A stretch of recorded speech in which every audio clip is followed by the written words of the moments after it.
Ice up, son. What's up? Ice up, son. What's up? Carolina, keep pounding. Carolina, keep pounding.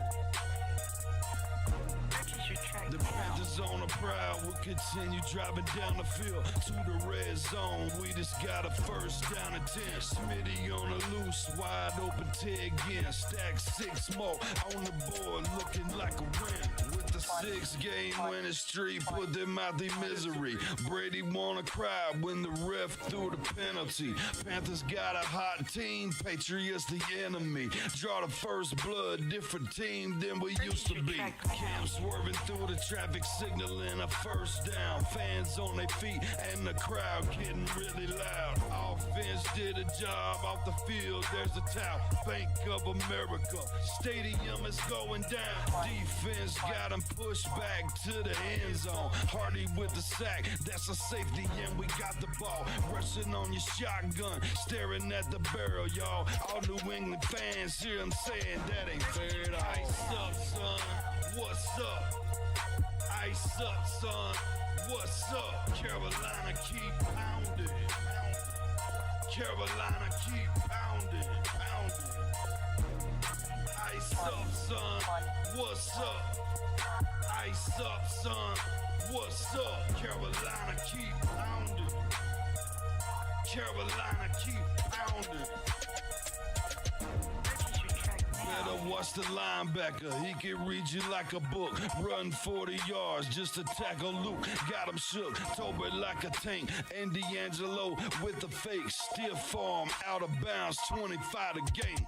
Stewart back, healthy 3 lethal running backs. It's suicide at the wide receivers, it's a rout. Secret weapon make plays, Greg Olsen make it happen. Keep pounding on these haters, we ain't playing John Madden. Legion of the hometown go boom. Force and fumble, Panthers making sure the ball is loose. Jack move, Charles Johnson, yeah, he will come attack you. State of mind, mentally and physically, we pass you. Godfrey in the nickel back, and he making sure we're safe. Panthers on the prowl, we gon' come and elevate the state. Hard fought thriller, only 59 seconds left. Panther fans on the feet, heart beating out the chest. Ice up, son, what's up? Ice up, son, what's up? Carolina, keep pounding. Carolina, keep pounding. Ice up, son, what's up? Ice up, son, what's up? Carolina, keep pounding. Carolina, keep pounding.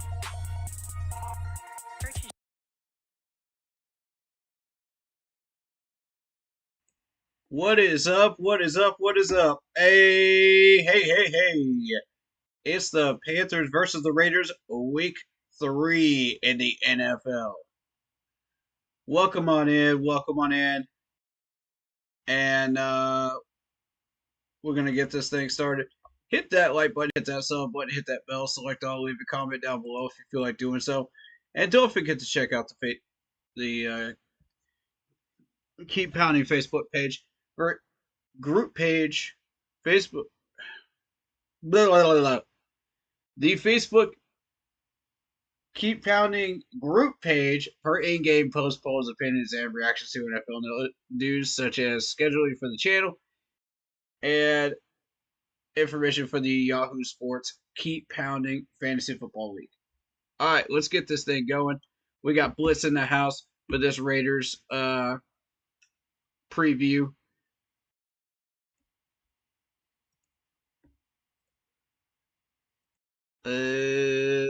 Come on, Zoom. Speedy.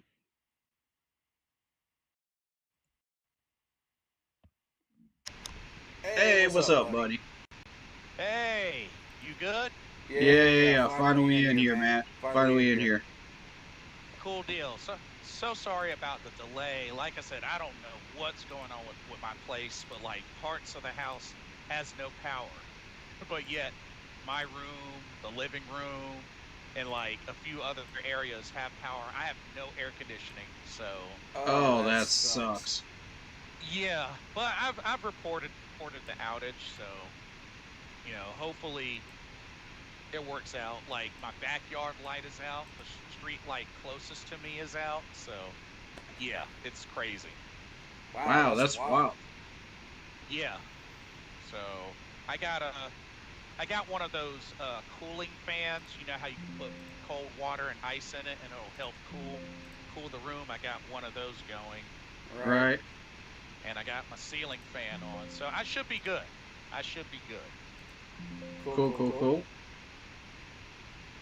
But yeah. So, do you have a very good feeling about tomorrow? I think it's going to be an interesting game. We've got Andy Dalton in, and there were a couple of moves that were made throughout the week. In particular with Iku, but we'll get to that in a second. Shout out to Marcos Cash. He says, yo. But yeah, the Raiders do have some weaponry in their secondary. So we do need to be aware of that. So I don't know how much we're going to be throwing deep if we do at all. But, don't sleep on the Raiders. I'm telling y'all that right now. Do not sleep on the Raiders. They may look like a stagnant team, but they're a sleeping giant. If you come in there unprepared, they will wipe you out. So, and the last 2 weeks we came in unprepared. We were not able to handle the Saints, which we had no idea they were that amped up and powered up, with all the weaponry that they had. For reals. And they just took down Dallas last week, so I mean, there's your proof of that. So the Saints are for real. They're probably going to win this division if they stay healthy for 3/4 of the year. And then you have the Chargers last week, who have typically been better than the Raiders in the last handful of years. So you just have to keep an eye open, And the Raiders have been known to surprise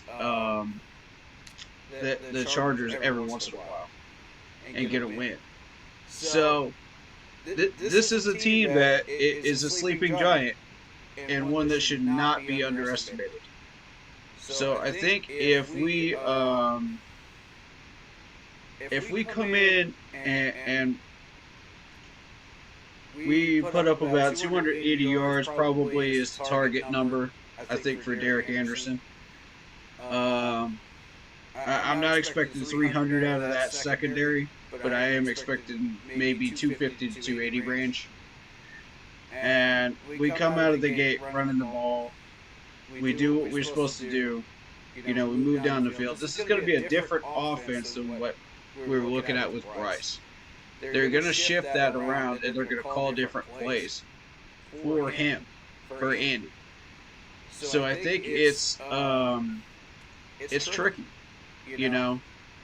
Uh-huh. Yeah. I definitely expect to see a whole different look out there on that field for sure. So I have to agree. Mr. Gemini says, did you hear about Tyrese Maxey taking Bryce's girlfriend? No, I did not. I did not hear about that. That's wild. Dang. Mm-hmm. But yeah, I did not hear about that. We have a very interesting injury report. So, Shy Tuttle is doubtful. Whoa. Uh-oh. Yeah. That's a problem. This is the first I'm hearing about this today. So... it was on the Friday injury report. He missed 3 straight practices. And Ooh. yeah, he's doubtful. And y'all know that's our nose tackle. Mm-hmm. We got a couple of folks questionable. Sean Robinson, safety Lonnie Johnson, and Nick Scott. They are questionable. So Nick Scott is a big one. Um, because right now Xavier Woods is not getting it done at safety. We've seen him try to come up for some run stopping plays, but really, when it came down to secondary help, he has not been getting it done. He gave up a touchdown. It's when J.C. Horn expected him to be there, he was not there. And Shaq too, Right. because when you got both of these guys here that are have their hands full, with the wide receiver, and Shaq has known coverage issues. This is where you need that safety help over the top. Woods has got to be there, and he wasn't last week, so I'm getting a little concerned with this. This is where I need Xavier Woods to step up. Yeah, provide that over the top help. And Nick Scott is part of that safety group that's supposed to come in and help out too. With Ashawn Robinson, you're losing a little bit of pass rush ability, but not much because we haven't been doing much at pass rushing right now. As far as Lonnie Johnson, I mean, that's a practice injury. That's yet another practice injury. Yeah, I don't. At some point, you got to start questioning what are we doing during practices. That's causing these injuries. And it's been a number of years this has been happening. Half our injuries come out of practice, more than half actually. Not even on the actual field. So, yeah, it's a pattern, and you got to start looking at the strength and conditioning coach. You got to start looking at what drills are we running.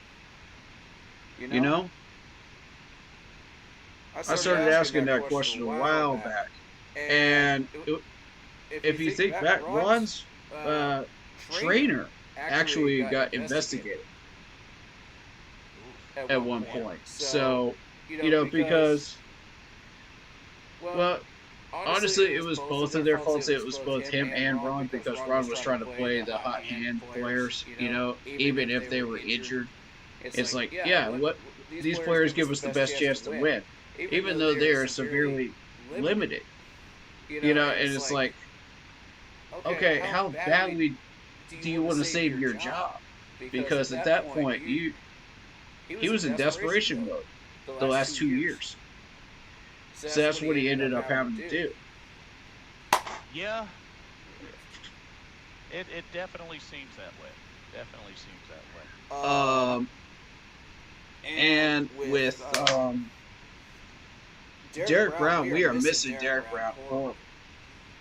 Yeah, that's our best defensive player. Like, just this Raiders team ranks almost dead last in rushing.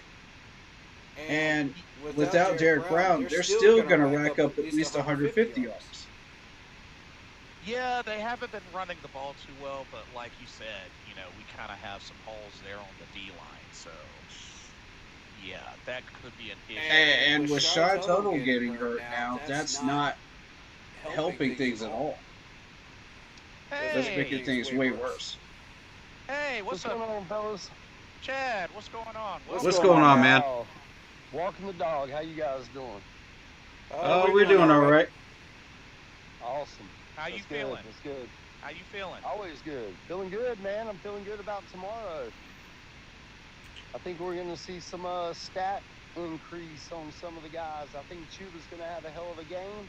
I think we're going to finally see Deontay Johnson have, some uptick. I think Thielen's going to come out and run that slot like he's supposed to. And I'd like to actually see a little bit of Sanders out there. Yeah, okay. Nice.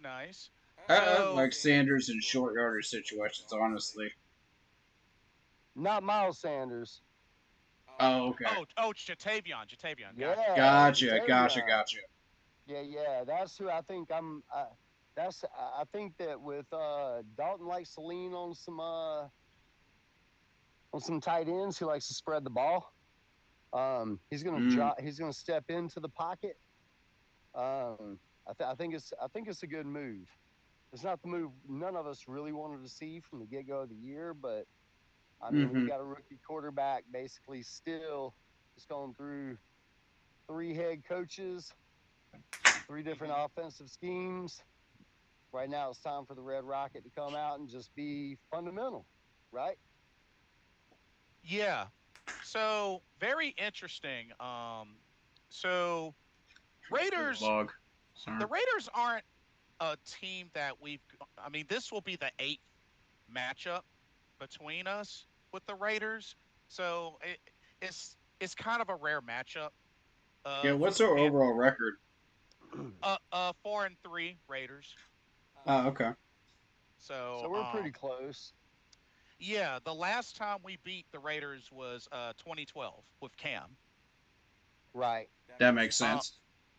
and we lost the last two meetings with the Raiders.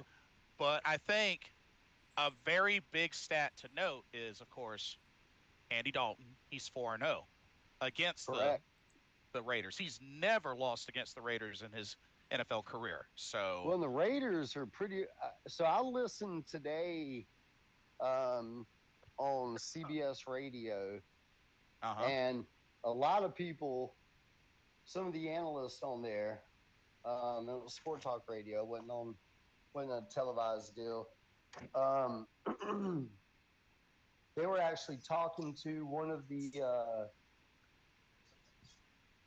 I guess, one of the local analysts for the Raiders, and he's like, "This is a trap game for us, 100%." He was like, "Our running game is abysmal." He goes, "The Panthers' run defense has not been great." He goes, "But our pass rush is not good. Which Gardner Minshew are we going to get?" There's a lot of questions, and he doesn't like it. And he was to the point where if it's a 6.5 point differential, he goes, "I'm taking the Panthers on that all day." He goes, "This is going to be a different team." Mm. Interesting. And this is Um, their own analysts, like from their side, from the Vegas side. Okay. interesting. Okay. Sounds like somebody's being brutally honest. Well, he I was, and he like was it. even saying, he even said, yeah, the win against the Ravens was very nice. He goes, but it was a fluke. He's Oh, like, this isn't the team we have. Ooh. He said that was a fluke. He was like, dang. we Wow. shouldn't have won that game. They're the better team. Dang. Both of these teams have, poor management. He was not questioning Tepper's heart and wanting to win. He was questioning Tepper's way of wanting to win. So I mean, he wasn't slamming either one of them, but he was also talking about Mark Davis's very similar. Um, not Ah. as bad as not as bad as Al Mm. Davis. They both have the heart. They both want to win. Um, Hmm. he goes, but he goes. I just got a bad feeling on this week with the Panthers coming in with a whole new. He was like, Andy Dalton is going to come in and he's going to put up similar performance that he did against Seattle last year. He may not throw for 340 yards and three touchdowns, but they're gonna control the ground with Chuba because their run defense is terrible in Oakland, kind of like ours is. I'm looking for Chuba and the slot receivers to have a good game this week, and I'm looking for whatever tight end is going to be out there producing the hot hand is going to have a decent game, and I think it's going to be Sanders. Honestly, Mm. my opinion. So, uh, Interesting take. so I know you had mentioned about the run defenses and whatnot, and I don't know if you heard Chad, but Shy Tuttle is listed as doubtful. I have seen that, yes. So, Which I mean, at this point, the way the defense has looked in general, in my opinion, I don't. Mm. I'm still skeptical on what's going on with the defense. I mean, looking at the PFF overall, our offensive line, even through two abysmal losses, is still ranked in like the top 10 in the NFL. uh huh. If you believe PFF that's a wise. top 10 offensive line after these past two games, you're not watching the game properly. Well, no, Corey, I'm watching the game. I'm saying that's a PFF standpoint. Not everything is being recorded by the PFF. I got to I push get it, back on that one. dude. Trust me, I totally agree with that. What I'm saying is PFF to me is only about 60% of the coverage.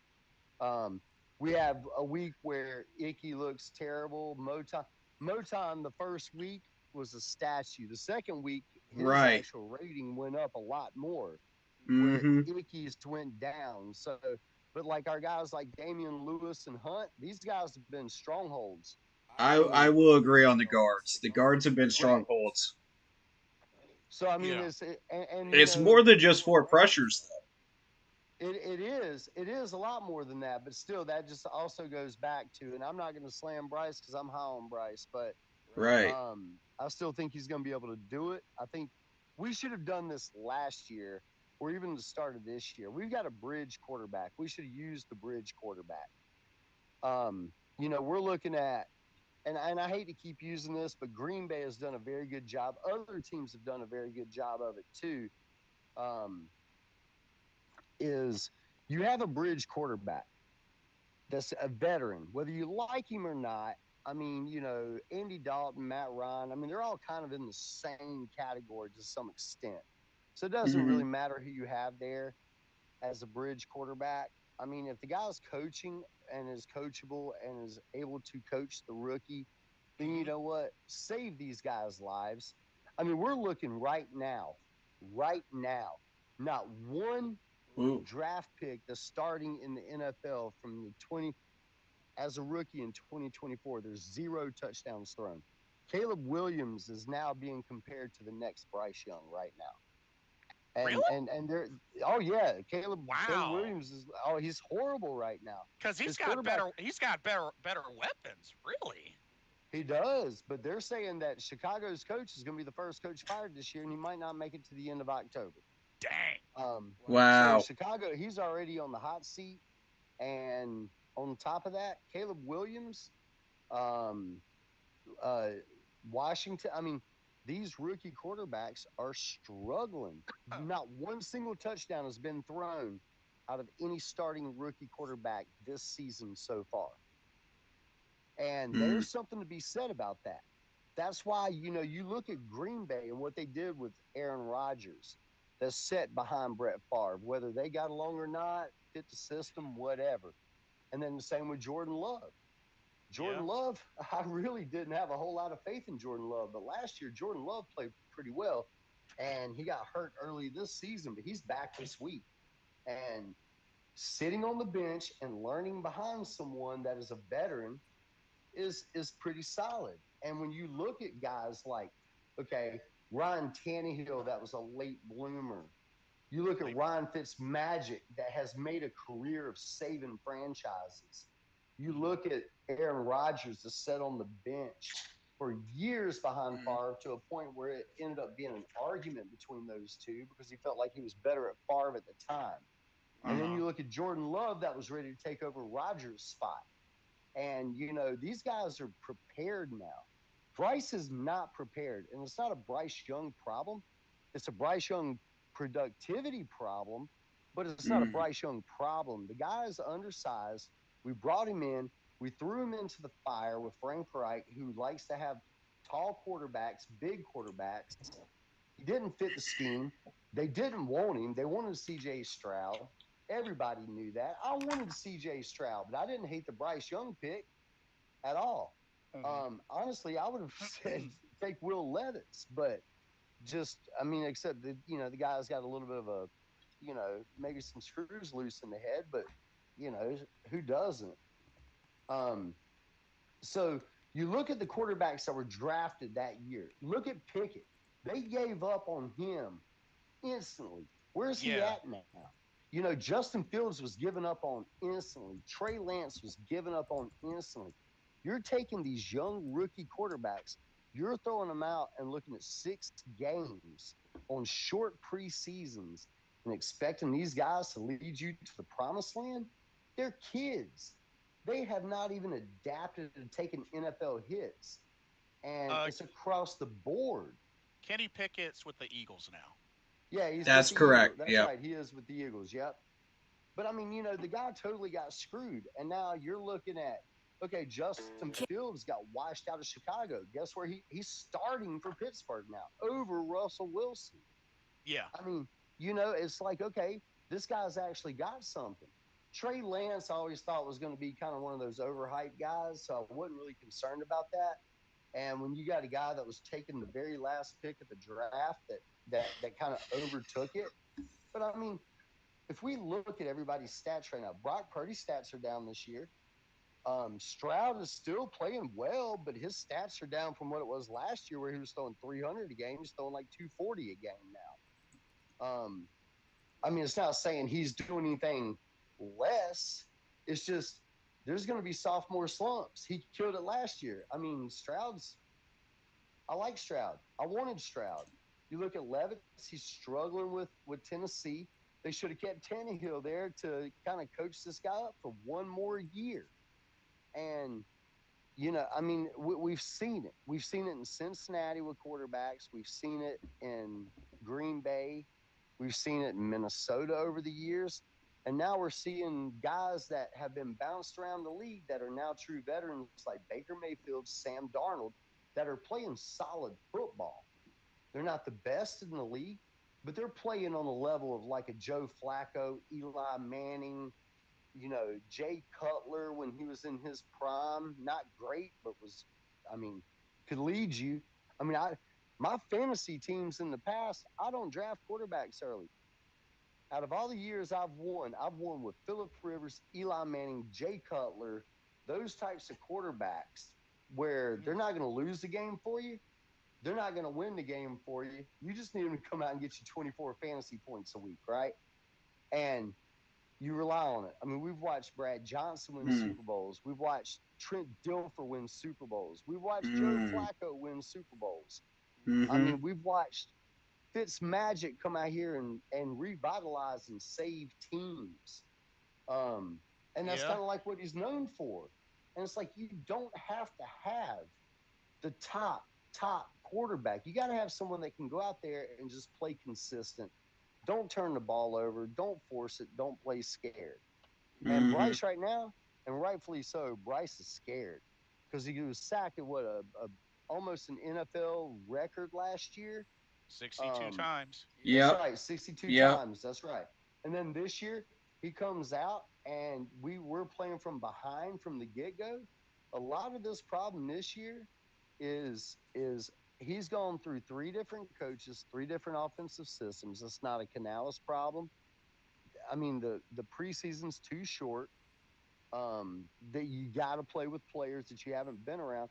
But a veteran like Andy Dalton can step in with a veteran like Deontay Johnson, a veteran like Thielen, and a veteran like Miles Sanders, or even Chuba Hubbard now. It's amazing how, a 3-year player is considered a veteran now. Um,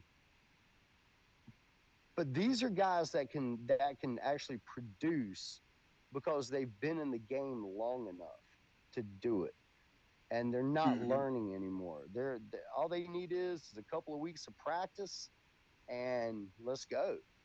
Where Bryce has to learn a whole new system for the third time, um, because you look at this offensive line, offensive weapons. It's a totally different team than what we had on the field last year. Mm, Completely different team.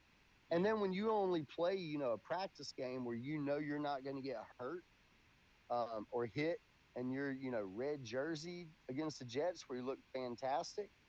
If they could get him to roll out, and me and Corey's talked about this, and we've agreed 100% on this. Game one, Moton stood out there and stood like a statue. He could not roll out and try to run because what's he going to run around? A guy that's not moving.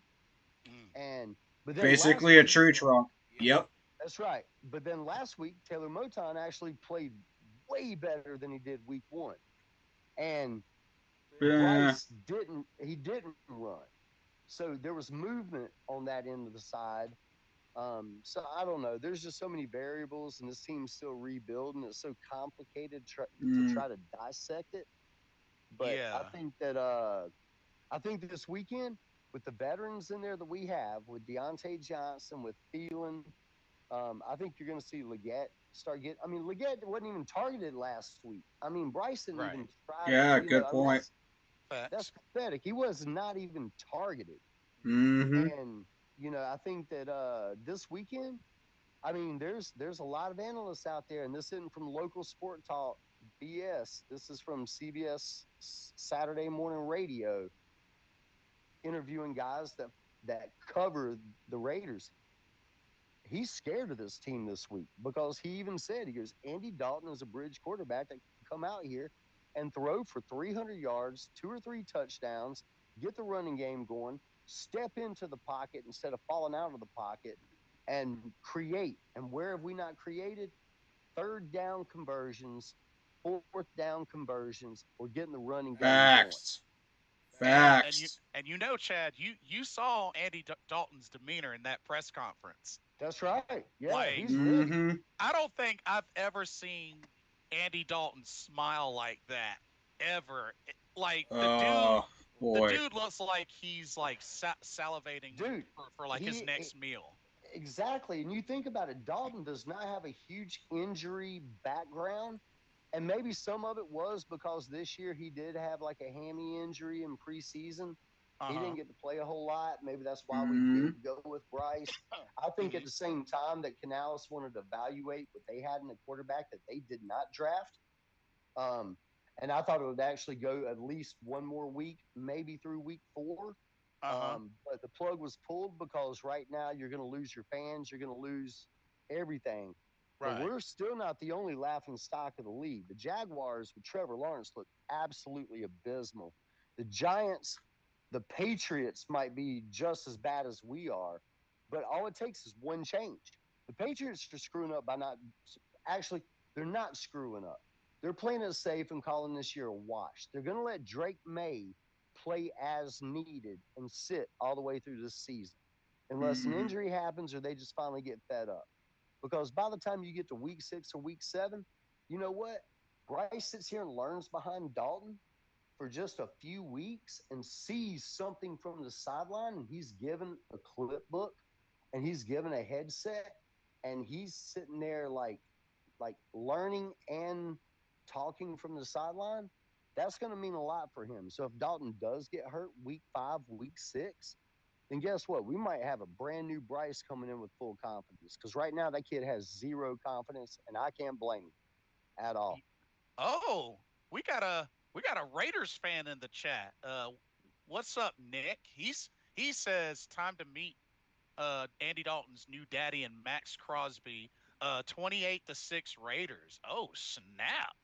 Oof. Oof. Mm, I got an 28 interesting to comment 6. on mine too. Dang. Jeff R says Dalton has never lost to the Raiders. He's their daddy. Right, Blitz. Have you heard how excited Dalton is and how happy the locker room was during the interviews? Oh yeah, oh yeah. Mm-hmm. Like And Andy. that's true. And it's not that the guys are against Bryce. They understand. Thielen stuck up for Bryce 150% last week, because this is not a Bryce Young problem. He's like, this is a whole offensive problem, and we have to come together. And honestly, when you got a guy like Thielen, Thielen's going to get open. Deontay Johnson's going to get open. And the way Canales is going to rotate those two in the slot is going to be amazing, because now how are you going to cover two hands guys, two slot guys? And that's what he did in Tampa. And Right. it was rotate them, right? And you get your tight ends involved, which I think we have a very good tight end in Sanders. And I think this week, and I think that's part of the reason that they let Jordan Matthews go and then brought him back into the practice squad, because he's an offensive hands guy. He's not a blocker. So I think the Frank guy is coming in to be more for as a fullback type position, a blocking tight end, a fullback type guy, which is kind of what we need, because when you're going to run that style of offense, you got to have that. I think you're going to see a lot more throws downfield. Mm. You're going to see a lot more people open, because we're going to be able to establish the run, because Bryce is not stepping back into the pocket. He's either trying to roll where he's trying to throw off his back foot. And we all know that's not going to work unless you're Brett Favre in his prime and Bryce is not in his prime. Um, I think it's best for everyone to let Andy come in, win a couple of games. I mean, if we come out and win this week, we're 1-2, right? Yes. And that's and if we come out and we put up more offense than we have in 2 seasons, then there's something to be said about that, and it's not a knock on Bryce. It's let the guy develop on the sidelines, holding a clipboard and a set of headphones, and being able to communicate with the O coordinator, with the quarterbacks coach, and with Andy, and listen to what's going on from a bird's eye view.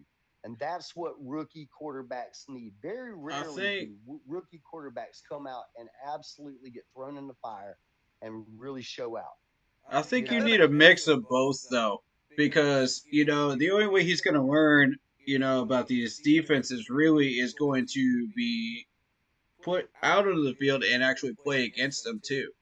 So it's kind of half and half. So I'd like to see a mix this year of Andy coming in and just saving the day, because realistically, we all know that this team's not making the playoffs this year. So we might as well just develop the players, just try to get as many wins as we can, and call it a year. Um, my goal is 5 wins at this point. Bare minimum. In order to feel satisfied with just making sure that we are developing players and making sure that everything is clean and techniques, footwork, everything like that is where we want them to be, making progress. Oh, Um, snap. Absolutely, absolutely. So that's what. I'm not So going to that's ask for kind of my anything more than that, though. Oh, no. snap. Hold up. Mr. Carolina is in the house. What's up, Mr. bro? Carolina's back. Hey, what up, man? What's going on, gentlemen? What's going on with What's up, buddy? Hey. you? Chad, you're in for a rare treat, man. Awesome. Yeah. How have you been? Well, man, you already know, man. Been blessed, been hanging in there. It's a lot going on, as you know, because you and I talk back and forth. It's been a lot going on in life, so I figured while I had a few Oh, minutes, I come over man. here and chat up with y'all for a few seconds about our beloved Panthers. Well, Mr. C, it's good to have you on board, brother. Appreciate you, Kenfolk. Appreciate you indeed. Nice to be Love it.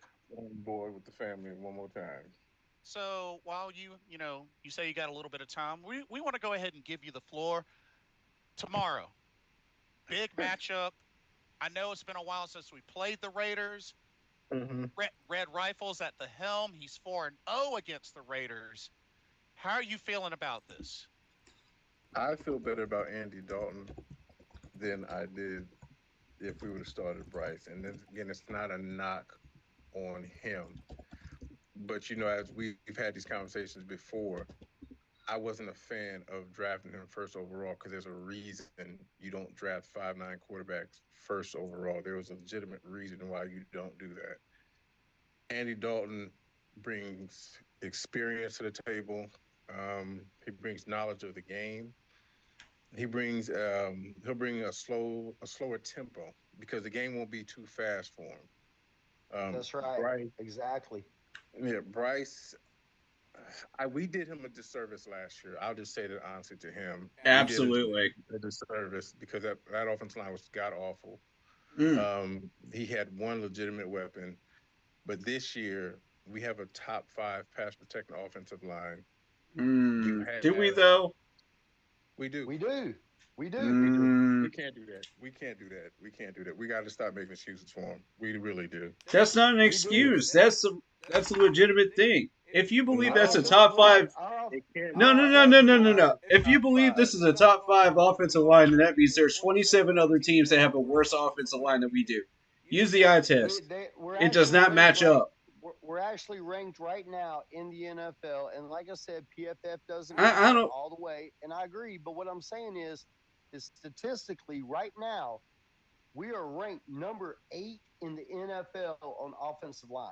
Oh, wow. Man, I I mean, don't. There's I don't something to buy be that said about ranking. that. I don't buy that You got ranking. to I'm give sorry. credit where credit is I due, don't. man. Like I get it as somebody that played the game, and again, I'm not just talking to somebody that played it in like Pop Warner. Like I literally played in high school, college, and semi-pro ball, dude.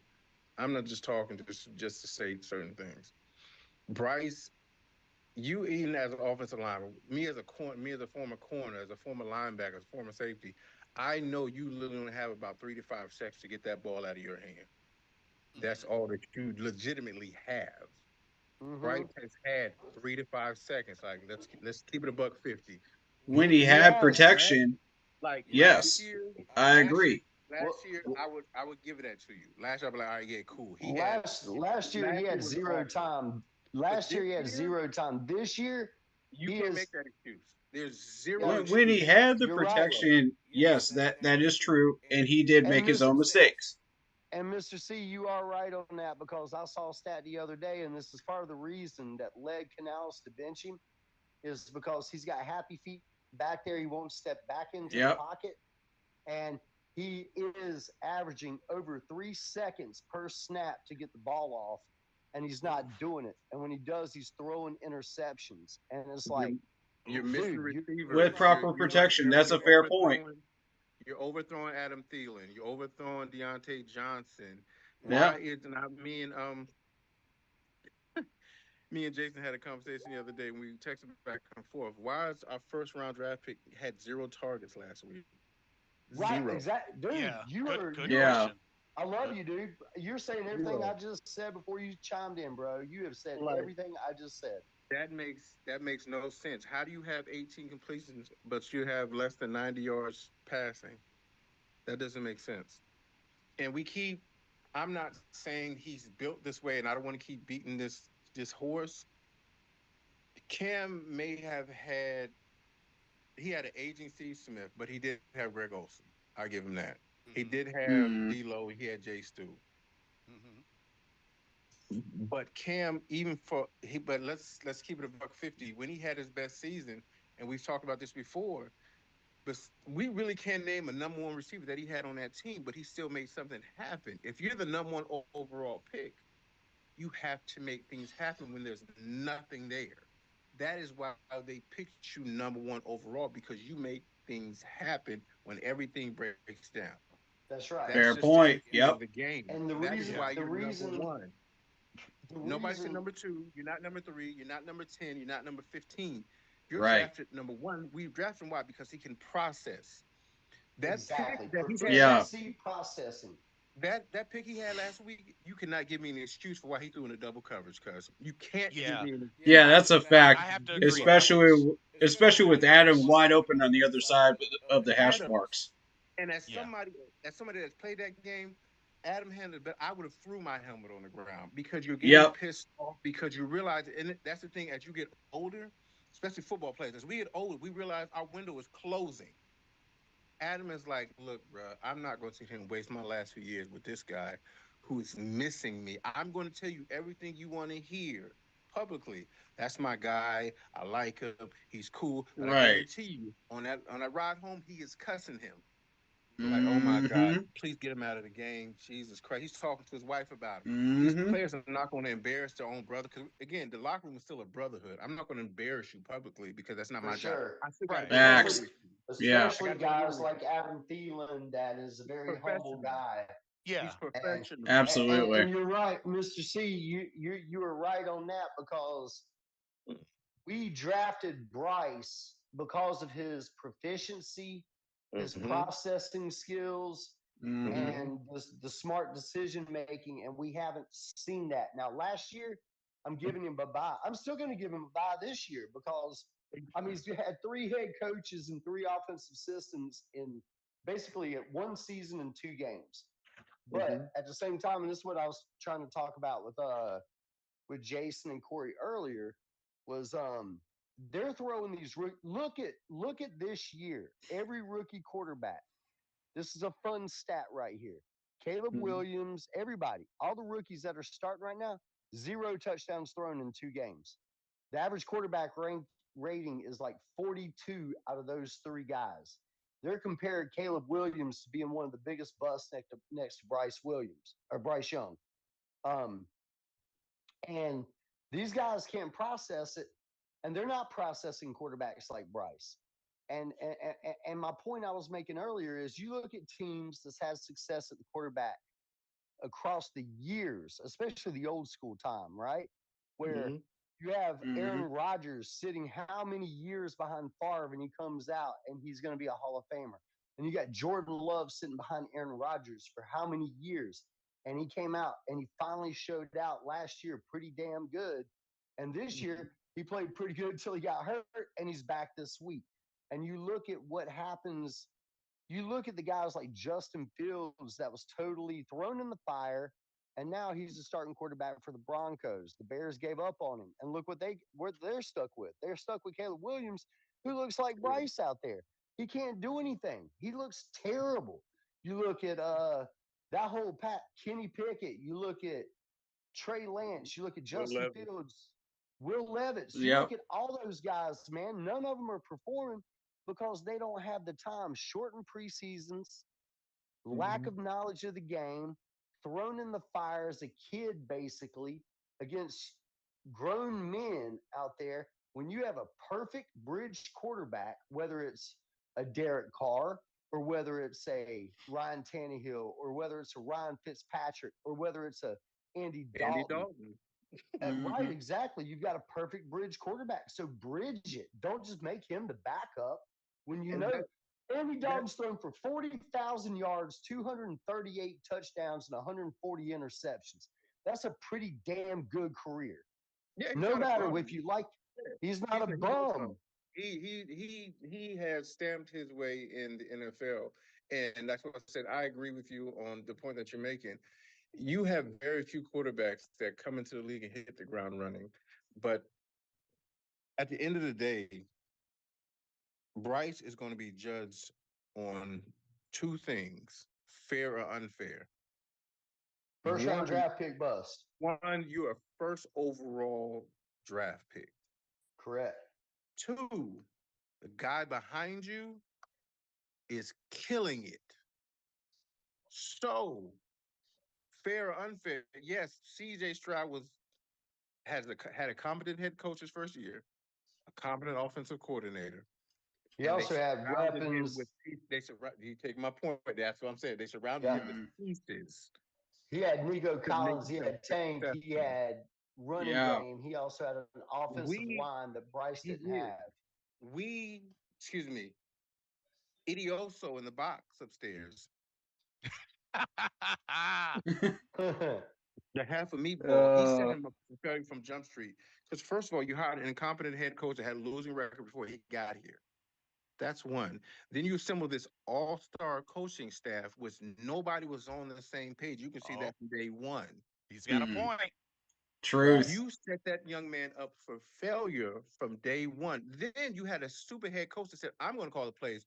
No, wait a minute, Mr. Brown, you can call the plays. No, wait a minute, I'm going to take the plays back. No, wait a minute, I got fired. No, wait a minute, we're going to have a special teams guy to run.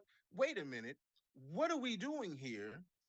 Exactly. It's just like you have all these moving pieces, but now you have the Right. head coach. Maybe he may be a first year head coach. Cool. That is why I was not in favor of not playing Bryce in the preseason. I was not in favor of that because this is your first time with Dave Canales. This Hmm. is Dave Canales' first time being the head of the ship. Yep. So you Mm-hmm. guys, all that stuff in practice looks cool. You're gonna look real good against our defense, no disrespect, but you're gonna look real good because we can't touch you. Right. Our defense can't hit you. Fair point.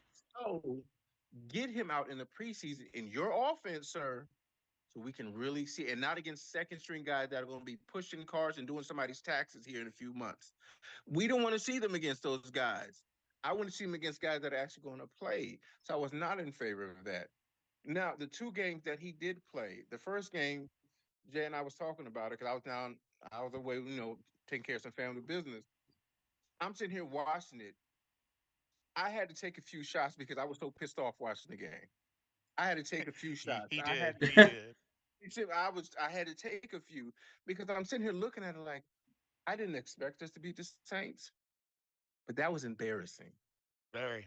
That's Yeah. embarrassing. And as somebody whose family is from Louisiana, it's like I'm torn because it's like, okay, my other hometown team is winning, but I bleed Carolina blue, so it's like I don't know. Right. What You have to understand they Yeah, and beat you the know what? Dallas And Cowboys actually, in a beatdown the next week, though. So that's a and that legit was the team. highlight of last week was okay. So they're actually the real deal. They look they good. are. Right. They're Yeah. built. It's back And you at know what? I was actually kind of high on when we chased Carr there briefly to bring Mhm. him in. It was like, dude, bring him in and let's not waste draft picks on the quarterback. Let's do it in a year or two and bring Carr in because I think Carr got robbed in Oakland that was a Right. at the smart thing to time, do. So right? let That was Hmm. a smart thing to do. so let me ask Yeah. y'all this. Let me ask Mhm. y'all this because it was just thinking, especially as y'all are making your points. Is drafting a quarterback number one overall, is it more of a trap than a benefit? It's a trap, in my opinion. I think it's way more of a trap. I think you can go in and get a quarterback later in the first round or the second round, let them play behind a bridge quarterback, and you can be just as good. When was Jordan Love drafted? Okay, let's look at when Fair Aaron point. Rodgers was Yeah. drafted. Let's look at Yeah. when these quarterbacks were drafted. Look, when was, and I don't like this guy, but when was Russell Wilson drafted? When was, Oof. I mean, you look at a lot of players, a lot of quarterbacks in the league, first round draft picks don't always, So Jordan Love was round one, pick 26. right. And that's probably around when Aaron Rodgers was drafted, if I'm not mistaken. Mm. And Russell, let's see, Russell Russell Wilson Wilson. was like a third round pick because he had a Yeah. Third baseball round. moves. Okay, I'm gonna just Yeah. interject with this one very quickly, and then I say y'all can just it. I would say depends on the player and situation Okay. because That's a solid point. y'all remember we had the guy first overall that came in and was killing everything. We had that guy. We threw him into the fray and said, "Hey, Cam, do your thing." Hmm. Hmm. Cam did his thing. Indy said, "Hey, Peyton, do your thing." Peyton did his. He was the first year. Let me not say the first year was it was rough. It was bad, Yeah. Yes. Yeah. And you go back, yo, it but was he Yeah. real bad. It recovered. was real bad. He recovered though. Mm-hmm. That's what I'm saying. It depends when you come first of all. When you first overall, there are certain qualities that the other. You're saying if I'm drafting first overall, I'm saying you have certain qualities that the other players do not have. You have certain attributes that I don't want to wait until 2, 3, 4, 23, 45, whatever you are. I don't want to wait because I know that there's something about you Hmm. that these other guys cannot do. That Right. is why I say it depends on the player. You have to be an exceptional player to go first overall. There's a reason you're Hmm. first overall. And to me, Hmm. that's what I said. It was not a knock. And everybody can say, well, nobody can say nothing bad about Bryce. Why the hell would I tell you something bad about Bryce? Carolina, go ahead and do something stupid and draft a 5'9", 185-pound quarterback soaking wet with a football helmet on first overall. That's something that's never done in the history of the NFL. Why would I tell you not to do it? You'd be stupid not to. Go ahead and draft a small guy. We're going to take the guy behind him that we really want. That's what I'm saying. When he came out, I was looking at it. It was not to knock on him, but there was a reason a quarterback of that stature was never drafted first overall because there was nothing. And I said again, I'll reiterate this: not a knock against Bryce. Bryce has nothing that stands out to you that says, you know what? His arm is, wait a minute, it's not better. His feet, wait a minute, it's not better. His, wait a minute, that's not better either. What do you do, good buddy, that is better than the guy that was drafted behind you? There was nothing there. But he processed, he scored. I swear to God, I hope they get rid of that stupid test. Oh Whatever yeah, that, Oh absolutely. yeah. get rid You of Yep. know, the test. hey, do you know who was one of the worst ever to pass that? The one of the worst scores Wonderlic ever test. for that, Yeah. the Mhm. Wonderlic test. Do you know that Frank Gore scored like a 10? Oh, jeez. I did not Yeah, know that. it was like the worst in Wow. history. Frank And Gore, he's a and Hall of That's Famer. crazy. look And how he's many and he's a Hall of years Famer. Yikes. That and just look it how just many shows years, look how many years that guy played and what that he did. That And test is nothing but for the GM. Not to cut you off, and I'm my bad. I just wanted no, to you're just make good, this bud. point real quick. That's for the GMs and that's for the people sitting in the booth to have something to talk about. A football player is a football player, fellas. That's for corporate. That's If you for know how to corporate play, America. if you know how to Yeah. play this game, you know how to play the game. Most of us Yep. have been playing the game. Remember, I played from the age of 5 to 31. You played the game for a long time. You know the X's and O's. You know the intricacies of everything that's going on. You know how to play the game. Ain't no test going to tell me how to play football. I'm sorry. It's not going to do it. So you can be as smart as you want to, but when a 300-some-pound man is flying at you, all that brain smart is not helping you, cousin. It's not helping Facts. you. Can Facts. you get the Facts. ball out? Can you put it in a Right. position where your You got to, receiver can type the running back and catch the ball? Matter of fact, especially. I'm if the play sorry. breaks down, no, you're good. If the play breaks down, and you get your ass out of the pocket and go get me a first down. Right. And here's like a good comparison: is who's the highest paid players in the NFL? It's the quarterbacks, right? So Yeah. you're trying to protect your quarterbacks. You're trying to keep them here. I mean, I still can't believe that Dak Prescott. Nothing against Dak or his game. I'm not a fan of the Cowboys, and I don't think Dak's worth his money. But I mean, they have re-signed this guy to 2 super huge extensions. And what it comes down to is it's almost like a comparison to a starting your number 1 or number 2 pitcher for a baseball team, right? Because I'm a huge baseball guy and I watch a Yeah. lot of analytics in baseball. And Same here. you know, so you get it. So if you watch baseball, you're paying all this money for a guy that could go down tomorrow with Tommy John surgery Facts. instantly. Mm. Yep. I mean, instantly. You draft, you go into a Major League Baseball draft for fantasy, and yeah, it's just fantasy. But I'm in a dynasty league that's been going on for 22 years. And 2 of my freaking starting pitchers this year went out for the year. It wasn't really for Tommy John, but they shut him down because why? Because he's a $300 million man. And they're not going to bring him back and ruin the next 5 or 6 years that's left because it's all guaranteed money. So the money plays so much of a factor on it that this is what Canales wanted to do this year was to evaluate Bryce Young and the guys that were brought in not by even Morgan because Morgan wasn't even really on board with a lot of the draft picks or even the free agent signings and trades to say Mr. Federer had in the past, right? So they kind of cleaned house on everything that Matt Rule brought in. They made it their own. They didn't draft Bryce Young either. So that doesn't mean that they're not going to stick up for him, but they wanted to analyze what they had in this guy. And honestly, like I said earlier, Jason, I really thought that they would probably go week 3, week 4, kind of squash this year out, but they didn't. And I'm glad they didn't because honestly, Bryce should have sat behind Andy Dalton last year, at least for the first half of the season. Oh And shoot! then, That's a fair point. I just you got a know, I just got an ESPN notification. Young, a trade target. Several teams have expressed interest in trading for Panthers quarterback Bryce Young.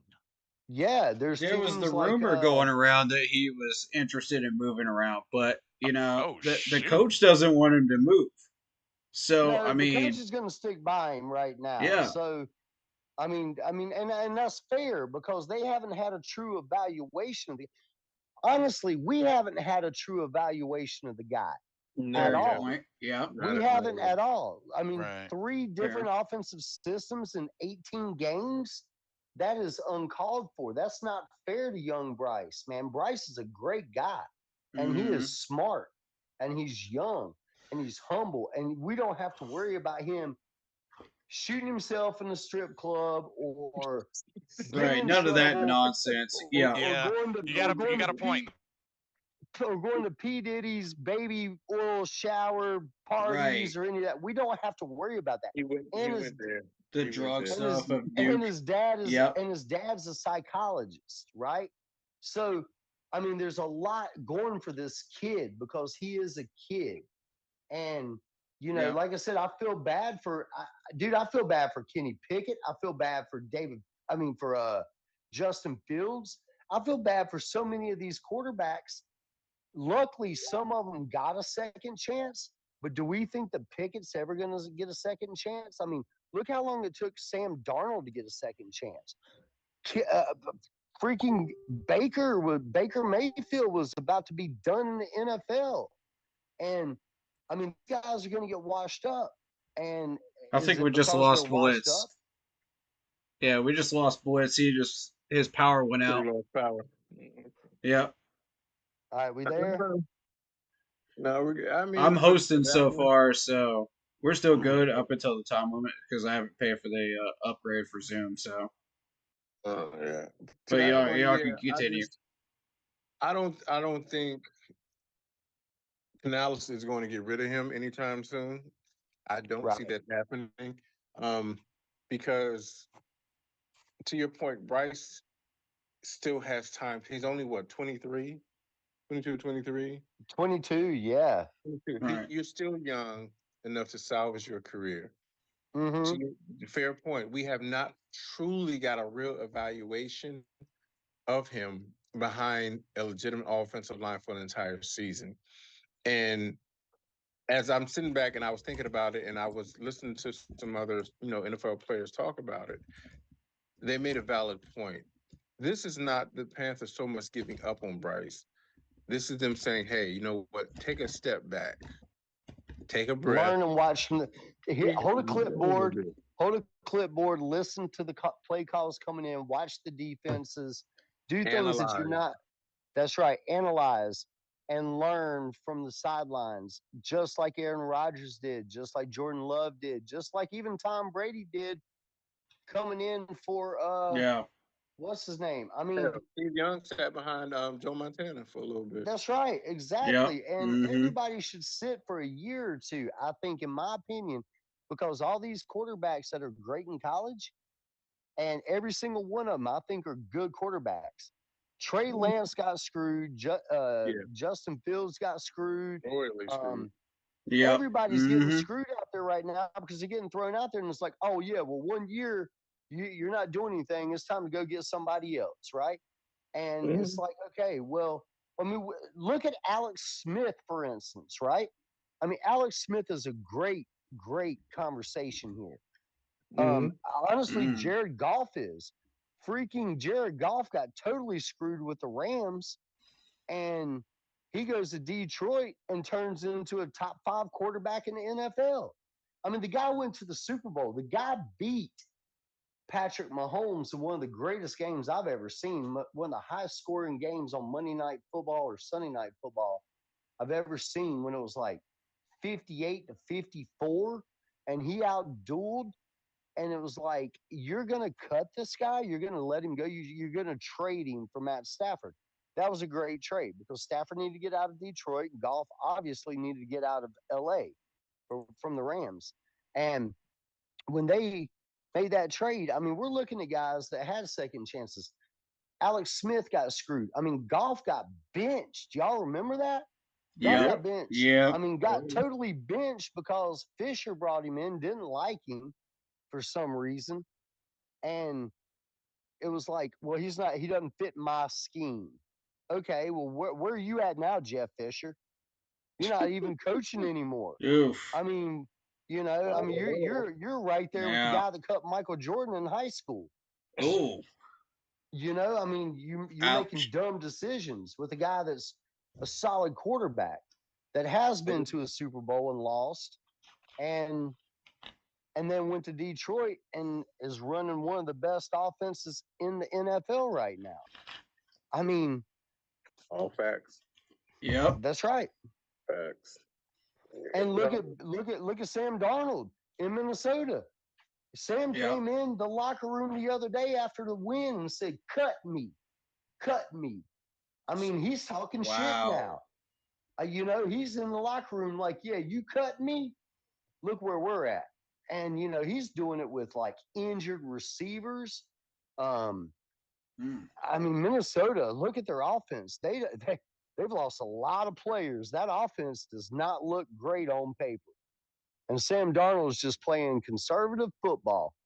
We've seen Trent Dilfer play that and win Super Bowls. We've seen Brad Johnson do that and win Super Bowls.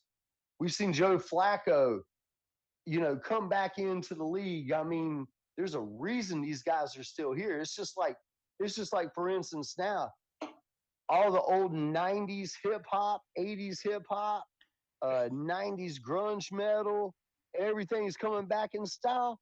Why?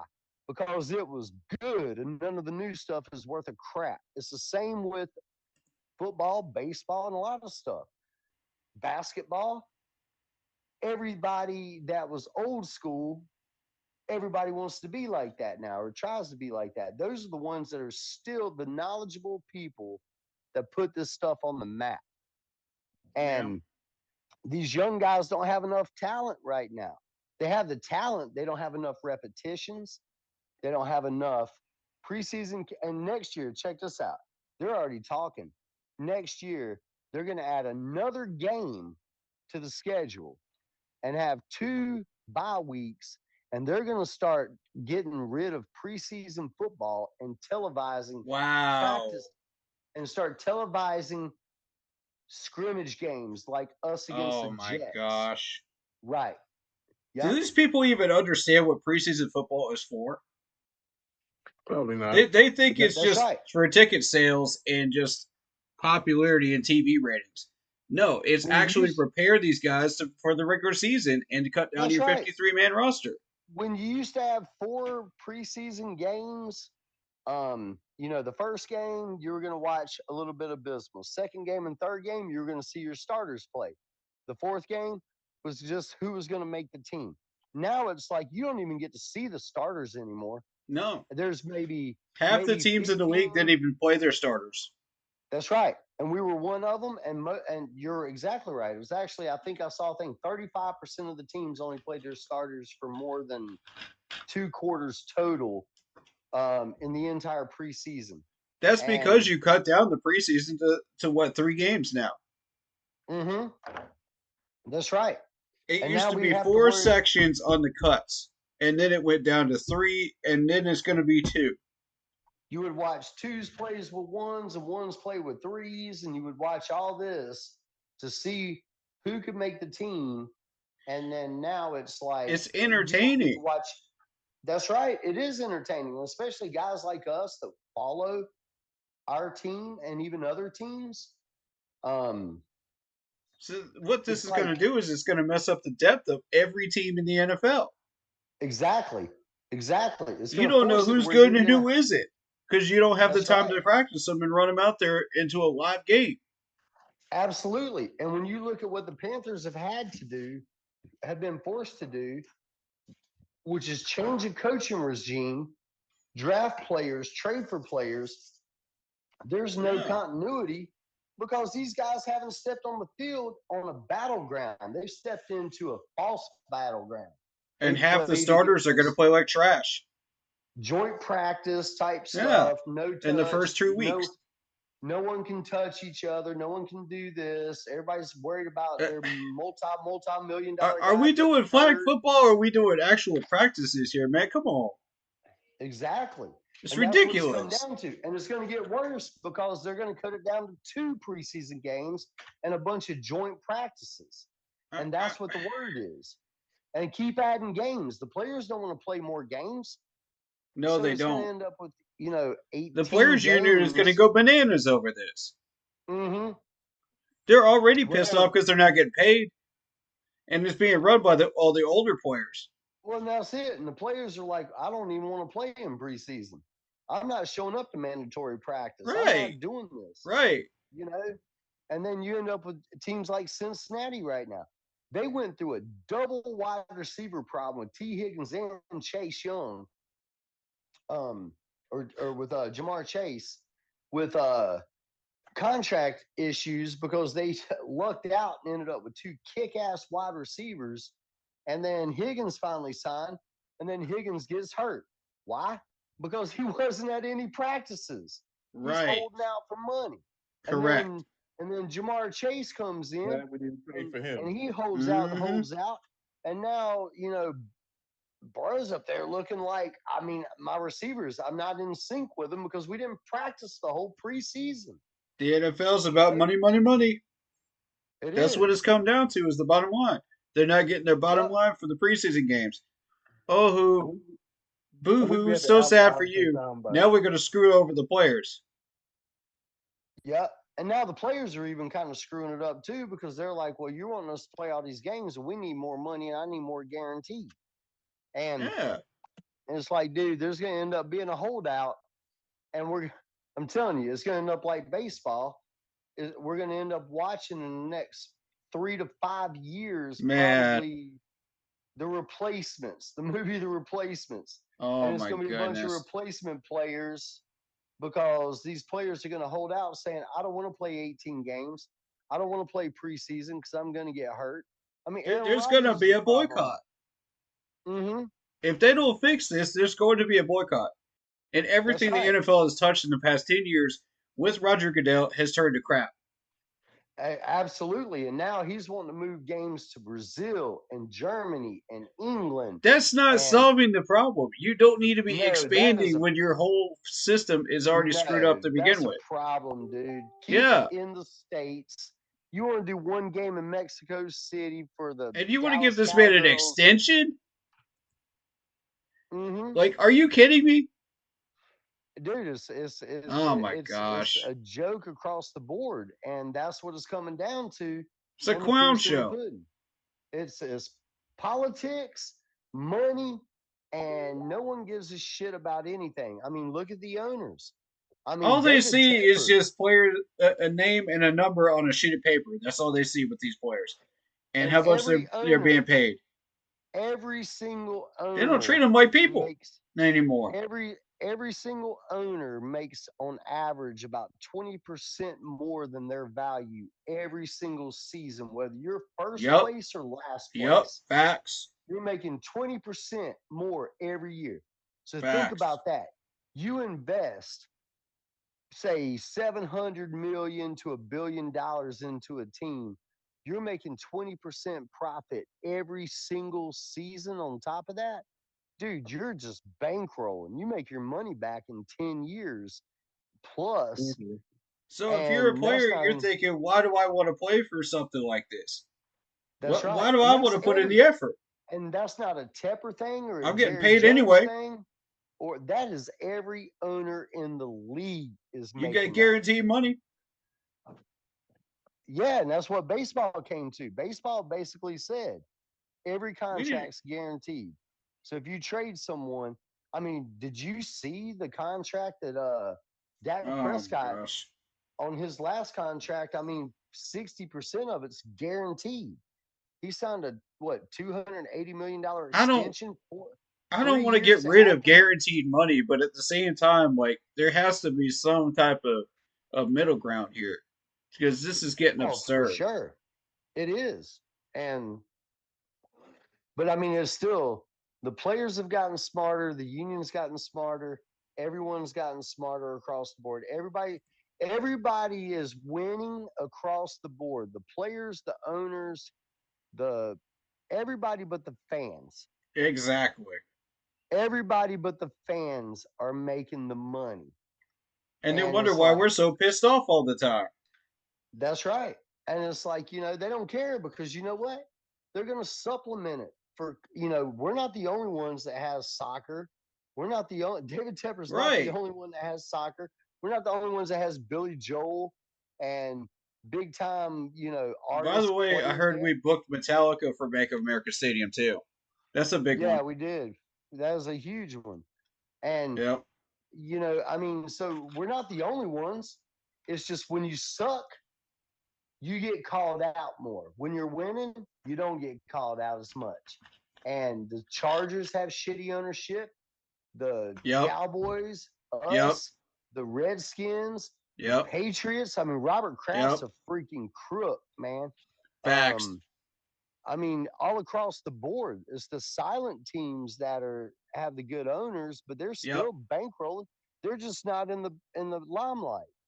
Yep. So I mean, that's the way it is. I mean, we can't blame as much as I hate Tepper, this is not a Tepper problem. anymore. He's hired and hired and hired, and he's done whatever he could. He's tried to fix. I mean, we can blame him, yeah, but I mean, still, what point is it? I mean, there's no point in it. He's the owner. I mean, every single It's the team same goes thing with through the it. NFL. You can blame the NFL, but where are we getting on that either? You can't just That's really where it comes down to, you can't because stop the NFL from doing what they're doing. it's really hard to be able to watch football when you have to have Amazon Prime, Peacock, you got to have ESPN Plus, you got to have Right, this, you got to have right. this. You know, you I can't get the mean, NFL ticket we for got less than blacked like out a couple of $400. times. Yeah, it's like, are you serious? And now this year, we get to watch the Panthers play what, like 3/4 of our We had to go season on at 4 o'clock Amazon Prime games. just to watch a game last year. Mm-hmm. That's Yeah, ridiculous. dude, have you seen our schedule this year? We have so many 4 o'clock games that is like, uh, I don't want to watch games at 4 o'clock. I want to watch. We're on the Nobody East does. Coast. I mean, I get it if we're playing in Vegas like this weekend. It's a 4 o'clock game because Right. we're at their home stadium, and we're not gonna. They're We not don't gonna wake deserve up. a 1 o'clock game though. Well, I We mean, don't four deserve o'clock it. is We're actually not playing considered, like it. and we don't get any prime. And but we're gonna go to Germany and play, and it's like, I mean, come on, man. Who the heck Like, just cares? It's like yeah. So that Germany game, I guess we're gonna have y'all to could get have up at sent like any eight two in the teams over morning. there. Yeah, Why is it and you us? know, Monday Night Football's gone to abysmal. I mean, we're watching games on Monday Night Football like this week. I mean, there's two I Monday Night barely even Football watch games Monday this night week. football games anymore, to be honest. Sunday Night Football is where it's at. Thursday Night Football Yeah, sucks. Monday night has got about as bad as Thursday night. because everybody's Thursday working on night, a Thursday night, man. well, and on top of that, I mean, the team just played on Sunday. So they've Yeah, had like 1 day of practice, 1 day of rest, and a couple of 2 or 3 walkthroughs. actually, but yeah, Yeah. So, I mean, basically, it's going to turn into a running game. Never start a wide receiver on Thursday night football because it's just going to turn into like a high school football game where you're just going to run the ball. And because oh everybody's my gosh, tired. I mean, they just went through yeah, they just went through a car accident on Sunday, and now they got to play on Thursday. Thursday night football is the worst. But and now we got two Monday night football games this week. One starts at like 7:30, and one starts at 8:30. oof, And neither one of them are really good to watch. It's like I just facts, don't get it, man. You know. yeah, So I mean, it's an NFL thing, it is, and then it's an owner thing, and it trickles down. yeah, And it's sad. But I mean, how do you fix it? And then they just want to keep adding games to it, which shrinks the preseason. that's not solving the problem. That's making it worse. Oh, absolutely makes it worse. Like, it was so much better when you had 16 games, one bye, and 4 preseason games, and you got to see your starters in game 2, game 3, and you Yeah, didn't see them in game 1 or game 4. And now you have 2 or 3 preseason games, and now it's all focused on joint practice. And it's garbage. I mean, it's total garbage. right, I mean, we all know it. It is. And the players know it because they don't get to get in sync. It's time. I don't give a damn. I hunt. I right. hunt. I love to hunt. Do you think that I just don't pull my bow out in like August and start practicing? Oh yeah, it's dialed in. I don't need to do anything. My rifle's scoped in. Do you think I don't practice before hunt season? I mean, I have to go out there, I try to go out every day for about 20 or 30 minutes when I have time to just, practice. So I'm not just throwing $100 arrows and tips through the woods. Hmm. I mean, you have to do that. So you think I'm gonna go buy a brand new rifle and a brand new bow tomorrow and be like, you know what, man, it was bore sighted at Academy or PSA. I'm good. I can just go out there and hunt tomorrow. No, it takes practice. Right. So I mean, these guys have to be on the field. And when I do practice hunting, I practice from an elevated stance because I'm hunting from a stand. I don't sit there on the ground and be like, oh yeah, we just shot 20 arrows, dead nuts. Cool. That's awesome. Okay, well, let's go out there tomorrow when it's windy and let's shoot from an elevation standpoint. I mean, there's so much more to it. And Right. Bryce has never got to practice with anybody on this team that we got. Yeah, Yep. we spent a lot of money on the offensive line. We drafted a great wide receiver in Leggett. I love that draft pick. Yeah. I love the Sanders draft pick at tight end. Mm-hmm. Um, Love it. and I mean, I love everything that we've done really for the offense. But he Yeah, never same got to here. practice. Everything that we did was just practice. It wasn't like go out there and get hit. You got to get hit. Because I'll tell you what, it takes a year off, and then you go out there and get your freaking bell rung one time, and it's like, oh shit, that's right, I'm a football player. I mean, you got to go out there and take the hit. And if you get hurt in preseason, then that's where the Red Rider is sitting on the bench ready to come in, or Jack Plummer or whoever is there. It's next man up, and because these guys, you see it now. Look at how many guys went on the IR with hamstring injuries, quad injuries, and Mm-hmm. all that. You know why? Because you get those injuries from going 0 to 60, not Tell them. overworking your body. That is going from 0 to 60. That's And facts. that's right. You don't get quad injuries from getting hit hard. You get it from going 0 to 60 and not being in game. You might be in game shape, but you're not in. You might be in NFL shape, but you're not in game shape. Yep. And doing some sprints and suicides at practice is one thing, but making these tight moves and turns and Barry Sanders footwork and all that. I mean, now we're looking at Christian McCaffrey's out. Now you look at Mixon's out. You look at all these Yeah. players. All these players are on the IR now, Yep. and it happens every year early because we're still playing, honestly, preseason football till week 3, week 4. That's a fact.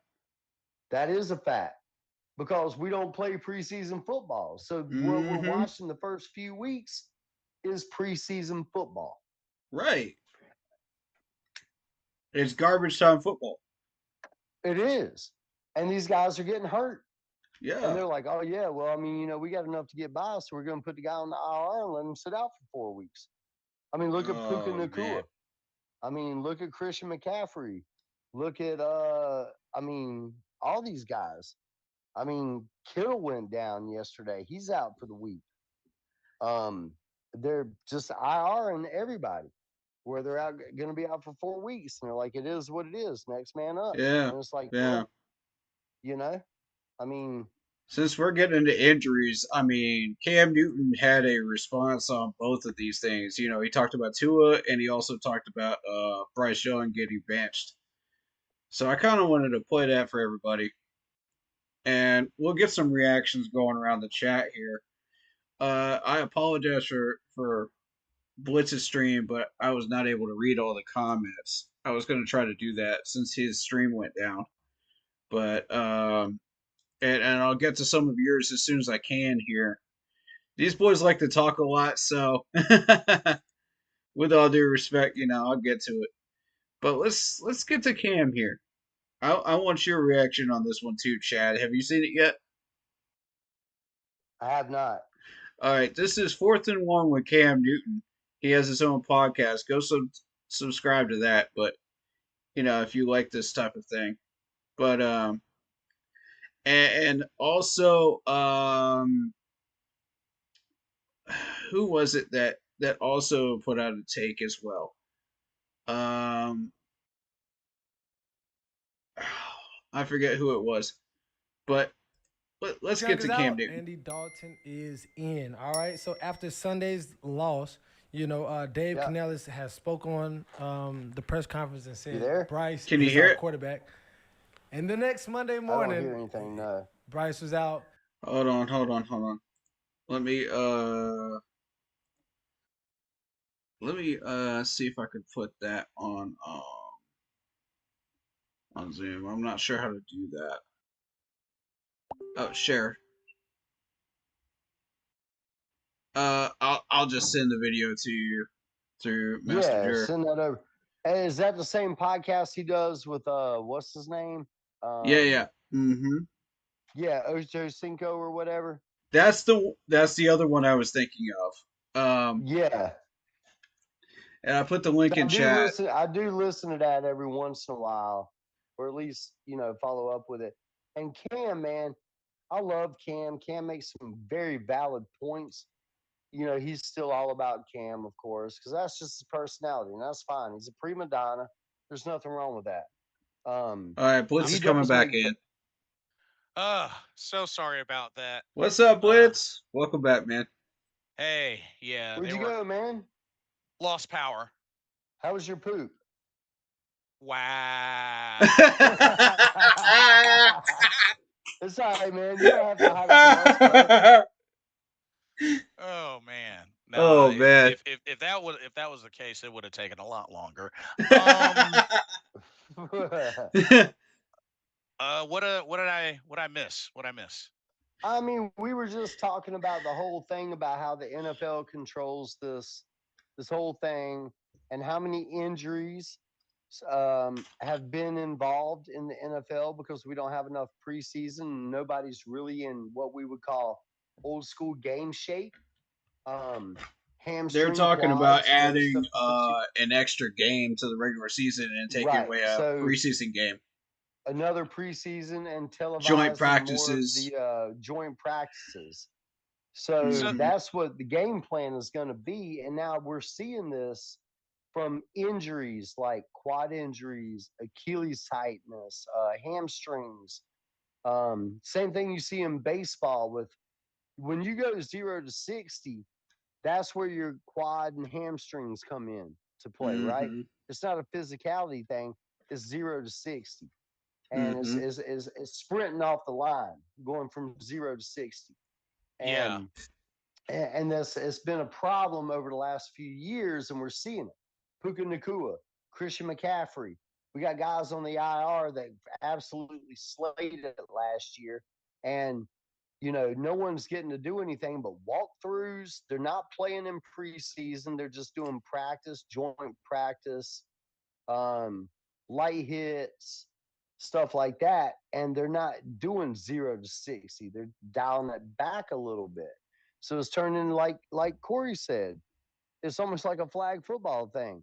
And it's like, a quad injury, it has 4 to 6 weeks. A hamstring, you're looking at 4 to 6 weeks. Um, you know, so it's you don't overcome those just by resting for a week or so. It's Hmm. not like a twisted ankle that you could overcome and work through it, and it's better to work. Hamstring and quads are like stay off of it, don't do anything, and it's going to take 3-4 weeks, and now you've got to rehab it while you're doing it. So I mean that 3-week lead time turns into 4 to 6. You put someone on IR, and it's killing the players out there because practice is so lenient now. It's like there's no get out there in the 100-degree heat in August, Hmm. or let's go bang heads, where it used to be where it was 4 preseason games. First game you didn't see the starters, but the second and third you saw starters at least for a quarter or 2 quarters. It used to be first preseason game you saw hardly any starters. Second preseason game, you saw them for at least 1 drive, 2 drives, 3 drives. Uh-huh. The third preseason game, you watched them play a whole half. And then the fourth game is all about just whoever's trying to make the roster, right? Now, you got 3 games and no one plays. It's just all about who's going to make the roster, your second string, maybe a few starters play a little bit here and there. And you're going out there from 0 to 60. And this is like some of the lame injuries, like the Grant Hill, the Ken Griffey Juniors, the how about this? the Horn injuries. Mm-hmm. You know, they're all kind of accidental. Yeah, Horn's injury prone, but it's all like crap injuries. Like it's incidental. Like it's either like Yeah. someone stepped on his foot or Yeah.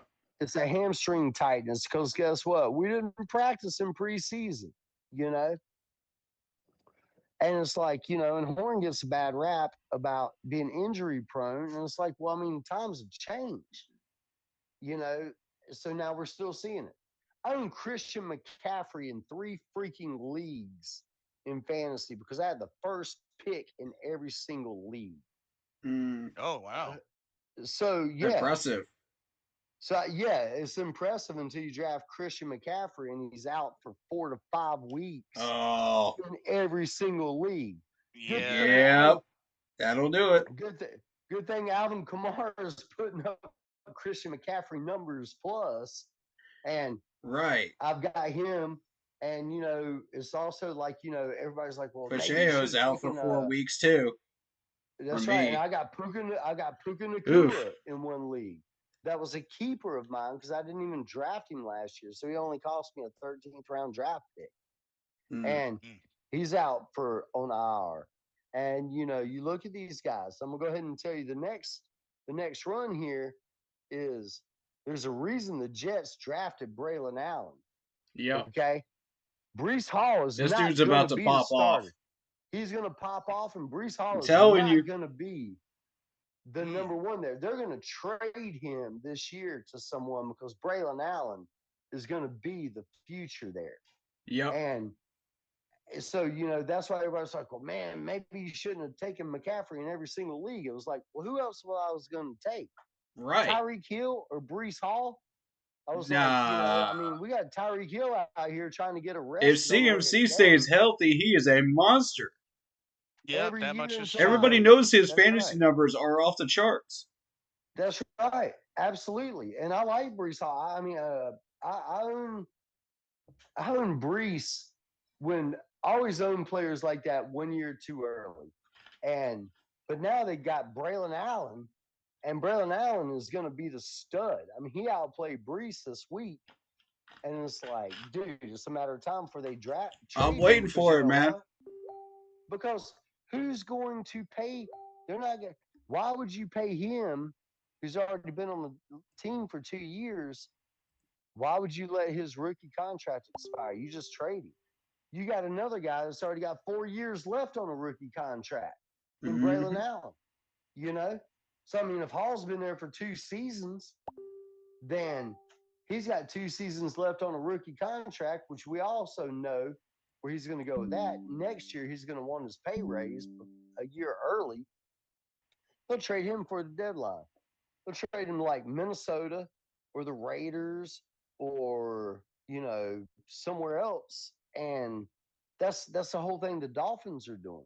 You got a chain down there and you've got multiple running backs. Somebody's going. It's not going to be a chain. You know, they're going to keep him. He's a Swiss Army knife. He's like he's another version of Christian McCaffrey. He can catch. He can run after the catch. He can run the ball. He can do whatever you need him to do. Yep. So I mean, you know, he's not going to be the odd man out. And plus, he's got 3 years left on a rookie contract.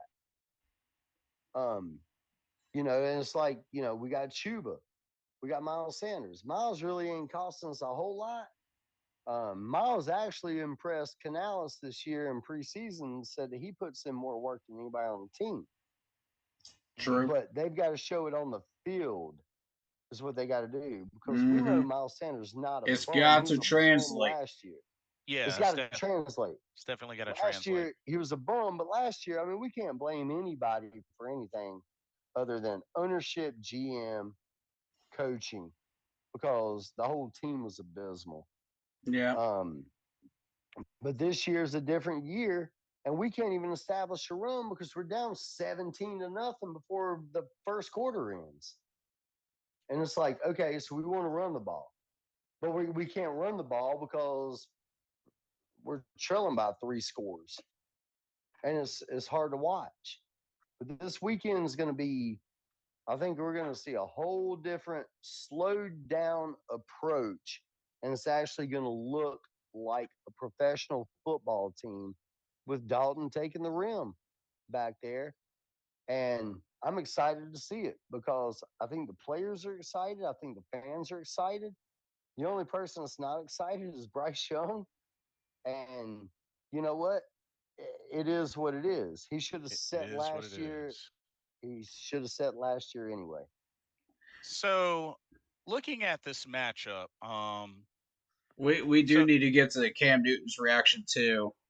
Um, Cam Newton's reaction yeah, to on the what? benching. To the Bryce Yeah, benching? yeah. And I do want to say also, Cam Newton did react to Tua as well, the Tua situation, and Mm-hmm. he was tough.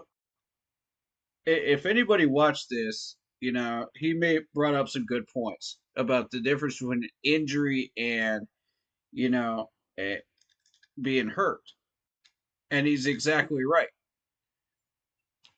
And but I think at this point, Tua's dealing with what, 4 concussions now? This was his third big concussion, fourth with the small one. But I Oof. will say this: to his problem It's time is, to and retire, bro. he needs to retire because what he does is, if you watch every concussion, it's not the defender's fault. It's Tua leading with his head Right. every single time. Watch the last one this week. He led with his head. He caused that whole thing with the guy that almost died last year. Oof. I mean, it was what's his name with Buffalo? Nobody's pointing that out, by the way. Oh yeah, the guy that hit Yeah, him was you're exactly what's right. his name? Yeah, and it wasn't that guy's fault. It wasn't his fault. Tua led with his head.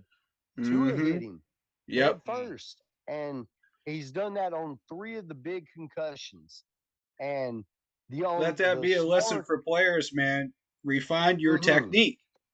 slide when you're supposed to slide, Yeah. and he doesn't slide. He goes head first, and that was kind of a coincidental thing because what's the guy's name? I mean, I love the dude. The dude died on the field basically and came back. Ugh. Um, but he's the one that made the tackle. But Tua led with his head and hit him square in in the thigh, and I mean you could see it instantly. I mean, it's like, dude. I mean, that's all on Tua. I mean, it And sucks, but yet I the mean that's rest of your the league, with the NFL rules, is going to call helmet to helmet. No, that's Tua's fault. Are we going to get that's Tua's a fault. rule for that too? Right. I mean, you led with your head, dude. I mean, Yeah. you had the slide rule, and he was already past the first down marker. He was already like 3 yards past it. Slide, dude. What are you trying to do? You're trying to be Cam Newton and try to run it all the way down. Well, you're not Bro, 6 foot. stop it, Tua. Stop it. You're not 6'5", 280 pounds with quick feet. Exactly. You know you're Oh man. you're Drew Brees Oh size, Lord, man. or Kyler Murray size coming in there leading with your head, and which I give him credit for because that's old school football. But still, do what you're supposed to do, man. I mean, everybody was giving who Sauce Gardner or someone hell for wearing the protective cap on his Yeah. helmet. Yeah. He's Yeah. like, I mean, why wouldn't I? He goes, I don't want to be brain dead. I mean, dude, Luke People need to Kuechly's talk still. more about, the lasting effects of this, after these players retire. You got That's right. injuries that already happened, that are part of the game, and then you got concussions. You're already dealing with your body bruised up. Some of these people can't even freaking walk.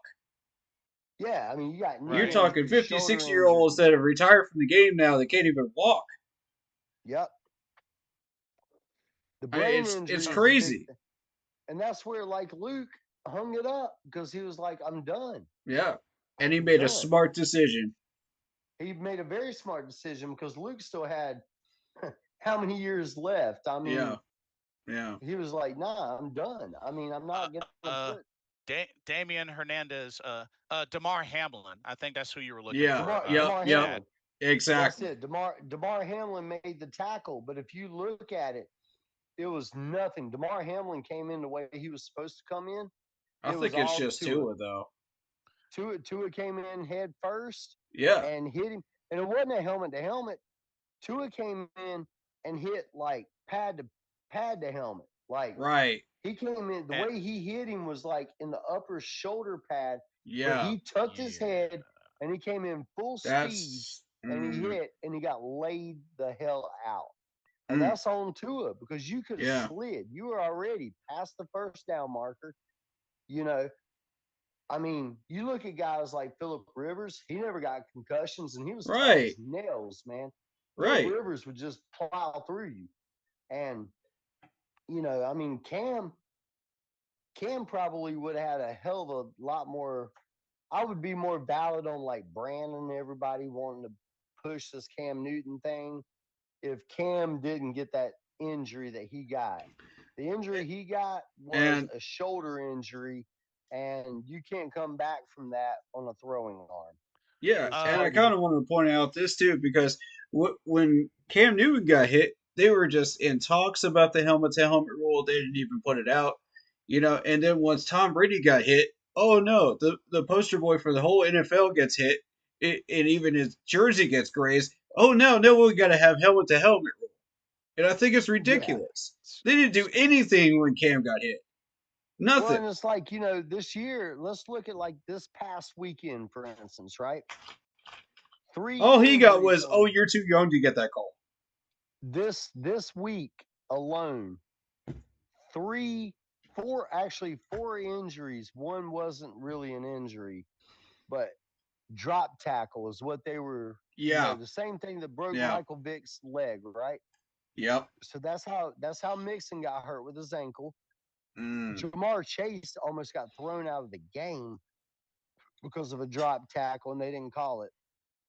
Um, and then it was somebody else. Oh, Pacheco Yep. drop tackle Yep. and broke his leg and broke his femur. I mean, there was three of them this week. It was really another one, but it didn't really affect the game. Right.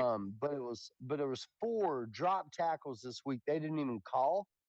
And the Yep. drop tackle rule, I understand because after watching Michael Vick break Mm-hmm. his leg from Mm-hmm. a drop tackle, then now it's a thing that they were supposed to be promoting this year. The referees were, per the NFL. Mm-hmm. We just watched three fantasy studs go down and one almost go down and almost get ejected because he argued it. And Jamar Chase go down from drop tackles. And it's where Mm. they're sliding and grabbing at the waist and pulling them to the ground. And it makes sense because we saw that. We saw that with I mean, hell, we dated all the way back to Randall Cunningham and Donovan McNabb, really, on drop tackles. But it really came to light in Michael Vick. And then it came to light, on a couple of plays over the years, but that was supposed to be their strong point this year that they were going to watch for was drop tackles. And this week we saw Pacheco with a broke leg, no penalty call. We saw Jamar Chase almost get thrown out of the game because of it, because he got in the ref's face and argued it and blah, blah, blah. We also mhm. saw Mixon get it on the ankle injury. And it's like, dude, if you're going to call the play, call the play. If it's a rule, it's a rule. And the drop tackle is dangerous for guys that are Exactly. moving. Yeah. Yeah. I mean, because Um, that's a creative way of taking someone down when you can't hit them or you don't have Right. the capability as being a hitter like a cornerback. Cornerbacks are the worst on it so because they're usually smaller and they're not going to hit you hard. So they're going to have to try to wrap you up and bring you down. So their way is to try to take you down Wow. like a bull. So you slide on your butt, grab them at the waist, and basically do like a jujitsu move to take them down. And so No.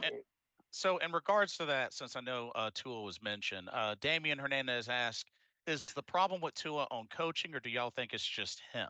It's just him. It's him. He led with his head. Yeah. He's led with his head on every concussion he's got. I mean, I watched the videos of it. They did comparison the other day with Whoa.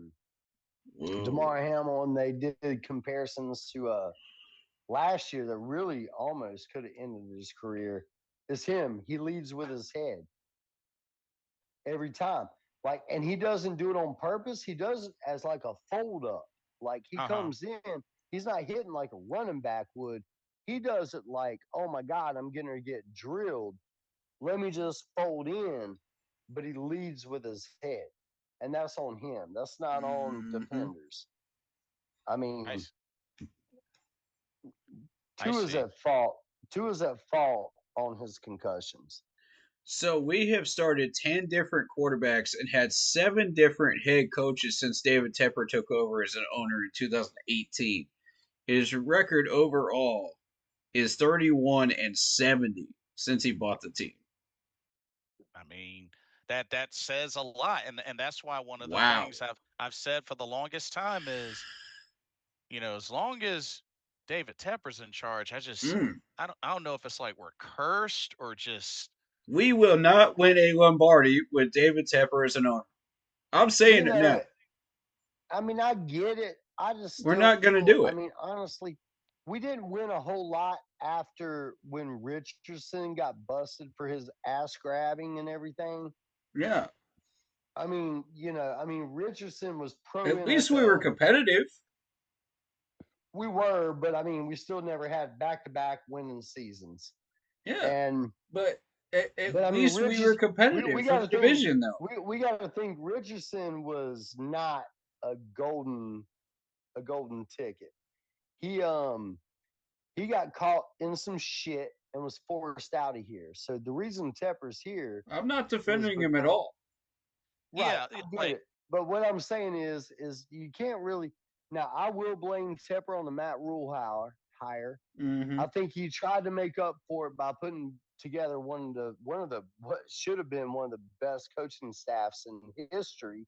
yep. I mean, Mm, he did. arguably. He put it together.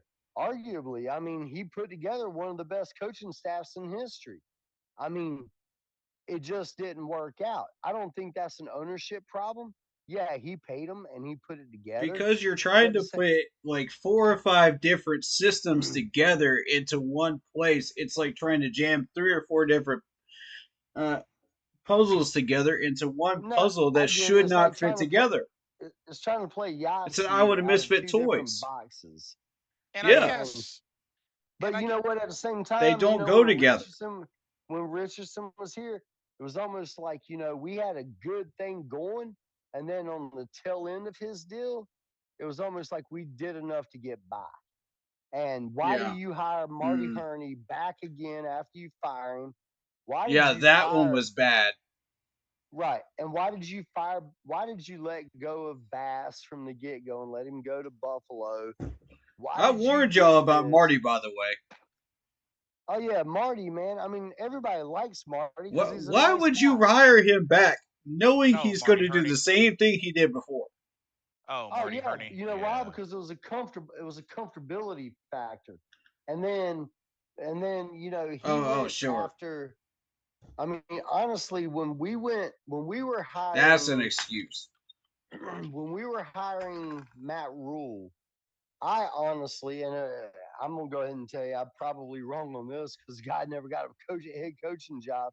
But I was like, well, he also has off-field problems too, just like Richardson and everybody else has had.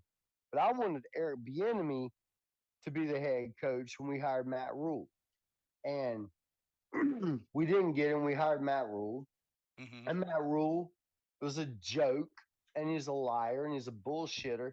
The problem with that is we hired Matt Rule and gave him full control. That's where Tepper fucked up was he gave him Yeah. full, Yeah. full7 years? control as a 7 years? GM. Yeah. He Why? had 7 7 years, years. 7 years plus gave Not him even full Belichick, GM. who's won multiple Super Bowls, got 7 years. I mean, And come on on. top of that, and then you try to make up for it for hiring Federer. which I actually like the Federer hire, but Federer never had. He couldn't do anything because he didn't have the full He was control. Matt locked Rule up did. in the first year. Yeah. Matt Rule had full control of the Yep. team, Mm-hmm. and I mean, so it's like it's like it's like he tries, he just makes the wrong. It's like he's trying to get married, but he keeps dating the wrong girls. I don't think Exactly. Tepper's I don't Dang. think Tepper's in it to try to destroy the team and try to Nah, I don't move think the so team or either. anything. I think he hasn't figured it out yet. And yeah, he's a pompous asshole. Mm-hmm. But so is everybody, every billionaire owner. Robert Kraft getting your massages and blowjobs in Good Asian point. parlor and doesn't get in trouble. I mean, Dan Jerry Snyder, a Jones. complete douchebag. Jerry Jones is one of the worst ever. Mm-hmm. You know, the Chargers owner, the DeSante family or whatever Oh over there, they're God. terrible. I mean, it Yeah. goes all the way back to where Archie Manning said Eli will not play for them, will not play for you. You're going to trade for Philip Rivers. Then you try to ruin Philip Oh Rivers' yeah, career. Right. I remember You know, Exactly. that. so I Definitely mean, remember that. these owners are total douchebags, Yep. and and Rivers went on to have a good career, and Eli went on to have a good career, and but they had to get away from these owners, and they had to go elsewhere to do it, and it's owners that just have too much confidence, and it's about 50% of the league. The other 50% you can't even name the Kansas City Chiefs owner, or Right. The ones let's that are say actually succeeding, you can't even name the owner right because they stay because they've out of it. taken a step back. Yeah, that's a good point. They have Yeah, not interfered, So and Tepper's tried to take a step back this year, and I don't know if it was his decision or if or everybody whose it forced him was to. to get Bryce Young, but I wanted C.J. Stroud, and Mr. C brought up a great point early. The Wick test. I mean, C.J. Stroud was like down there at the bottom with Frank Gore, like all Well, time part of that history. was they had him take that test at like midnight, right? Like at 11:45 at night or something like I mean, that. And it's like, C.J. why Stroud's a is that pretty. being taken at 11:45 at night? I That mean, that's the C.J. first thing. Stroud is well, right, but C.J. Stroud is not the smartest guy on the planet when it comes to a lot of things. I yeah, mean, but he doesn't get in trouble, and he Yeah. keeps his nose clean, and he's an athlete. But at the right. same time, you know, they lost a lot of players. It's going to be interesting to see how this rolls with Mixon out with that ankle injury. Um, he was set up way better last year because their salary cap was better, and he had a great offensive line. He had a lot of good receivers. You can't Mm-hmm. keep Stephon Diggs, Nico Collins, and Tank Dell. I mean, you can't do it all every year. So last year he came into a different situation than Bryce All did. three things that we don't have, folks. Right. Right. Well, and this year they lost some offensive linemen. His stats have dropped. I mean, he's not okay. So from a fantasy perspective, last year no one even drafted C.J. Stroud, and Yeah. in two of my leagues, right?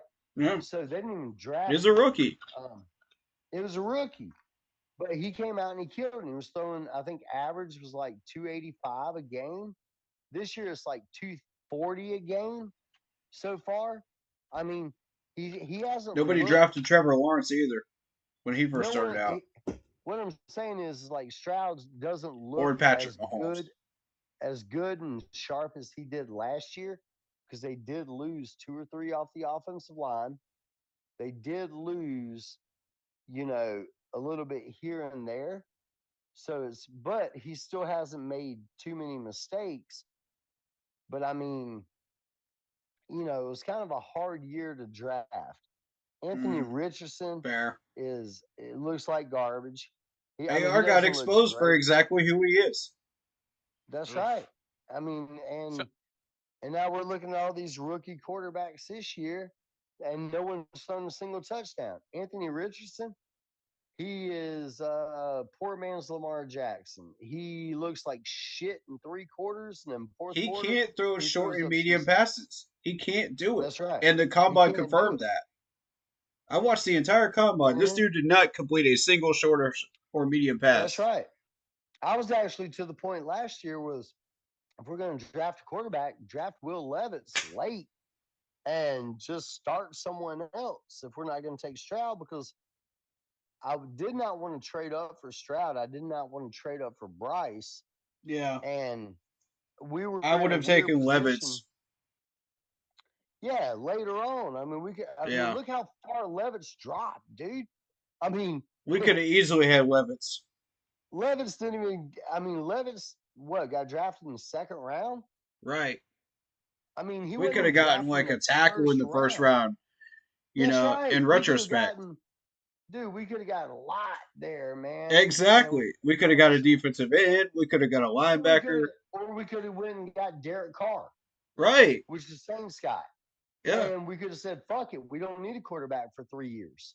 Right. And let's go just not use any draft picks on quarterbacks and waited till this year and said, okay, well, now we'll take a Drake May later. You know what I'm Well, I saying? mean, you can't exactly predict what the free agency quarterback carousel is going to look like, so you Well, have to we went kind of, after Derek Carr, but I mean, there was a lot about us going for Carr, yeah, and yeah. we didn't do it. I So I mean, it was I like, did kind of side with the people that wanted Carr, to be honest, because I recognize the talent this dude had in Las Vegas, and he was kind of stuck in a bad situation. But he was same situation Bryce is here, right, but he and had a and better offensive line. He had better weapons. You know, he has some stuff, but he's also a composed guy. And one thing I like about right? Carr is, and I'm not a David Carr fan. I'm not going to sit here and be like, oh, I think the guy is the greatest thing Yeah, he's since not going to sliced walk bread. into the office and complain and be like, "Oh, I don't have enough." Dude, he pumps his team up. He's an on the field Right? coach, and he's a leader. And he Yeah, throws his helmet down, and he gets in, and he does what Drew Brees used to do. He yeah, does the opening statement, gets everybody hyped, and let's go out here and do this. He right. cries in he post game interviews. He he shows the emotion. He wants to be there, and he wants to be the best. And he apparently got fined, I think 12,000 for that Michael Jackson touchdown celebration that he did. mhm, he did, yeah. He did a Michael Jackson Oh, celebration and got Yeah, fined for it. You're right, wow. 12 grand. yeah, he did the the crotch grab thing. Yup, Hmm. yup, yup. Can't be Yeah, doing he that. did the he, Yeah, and yeah, he yeah, did. He yeah, did. And I yeah, he like got Derek Carr. yeah, he got And fined man, for that. dude, he had zero receivers for 2 years. It was like, who's his receiver? One of them went to prison because he Right. freaking killed someone in a DWI accident. I Yup, mean, he had running backs that were at the tail end of their career that's not yup. there anymore. And The he Raiders worked would not forever. go out and spend the money for these people. That's right. And then they go out and they get what's his name from Green Bay, and then they Yeah. get rid of Derek Carr, and it's like, so you went and It, got receivers for Gardner Minshew, but you didn't get Wait a receivers minute. for Derek Carr. Hold up. and tell me Hold how up. you guys are Hold, doing any better in Las Vegas right now because of what hold, you just did. hold up. Hold up. Am I reading this right? So he didn't get flagged for that, but he got fined for it. That's right. What? Exactly. Yeah. He Oh What? my didn't get fined for it. gosh. Wait. So they didn't flag him for it, but they gave him a $14,069 fine. What? That's Yes. absurd. And you know This what? Here's the kind of guy he is. He's like, whatever, man. I'll just pay the fine. I'm not gonna try to. Don't make He's a not wave. even gonna. Yeah. He's not even gonna appeal it. He's like, whatever. He's the guy Yeah. at the beginning of the game that gets everybody in there. If they're down by 3 touchdowns, he's slapping helmets and saying, "Let's go, let's go, let's go, let's go out there and do this." He's that guy, man.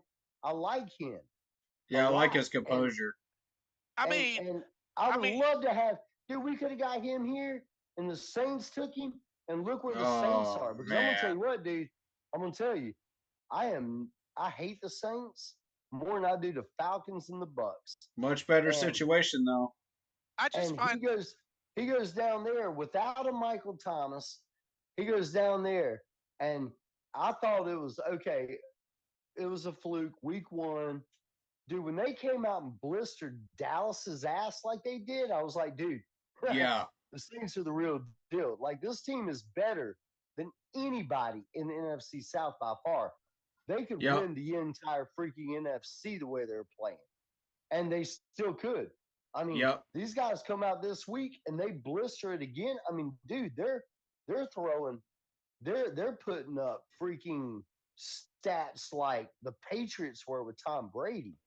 I mean, in comparison, these guys could come out, and the Saints, no one's going to walk them down. Not in the NFC South for sure. I mean, they killed us. They killed the Cowboys. I just And it was find embarrassing to both. And I was like, that's why last week I was 44 to 19, folks. In Dallas, by the way. in Dallas with Dak Prescott signing his $250 million extension the day before.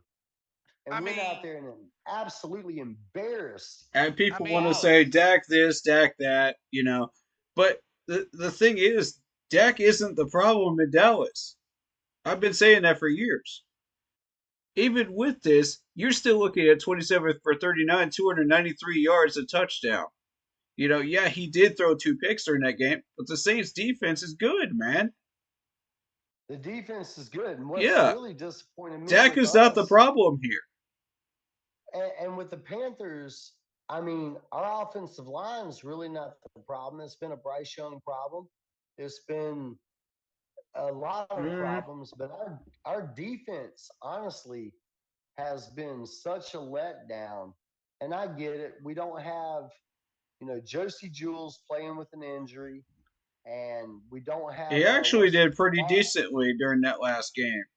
He did, but he's playing Run hurt stopping. right now, and he might not even play this week. And then we don't have Wanham on the field.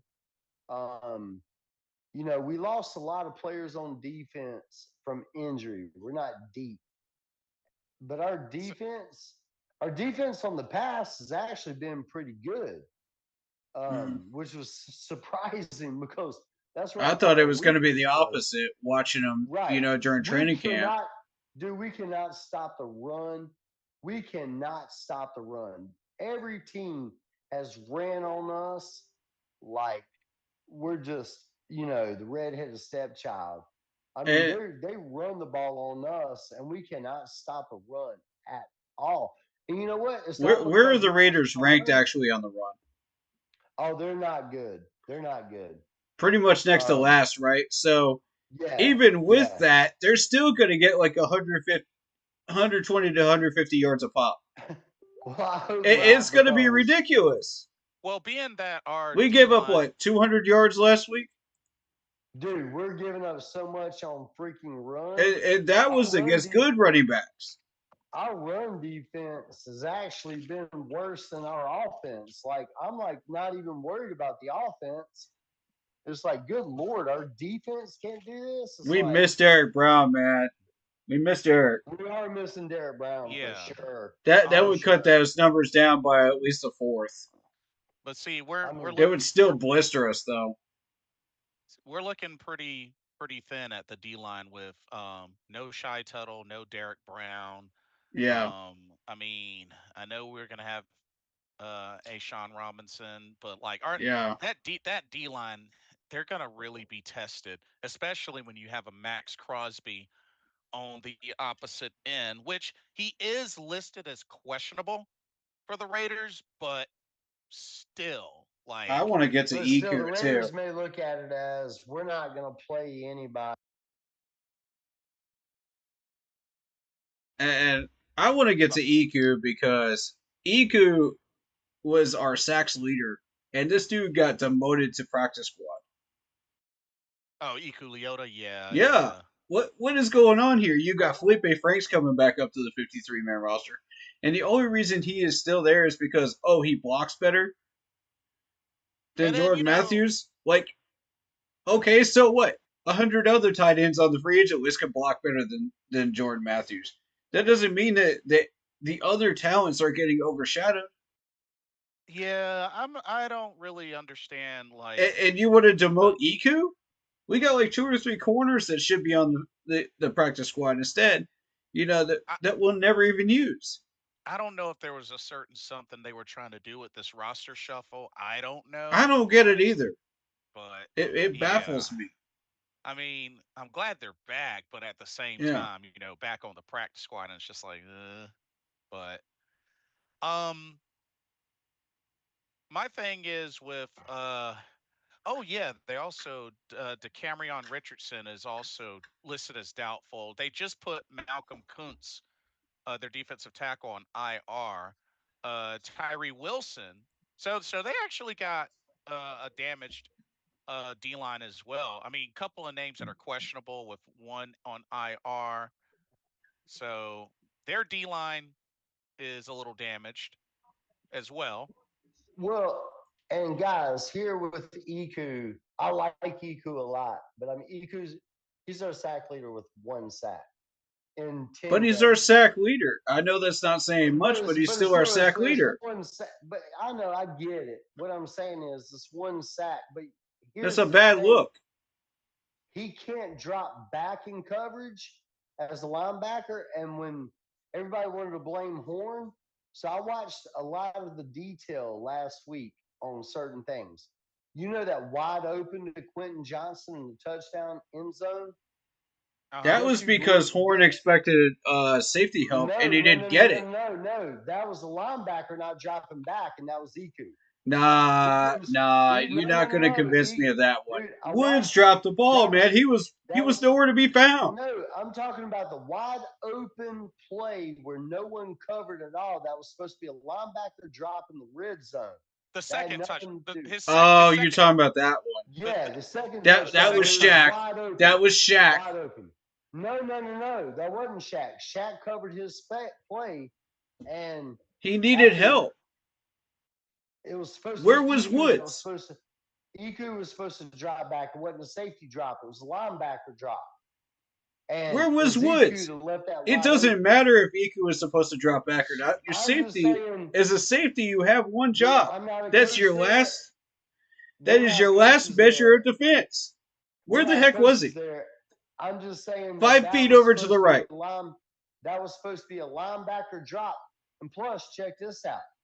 On two of the No. big plays that everybody was trying to give Horn on, those were on Horn blitzes as a cornerback.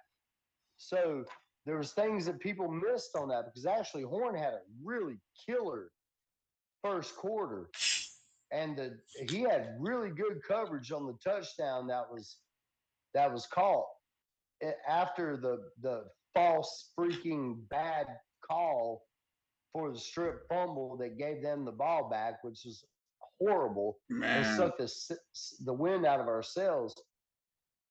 Oh Horn had wait, great coverage on that. oh wait, you're talking about the first touchdown where they missed the I'm extra talking point. about both of them. So one of them, so the opening drive, when they came down and we got the strip fumble on their first drive, and they overturned it and gave it back to him, which was absolute garbage because the guy caught the ball, made Agreed. Yeah. two Yeah, steps, agreed on and that turned his part. whole body, and then gave the ball back, and they went down and scored a touchdown, and missed the extra point, right? Yeah, that was the Yeah. 29. That was the 29 yarder to Quentin Johnson, and Right. they missed So, the and Correct. extra that was, point. Yeah. and actually, they actually said that was really good coverage. And if you watched it, it was good coverage. The coverage was good on that. I mean, without getting a pass interference call, it was great coverage. And Yeah. then I'm talking about the one. So then we ended up kicking the ball. So we had two plays that went against us in that game that led to 13 points. One of them was also the special teams on the punt, and no one touched the guy. But they said they blocked the view of the catch, Oh, so yeah, they gave that us a garbage. 15-yard penalty. Oh That my was god. garbage. Oh yeah, That was yeah, yeah, Pure yeah, garbage. yeah, garbage. yeah. We got that ball. That should have been our ball. He dropped it. It should have been our ball at the goal line. Facts. Now you take 13 points off that score and maybe add 7, 10, or whatever to that, then that kind of changes things, right? We don't know if we would have scored. Who knows? But Mm-hmm. Hmm. the wide open Quentin Johnson touchdown, where he was left wide open in the middle of the end zone with zero coverage, Iku was No supposed to be coverage the one that at was supposed all. to drop back. Iku was supposed to drop back. That was red zone coverage, linebacker drop back, not the safety. And that's Okay, why I'll blame Miku for that one. I'll blame Okay, so you're Miku that for was talking. that. that was it. That's So fair. But so then you're talking about the 5 yard passing touchdown where he yeah. exactly where no Okay, one was on him. That was That's supposed to fair. gotcha. be Iku That's Okay, fair. coverage. okay, I On know what you're that And one, talking yes, about. that was Iku. and he tried to attack the run instead of falling back like he was supposed to. Even Okay, Yep, Shaq that's Thompson, correct on that and one. no one threw him under the bus, but even the announcers and I did. analysts said Iku was supposed to be the one that was supposed to drop back on that Yeah, coverage on that play. And I saw him I mean, pushing. the guy was wide open. There was no one even there, and he was wide open. Yep. And that was the one that got Iku cut right there. But then we Oof. got him back. So maybe that's an eye opener because I like Iku. But also at the same time, we got to think the guy has been a backup practice squad guy in 10 games with the Panthers as a starter. He has 8 tackles and 1 interception. Mm-hmm. hmm That's not very good stats. Mm-hmm. 8 tackles in 10 games. I mean, you're averaging less than a tackle a game. But I like the guy, but I see where they were coming from. But that play right there got him cut. But there's a reason that nobody in the league claimed anyone off waivers that we cut last week. Jordan Matthews, no one claimed him off waivers. He's back on the team. Iku, no one claimed off waivers. He's back on the team. 32 teams overlooked Jordan Matthews and Iku, and we got him back. So there's something to be said about that, right? If 32 teams, because I'll tell you who would have taken both of them, would have been the damn Kansas City Chiefs because it seems like they take everybody. Oh yeah, You aren't yeah. You kidding. know, By the way, they right? just got what's his name back? The running back. Oh yeah, they got back Kareem Hunt, right? Yep. Yep. Yeah, they got Cream Put Hunt him on the back. practice Yeah, squad. They're not going to they sign him put to him the on the practice 53 though. squad. But he is also 30 years old, 32 Yeah, years old. he's staying on the And squad. um, but he is back on the squad, and they're going to probably elevate him before Sunday night's game Mm-mm. because he knows Andy Reid's deal and how he rolls, They and spec- plus he Right. can. They said specifically on ESPN that no, they're not going to elevate him. You know, So so it'll it'll be interesting to see how with kind of like both defensive lines hurting a little bit. Of course, I know when it comes to offense, Raiders like I know run game is Yeah, but of course Samir we White. Samir White, Brock Bowers, Devontae Adams. I mean the Ooh, yeah, passing. Amir Devontae Abdullah. Adams. Amir Yeah, Abdullah is a name that people should be familiar with. yeah, we used to have them. Yep. Yeah, speedy dude. Mm-hmm. To be honest though, like I don't know how y'all feel about the Raiders defense, but I mean, Not good. It's aside been from stagnant and not good. aside Right, from they're We can not take good. advantage of it. Even their own guy said they can't stop the run. So I'm looking at Chuba this week Me to be too. able to establish the run this week. Chuba's going to have a killer week this week. Yep. He's I Everybody mean, that's wow, got him in y'all. fantasy, throw him in. I mean That's right. aside from Max Crosby, I mean, and I guess maybe John Jenkins, like I mean, I don't really see anybody on their secondary that's a threat. Nah, Me nope. neither. Because their defense is actually so. Like I Nate said, when I Hobbs, was maybe. listening to CBS today, um, that guy was even like that covers them. It's Mm. like we are abysmal against the run, and we are mediocre on the pass, and they do not cover tight ends well at all. And so I think this week is going to be the week that Andy Dalton's going to come in. And I think this is a perfect week. And I think they evaluated this before they made that move. Mm-hmm. Mm-hmm. Is is we're going to have Andy Dalton in that can step into the. I mean, the guy even said, he goes, dude, we've never won against Andy Dalton. Our defense is terrible against the run. I think Chuba and Miles together are going to have a great game this week. I think that Mm-hmm. they're like ranked 25th against the tight end. I think Sanders, and I think this is why they made the move with the Jordan Matthews. I think Sanders is going to come in and be in more of a, we're going to run a lot of slot and a lot of tight end and run the ball. We're going to do it the Andy Dalton way. And if I go back in memory, he throws deep when he needs to, but you're going to see a lot more of, he spreads the ball. They're Dalton gonna Now, loves to tailor spread it the towards ball. Andy. so now, here's the thing to keep in mind, y'all. On a total of 68 pass blocking snaps, Corbett, Hunt, and Lewis have only allowed 4 pressures, no sacks, and 2 pressures on quick throws. That's it. Right. Yeah. Yeah, full respect to those three. That's So why They are that's getting why it done. so if you are we that's why we have to blame, and when I say blame, I use it loosely because I feel bad for the kid. It's where we got to blame Bryce because the pressures and everything on the pass side has been pretty Uh, good for Bryce. all right. so that means we're gonna have to really we pretty much gotta trust that Andy Dalton can deliver in a clean pocket consistently. Not only that, he's been working with the ones all week.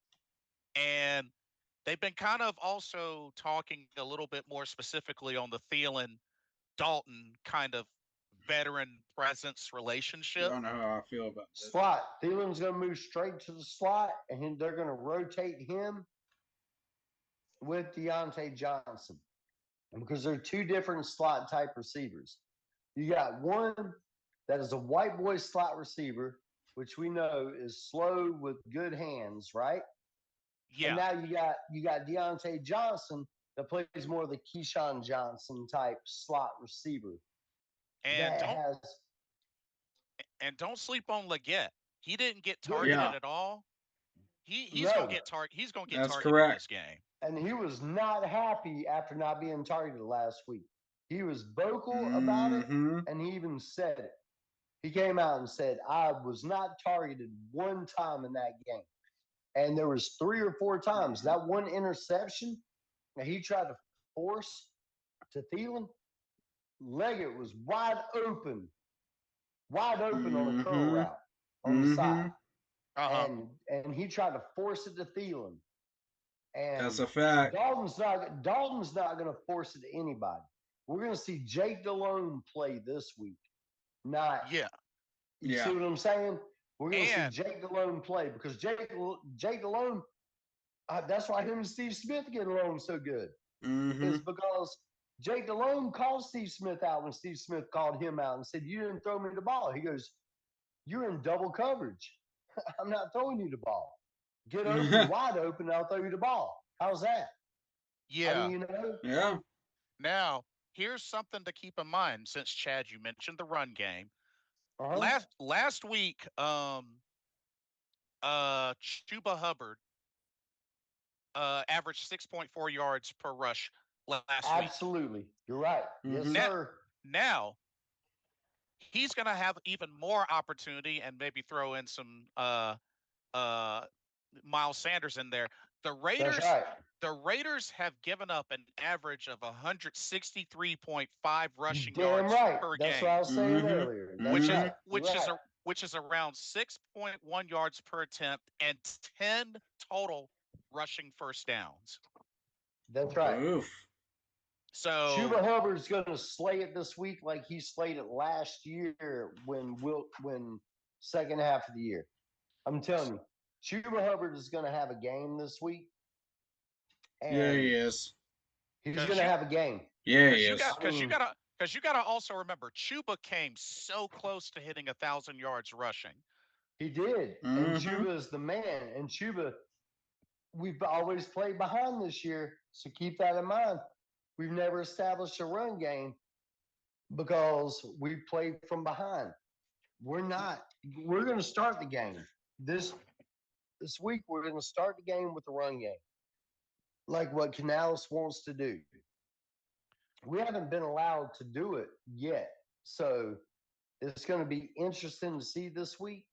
And Canales is super high on Chuba, and he's Mm-hmm. super high on Miles Sanders. Now, And yes, absolutely. Mm-hmm. Now we and also they're two different style backs. And Mm-hmm. Miles already knows that Chuba's the starter. And Chuba and Miles has a chip on his shoulder because last year, I'm gonna tell you, we can blame we can blame Miles Sanders for looking like shit last year, but I'm gonna tell you, no one wanted to blame Bryce for it, but we can blame Miles for it. Miles had the same offense that Chuba that Bryce Young had, and it did not fit his forte, and he was not used properly. mhm. I mean, you catch Miles Sanders on a short yard out. The one thing about Chuba is Chuba can't catch. He's not a catching. I gotta disagree on that too. I'm gonna have to Well, disagree. At Yeah. he's first, he, at at he's not Duke can known catch, for it. man. Okay, at first, he's not known for it, and he's I, not a Hold on, Chad. I, I'll give you his first year. I'll give you his first year. I'm Same. talking But about even with Philly. You talking about Chuba here? Yeah, he was terrible his first year. Yeah, yeah, Yeah. but afterwards He he did fixed that. improve. He did fix that. He did he fix did. that. He fixed it a little bit. Yeah, he had to. But I'm also saying what I'm saying too is don't sleep on Miles. Last year, I'm not going to compare Miles Sanders to his Philly years to last year I see what you're saying. I see because what you're saying. Okay, yeah, Fair point. Fair point. Okay, okay. Miles was screwed just like Bryce and everybody else on that team. The only player on that offense last year that was worth a damn was Adam Thielen. yep. Bottom line, I Yep. mean that's he. the only Yep. one. I mean he got his 1,000 yards receiving. And Yep. that's because he was catching balls and doing yards after catch. Mm-hmm. And the yards after catch, that YAC is what made him where he was.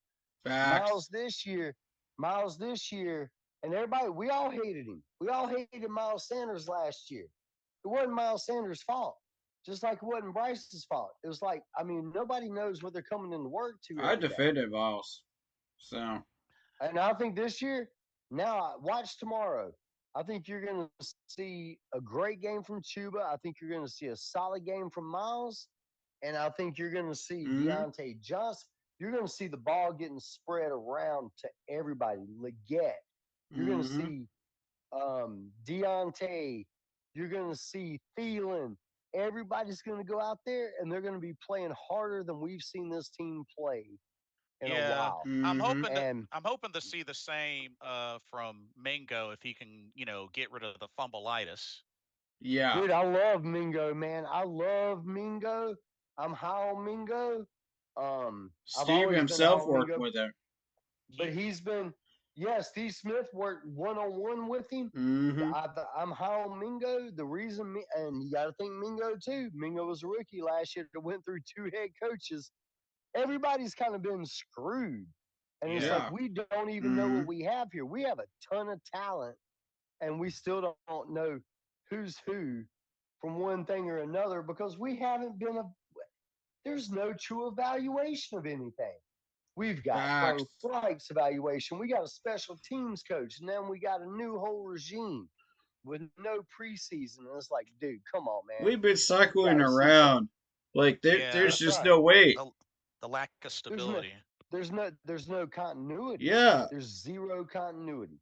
So once you see this, because I will say this, Go back and look at the stats last year at the Seattle game when Andy Dalton started, and look at the stats from Miles Sanders, look at the stats from Chuba Hubbard, look at the stats from Andy Dalton, look at the stats from Mingo, Mm. and look at the guys that were on the team last year and see what we're walking into tomorrow. Because the quarterback doesn't throw for 340 yards, 3 touchdowns, no interceptions for a reason, right? I Yeah. mean, I mean, it is what, and this is a better team than last year. I mean, Yeah. Terrence Marshall Mm. Jr. was a starter. I mean, Amingo was a starter, and Thielen was a starter. We didn't, and Miles Sanders and Chuba Hubbard, but we still didn't have a tight end. I'm telling you, man, it's going to be a whole different game tomorrow. I don't like it at 4 o'clock, but I don't know why I don't like it at 4 o'clock. Like it's some big discrepancy. I just don't like it at 4 o'clock because I don't want to watch 4 o'clock game. Yeah. We haven't Um. heard the 1 o'clock yet. So my only concern, and this may be a major or minor one, just depending on how you look at it. Going back to Max Crosby, because we got to remember this is somebody that was coming off a 14 and a half sack season. Um, this Mm-hmm. this is a player that the Raiders will line up anywhere on that line. That's right. Yep. So And where are they going to line him up, though? Are they going to line him up on against Icky, or are they going to line him up against Moton? Because Probably Moton, because he's the and, weaker of and the you know, two. I would actually rather them line him up on Moton because I have zero faith in Mm. Icky. I have I zero have faith in zero Icky. faith in Taylor. I have a little I bit of have a faith little in bit. Icky, I but have a little bit of. See, I'm opposite. I have a little bit of faith in Moton because the last week he changed the dynamic from week one. Icky, I mean, I don't even know what to expect from this guy. Does this guy even want to play football? I know Moton does. He gets beat, and I get it, but I sometimes it's like when I listen to Icky talk, he's got all the faith in the world, and it's like listening to I don't know, man. I don't even know if the guy even really like Icky just is like is he lazy? I just don't even know what he wants to do anymore. It's like, do you even want to play football?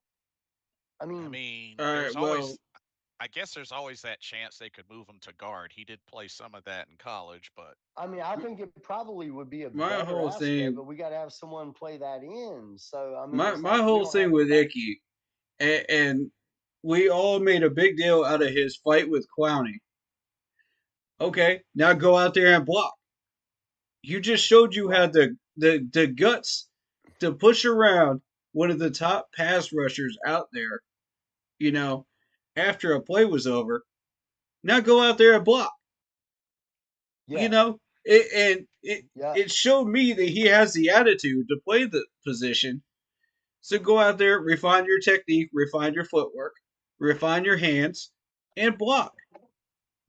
And we seriously need to get And he we did. need to get and Clowney's got to step it up too. I know he's more of a pass rusher, but I mean Yeah, yeah. Clowney's yeah, been he's been abysmal this year across the board.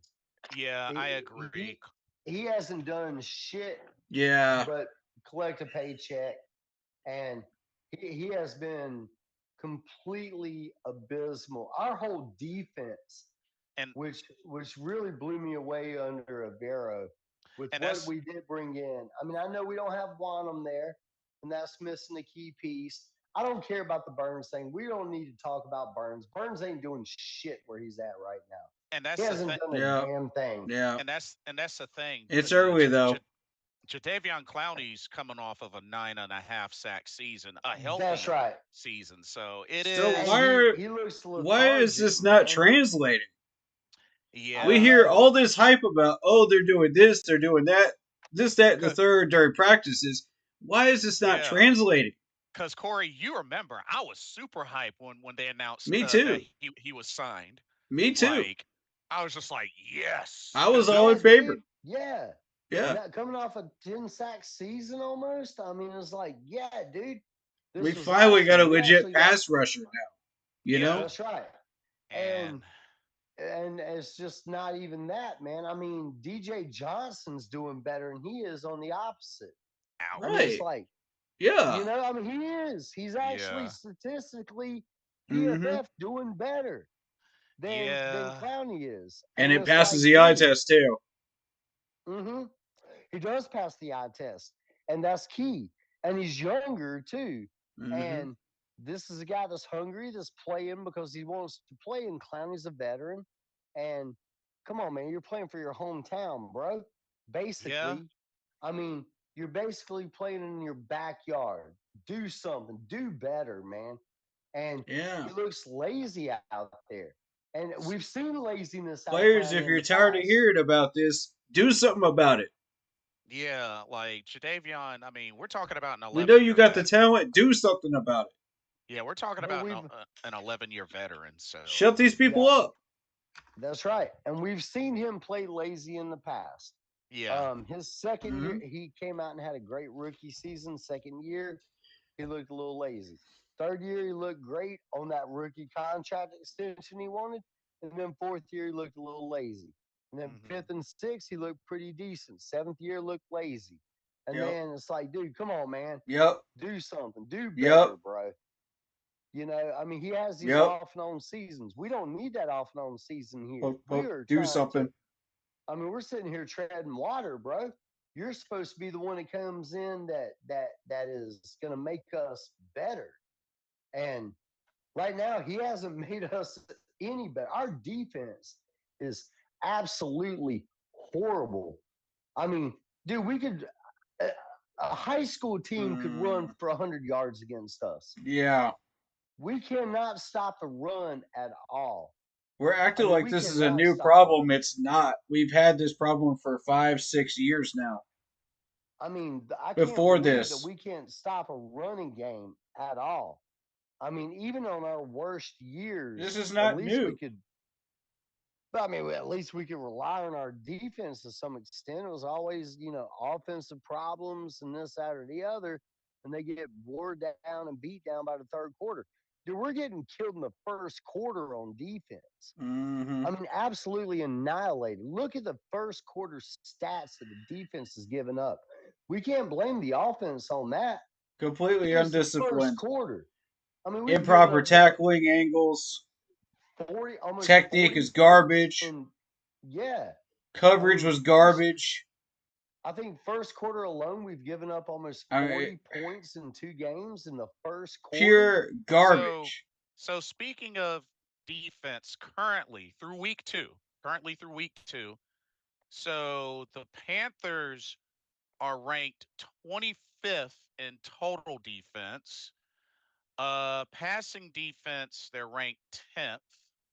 Right. Passing defense has been Uh, good. Run Yeah. defense is run, bad. Run rush, defense is oh, pure dumpster fire. rushing defense, they're ranked 31st. That's right. They I ought to mean, be we're the 32nd, second man. worst. Uh, Second worst in the league next to Who's Washington. below us? Who's below us? Washington? It's got to be uh, How Washington in or the the world is Giants. Washington below us, man? the Colts. The The Colts? Colts? Yeah, the Colts. Oh my lord! Wow. Um, Wow, so scoring defense, we're ranked dead last. Yes. We don't turn the ball over. that's We Uh, correct. don't. We don't force Yeah. turnovers. red zone defense, we're ranked 31st. Yep, Yeah. Um, Yeah. yep, third down defense, we're ranked 30th. Yeah. yep. Our That defense checks. is abysmal, bro. That checks. So yeah, I mean, it is. those are our Our defensive defense, rankings. our Mm-hmm. defense is is down there with our quarterback right now. And that's a problem because if our defense Yep. was consistent across the board, then we wouldn't be blown out. And with that being said, We look like the if our Cowboys last week if our Now, defense if our defense steps it up, then defensively. it takes less pressure off of Bryce, hold him to a field goal, hold him to 0 points and force a punt. Let's make it a riverboat Ron type deal, Now, Yeah. And do y'all want to hear offense? offenses, I'll go ahead and tell you where the offense So, is. It's so, absolutely horrible. so total offense ranked dead last. Yep. Putrid. Uh, uh, pan, passing offense, we're actually tied at rank 30th with the Patriots, Yeah, the Patriots Who's are below us? horrible. the Bears, The Bears. Caleb and Williams is a joke, bro. Hey, and and broski, and you that in chat right now, bro? and that's the thing, and that's the thing that I don't really get. You uh, do you see the weapons the Bears have? just saying. They should not be at the dead bottom in passing offense. They shouldn't, but What y'all doing?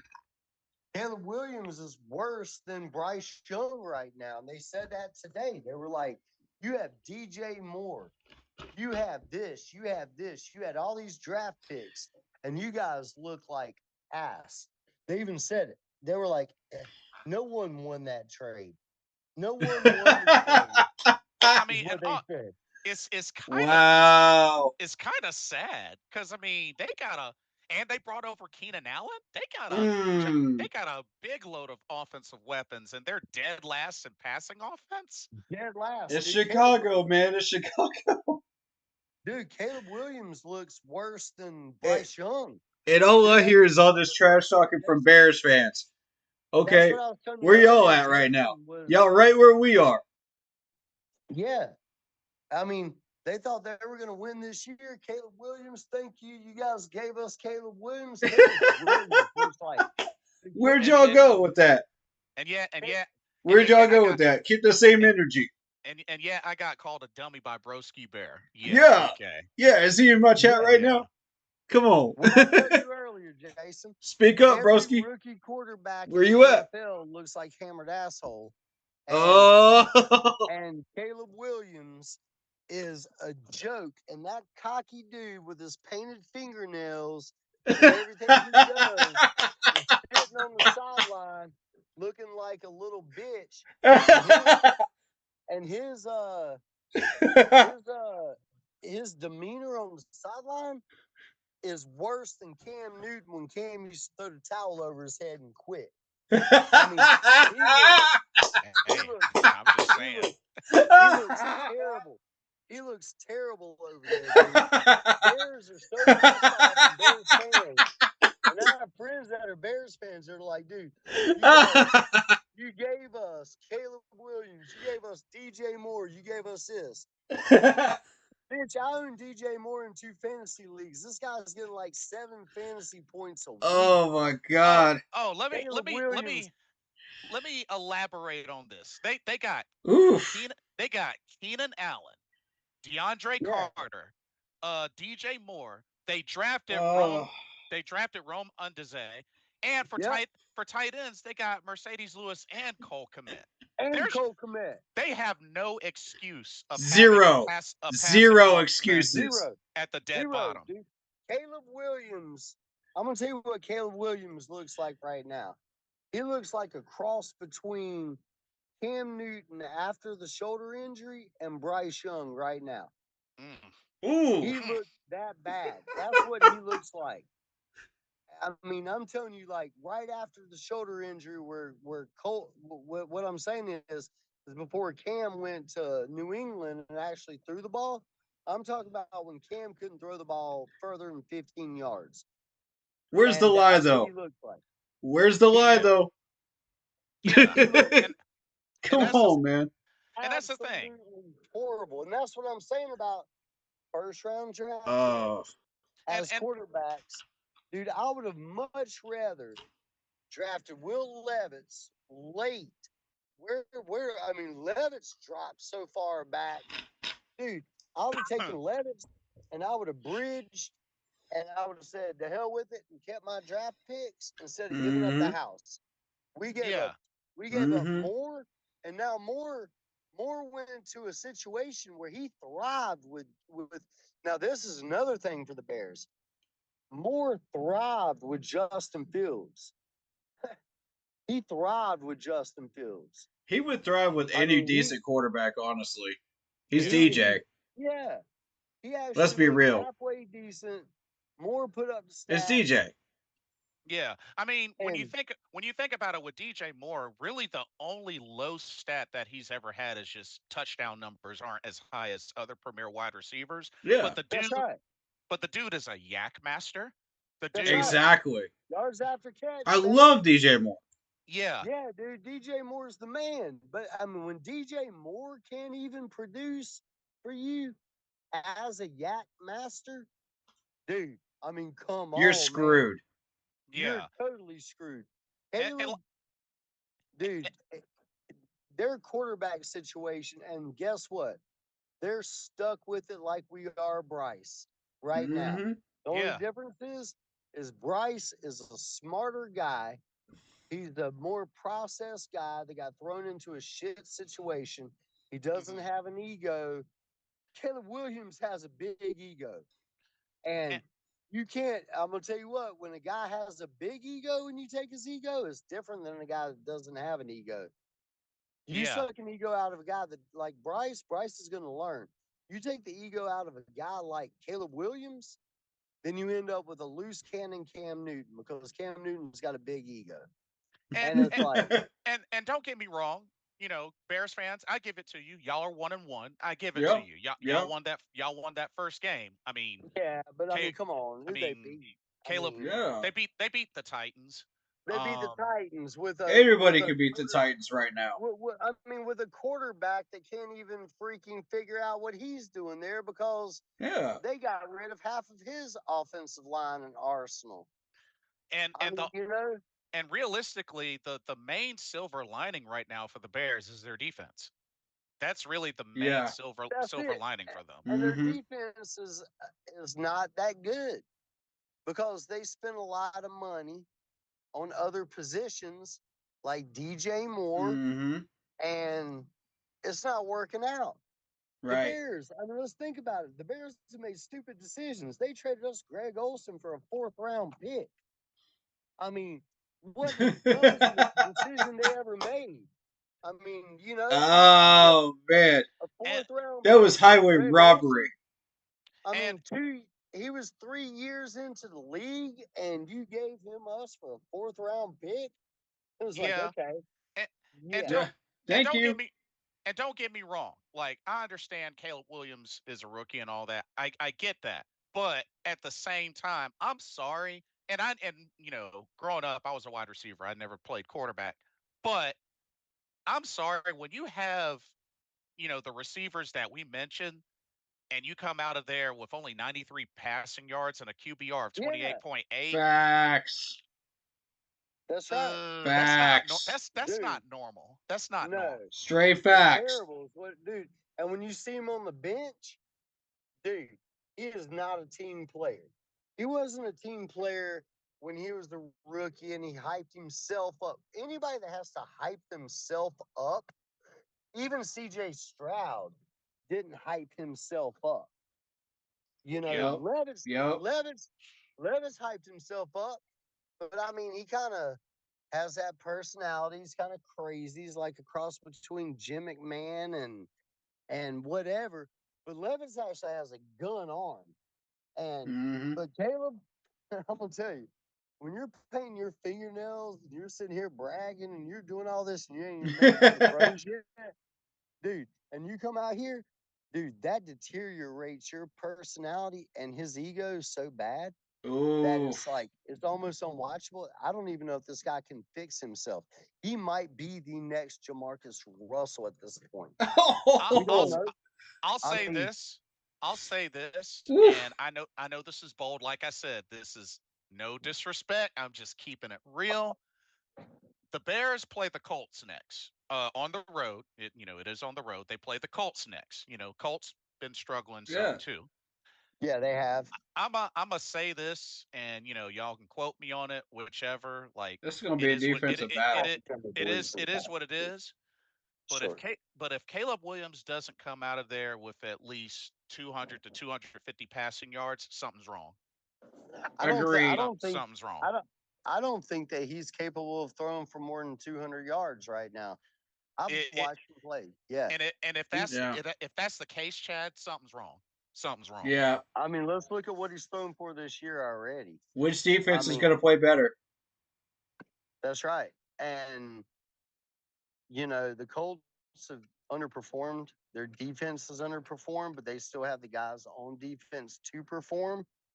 They didn't really lose a whole lot. I don't know. Thank you. I don't know what's going on with the Colts, but it's like if you look at them, they're still almost the same team. Other than Anthony Richardson he's kind of I like Anthony Richardson, but at the same time, I still think that he is a poor man's Cam, and a poor man's Cam versus that injury didn't help him last year. I'm gonna tell you that, and I think he's gonna have a little bit of gun shy sophomore. Um, I did not want Anthony Richardson because I did not want a prima donna quarterback here. I wanted a quarterback. Well, he's still kind of a project though, project slash prospect. He is, but he's going to be a very. The guy had a pretty bad concussion last year, and he also had, another injury last year, and so Richardson had 2 injuries as a rookie. One was a pretty bad concussion that set him out for like 4 to 6 weeks, and he also had that hamstring injury. I just don't. I never really was high on him. I consider him. So this is why I also don't want anybody to hype up Cam Ward coming out of Miami. I don't want those players anymore. I want a pocket quarterback that can step in the pocket with some size and throw the ball. And I don't give a damn if we bring Donovan McNabb out of retirement, or if we bring Phillip Rivers out of retirement, or if we go after Derek Carr, which we should have, I think, or what we do, or roll with the Red Rider next year. I don't care. Next year's quarterback class is going to be garbage, and and the NFL teams in general have to stop overreaching for quarterbacks so early in the draft. It has to stop. It's killing these guys' future. Yeah. I mean, even Anthony Richardson. I mean, dude, you had Phillip Rivers. I mean, you could have kept even Tennessee. The longevity of these quarterbacks' careers has gone downhill. If you were going to draft Will Levis where he was drafted, right? He wasn't even a first-round pick. He was drafted late in the draft. Yeah. Late. Levis kept falling. Why would you have not kept Ryan Tannehill for one more year to bridge this guy in? Yeah. Because they're very, very similar quarterbacks. Yeah. So you had the perfect mix right there. We're trying to bridge Bryce Young, who's 5'9", with Andy Dalton, who's a pocket quarterback. But Andy Dalton wants to be a coach. He wants to be a coach. That's his next goal in life. He doesn't want to be Tom Brady. He doesn't want to he's not going to go to the Hall of Fame. He doesn't want to do this. He wants to be a quarterback coach. He wants to come up through the ranks. Which player said that, Marcos? Which player said that? And you know what else is really sad? And this might sound bold. I really, really wonder if he stayed and continued playing, if they would have went as far as AFC Championship, or maybe possibly sneak his way into a Super Bowl. And Who's that? Ryan Tannehill? Nah, Andrew Luck. Andrew Luck. Oh, dude. Well, Andrew Luck, yeah, but Luck realized real quick. He did a Luke Kuechly, man. He was like, dude, I've had 2 concussions. I'm done, bro. And it's crazy. Moving on. And it's crazy because Andrew Luck, Tannehill doesn't suck. He's actually halfway decent. You just have to put him in the right system. Right. Tannehill is awesome. I like Tannehill. I think he's like the next type of Ryan Fitzpatrick. Dude, Ryan Fitzpatrick, man, out of Harvard. This guy was a floater forever. He didn't hit his prime till he was like 34 years old. Yep. And everybody was blown away. It didn't matter what team he went to. That guy won, and he threw the ball, and he wasn't going to lose. and he still threw I, for 275, 300, 325 yards, 3 touchdowns, 1 pick, whatever. I And guess Credit he the was tough quarterback as coach nails. And for working you with know, him. he was, and the thing about Luck is I always thought that Andrew Luck. I'm glad you brought that up, Jason, because Andrew Luck was so smart behind the line. hmm He was almost, if concussions and injuries didn't hurt him, he would have been a very similar quarterback to Peyton Manning because he Mm. had the smarts, the size, the audible. He could read everything, and and I this and you I guess can't it's teach that. just and I guess it's just shocking because you remember 2018 was his last season. He finished a Pro Bowler. Yeah, He was named comeback player of the year, and yeah, he played all 16 games. he did, and Yeah. then he got hurt again. He said, "I'm not coming back. I'm not going to do it anymore." Like Um, when when did he get hurt again? he got hurt twice that year, but he Oh, came okay, back quick on Marcos. them. Oh, okay, Gotcha. okay, Yeah, he came back quick. One of them was a concussion, and one of okay. them was a knee injury, but he came back quick on him. Like he did, he came back just to play. So I give him the Allen Iverson type deal. Like I play through anything, and I think someone woke him up and said, "Look, dude, you are you've had two major concussions. I don't even know how you cleared concussion protocol on this one." Um, and he did play, and he just said, "To hell with it, man." I mean, some of these guys just say, "To hell with it." Well, I don't mean, forget concussion plus you remember he had the shoulder injury as well. the shoulder injury, yeah, just he was like I said, Peyton Manning 2.0. I mean, Mm-hmm. Peyton Manning flew to freaking Norway and had illegal projects done on his shoulder that were not even supposed to be covered under NFL, and had plasma injections before it became a thing here. But And Andrew Luck reminded me a lot of Peyton Manning because he could read. He could read defenses. And name one quarterback in this league right now, other than Aaron Rodgers, that we could say can read a defense. No player Patrick can, no Mahomes. quarterback. Patrick Mahomes can. You know why? But Patrick Mahomes can read them. But Patrick Mahomes also has a special side to him. He was going to be a number 1 draft pick in baseball. He's a oh yeah. shortstop. Yeah. He does the dink and dunks. He does the sidearm throws. He does all these weird You passes. He said name does all one though. this. But you're right. But he sees the field because he's a defensive player in Nah, baseball. nah. Hold up. Nah, Damien. Uh, Damien's saying y'all can have Caleb Williams. Nah, stop. No, no, no, nah, no, nah, nah. no, We don't no, want no, no, no, no, Caleb. no. We You don't can't. want Caleb. No, no, no, no, Keep him no. up in No, we Chicago. don't want Caleb. Hold up. Damien, Hey, don't. Hold up. Damien, don't make that excuse. With all the weapons y'all have, don't make that uh, excuse. tell Uh-uh. him we'll trade. Tell him oh we'll trade. wow. Tell him we'll trade him. Y'all want? Uh, we'll trade Y'all him really want to go there, Johnson. huh? We'll trade him. We'll trade him Johnson and Jack Plummer for Caleb Williams, DJ Moore, and their number 1 Nah, offensive nah, nah, tackle. nah, How's nah. that? I like Jack. I like Yeah. Jack. Don't do that. I Well, like my Jack's Jack ball too, placement but is incredible.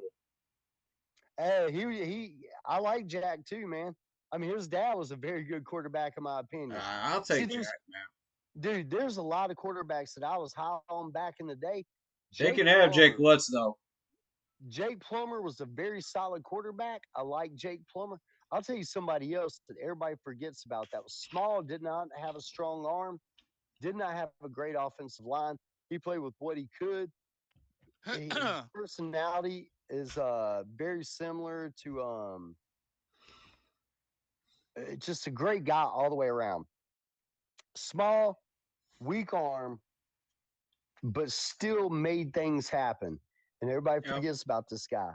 Chad Pennington was a really decent quarterback. He went Yep. through teams that had no receivers other than like Wayne Krebet. That was None. his number 1. You know what I'm saying? Yeah. And well. Dude, everybody loved him. He had the Josh Allen personality where everybody loved his personality. Yeah. He had a weak arm. He couldn't throw the ball more than 40 yards. I mean, but I mean, Well, let's be real. I mean, the guy was structurally sound. I'll tell you somebody else, dude. I'm gonna tell you somebody else. And everybody can hate all they want to on these guys. I'm gonna tell you what. When you get sacked 10 times in one game by the Giants and you walk off the field and smoke a cigarette and say, fuck you, I don't want to play anymore. Jay Cutler was a damn good quarterback. And he would kick any of our asses in the locker room right now because he see, didn't care. Mm, my issue with Jay Cutler, it's weird. It's like He's a love hate.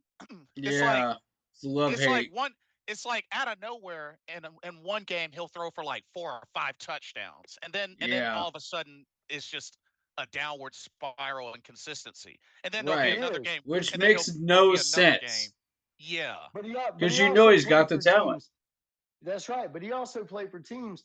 Dude, when he played against the Giants that game, and he got sacked 10 times in one game and he got off the field, he grabbed the face mask of two offensive linemen with two different hands and threw them to the ground, walked to the sideline, propped his shit up and fired up a cigarette and said, I ain't going back in. And the coach was like, you ain't going back in? He goes, nope. I've already been sacked 10 times. I'm not going back in. He Yeah. goes, to hell with you. I'll go buy 300 acres in Wyoming and I'll move to Wyoming. I don't need you. He said, to hell with you. And I love that. Ever since it, that's one of the best pictures ever, where he props a helmet on the back of his head and fires up a cigarette. And beforehand, he grabbed two face masks of two of his offensive linemen and threw them to the ground and walked Oh. off and lit up a cigarette on the sideline. I was like, Yeah. that guy right there, yes, that's who I want in my corner. And then he retired. He married a model and he bought 350 acres in Wyoming and said, the hell with football. I don't need it anymore. And because, I mean, Wow. the guy got screwed in Denver. He got screwed in Wow. Chicago. Remember, they traded him for Kyle Orton Yep. straight up. And it was like, and he said, the hell with y'all. He said, I don't need this shit. I've made my money. I'm done. I'm moving to Wyoming. I'm going to hunt. Oh, I'm going to hunt so I elk respect and I'm it. going to smoke cigarettes. And the I hell with so y'all. respect it. so a quick thing. Damien says Tannehill sucks. Tannehill does not suck. I'll say Disagree. I'll say he kind He of does not struggled at suck. he kind of struggled at first with Miami, but as soon as he came to Tennessee, Dude, he not only became a Pro Bowler, he not only became comeback player of the year, he he also went also to the Yeah. AFC Championship game. went to Yep. the AFC Championship game, Yep. and he led the league in passer rater leader. So That's right. Exactly. you might want to rethink that, Damien. Yep. He was a Credit Uh, lead to the fluid quarterback coach and for turning him around. he was um, the only one out of that year's draft that actually succeeded at some point because that That's year a was fact. when that was the year that all these quarterbacks came in and no one did shit. And Tannehill fought through it and ended up, he was like, he's a poor man's Ryan Fitzpatrick. Yep. And he yeah, I ended can up give you that. winning. Hmm. When he got to I agree. Tennessee, Ryan Fitzpatrick took his place in Miami. Remember that? He went to Tennessee and they both thrived.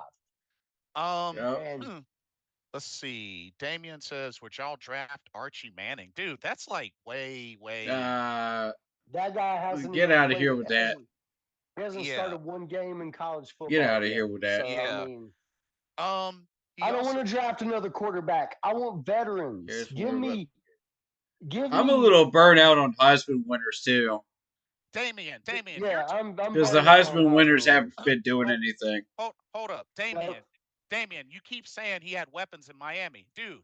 Did I or did I not just mention that he struggled some in Miami, but as soon as he went to Tennessee, With where no weapons, with no Listen, bro. weapons. Listen. Tennessee, he became comeback player of the year, led in passer rating, and got a Pro Bowl. That's right. Damien, Facts. that was 2019, bro. and Right. name and name his wide receivers at Tennessee. Name his starting number one wide receiver at Tennessee. Um, He also says Caleb Williams cares more about the colors his fingernails than what he does on the. Y'all drafted him number one. Y'all drafted him. That's not our. That's Y'all right. Y'all y'all Y'all drafted him. y'all drafted him. We drafted him. didn't do Y'all that. drafted him. Nah, Damien. Nah, Y'all don't make took our number one pick and drafted him. nah, don't make excuses when Y'all y'all can't have come out him. here with that garbage, man. That's right. See. Here's the thing. You say Tannehill had weapons. Does Caleb Williams not have weapons? Caleb Exactly. Williams. Caleb Williams has more weapons than any quarterbacks ever had in Chicago in the last 10 years. That's a fact. Like I that mean, dude. seriously, That dude's let's got He's be got no real. excuse. that dude's got He Pro has Bowlers No on no his excuse team. excuse. at all. That That dude's dude's got wide receivers. He's got running Yep. backs. He's got Yep. everything there. he's got Yep. Pro Bowlers on his team. Yep. Like, He's come on inaccurate. Yeah. And Tannehill, like I said, you take Tannehill when he went to Tennessee. now. Name his weapons. Name his weapons. What was his starting wide receiver? He had Woods for 1 year. I mean, come on. See, That Ryan was his Tannehill. number one. He had Robert Woods for 1 year was a starting fucking wide Oh my receiver, God. number one wide receiver. I mean, he didn't have anybody there. I mean, let's be real. That dude made shit happen because he spread the ball around. He spread the ball around to whoever was open. You're open, cool. You get the ball. You get the ball. You get the ball. He had a bunch of number two, number three wide receivers. It was like Oprah And giving away cars, man. It was like you get the mhm, ball, you get the ball, you get the ball. that's right. He had maybe what? Yeah, exactly. He had a running game. That was it. I Let's mean, see. he had a Oh decent shoot. running game. I mean, Let's Oh, he had you a see. never bunch of wanted Caleb in the first place. All right. dude. Caleb All right. Williams, man. Yeah, I can't deal with Caleb Williams. Is he painting his fingernails orange now because he needs to? I mean, he's with the Bears, so it's got to either be blue or orange. I So they mean, had so Tannehill in 2014 had Jarvis Landry, Mike Wallace, Brian Hartline. right. I mean, everybody was on down into their career. Mike Wallace had already been freaking cut. Mike Wallace got um cut by the Dolphins. Oof. 2015 Kenny Stills, Jarvis Landry, Richard Matthews. Jarvis Landry. I Jar- mean, yeah, let's be real. We're talking about guys that are number two, number three receivers. I Mm. mean, Jarvis Landry had one Yep. year with the Browns where he might have been a borderline one. I mean, these guys are number two, number three receivers. He didn't have shit. so He had a so strong running game. so Damien, okay, I'll give you that. You never wanted Caleb in the first place, but my point is with We the gave you all those draft picks for Caleb Williams. Yeah, We gave you exactly. DJ. We you gave you DJ Moore, and we gave you all the draft picks, and you drafted Caleb Exactly. Williams. and y'all got Keenan Allen, Cole Yeah. Kmet, That's right. Mercedes Lewis. Bro, y'all Look at got all all this these talent you guys picked up, and you couldn't y'all, do anything with it. like Cole like Kmet last year without Caleb Williams Dude, was we a wish top we had 10 half that tight talent end. on this team right now. I'd love to have Cole Kmet. Cole Kmet is a I want baller. He Keenan can Allen. block. Dude, yeah, man. I mean, they brought in DJ Moore, Keenan Allen, Cole Kmet. Cole Kmet was actually really good before Caleb Williams came into that locker room. Cole Kmet last year was a top 10 tight end. Now this year, the guy's got like I own him Oh in one of my man. fantasy leagues. Actually, Corey, I think I own him in ours. The dude gets like one catch for Yeah. 5 yards. It's Yeah, I like, I think mean, you come do. on, man. Yeah, y'all have no excuses. I'm not saying y'all should have the number one offense, but y'all should not have a struggling offense. I'm That's sorry. a fact. they Like, they Yeah. bragged so much about the Panthers giving them their future, and look where they're at. Where's Broski They at? I'm just saying, Broski, get like, in they here, look man. I'm just they saying. look they look just like the Panthers right now, and they got all that in return. They got everything they wanted to get move up to the number one and get Caleb Williams. They got DJ Moore. They got all this shit, and it's like, dude, you guys are a joke. You every time your running back does good, David Singletary, you trade him, and then Singletary goes somewhere else to the Giants, and now Singletary's like a top 10 running back. It's like you're morons. The Bears are morons. I mean, they're morons. They I waste so mean, much. I'd love to talk trash, but we're not that much better, Well, we're to be not, honest. but you know what? I can say that they had a whole lot more going into this draft than we did because we traded everything away to the Bears and they couldn't make this work. And everybody Bro, was like, "Oh yeah, Caleb Williams is going to be the man." Caleb Williams is a joke. he's I'm a telling you, clown. Yep, he's a he's a clown. clown. He's Jamarcus Russell 2.0. Like like I said, if he doesn't go into this Colts game with at least between 200 and 250 passing yards, something's greatly wrong. And on top of that is you traded away the quarterback that you made the draft picks for to get Justin Fields, and you traded him away. And he's a much better quarterback. I would take Justin Fields over Bryce Young, Andy Dalton, Caleb Williams, and half of the what we could. I would take him over Derek Carr right now if they gave him to me. I would take Justin Fields right now. You got rid of Justin Fields and DJ Moore and Cole Komet. At least mm, had a damn. They had a love for each other. They hit each other. I could not understand why they gave up on Justin Fields after 1 year. That was stupid. And now you just went in there and drafted Caleb Williams. Dude, you had a quarterback there. Give him a year, man. I would take Justin Fields right now. I'll trade Bryce Young for Justin Fields to the Denver Broncos tomorrow. If I was the Uh GM, I would uh make that trade tomorrow. oh, interesting. Damien says, "What do you expect a rookie quarterback to do with weapons when none of them can stay open? Omen's our O line is dog crap." I mean, Well, look you're look welcome look to our look at world. I mean, look at y'all got even better weapons on so paper Keenan Allen can't get open. than what the Texans have. Yeah, I So mean, exactly. Well, yeah, the Texans, come man. on, man. I mean, Damien, You like trying to I get. tell me? You trying to I tell mean, me half those weapons can't get open? Man, come on. DJ Moore can get open. DJ Yeah, Moore, you got a DJ's number always open. one. That's What right. are you He's talking always about? open. He can't get And open. he's got DJ Moore is like a cross between Smitty and Moose Muhammad. I We mean, literally the watched him guy, get open on about 75% of his routes when he was in Carolina. yeah, yeah, with no offensive line, with no Right, anything, and the guy right, could get with no open. help whatsoever. Yeah, and Don't tell me there's a separation issue. Sorry, I'm not buying it. Justin Fields didn't have a problem finding DJ Moore because DJ Moore still put over 1,000 yards with Justin Fields. Now this year, DJ Moore is going to be lucky to get 600 yards because Caleb That's Williams cap, can't bro. throw the ball. Yeah, Damien, I that's mean, cap, bro. Come on, bro. this I'm dude just. needs to do his research, man. I mean, I seriously, that mean, is. I just my whole thing He's, is when you have that many weapons. Not to mention on look at the running game.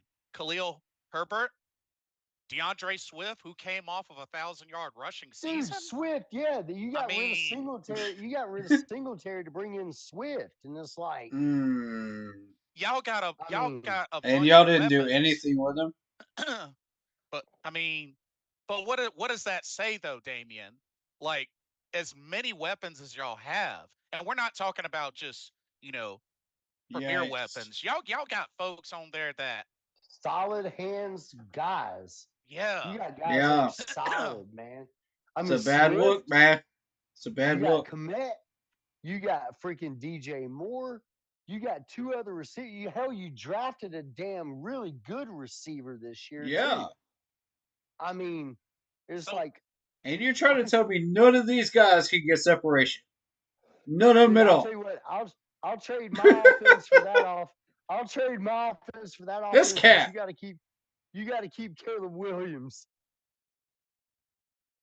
not to mention My Rome lord. Odunze was a beast at Washington. That's what I'm saying. Yeah, he That's what I'm was. saying. Rome. Like I mean, they brought Rome in. I mean, it's like, dude, you've got guys that are here that are crazy good, man. I mean, I the mean, Wish we Bears. had half that talent in our And wide how receiver many room draft right now. and how many draft picks did they have in this draft? I mean, dude, they Mm-hmm. went in with like the most in the NFL this year, and yeah, you still couldn't do anything. You nothing. still couldn't.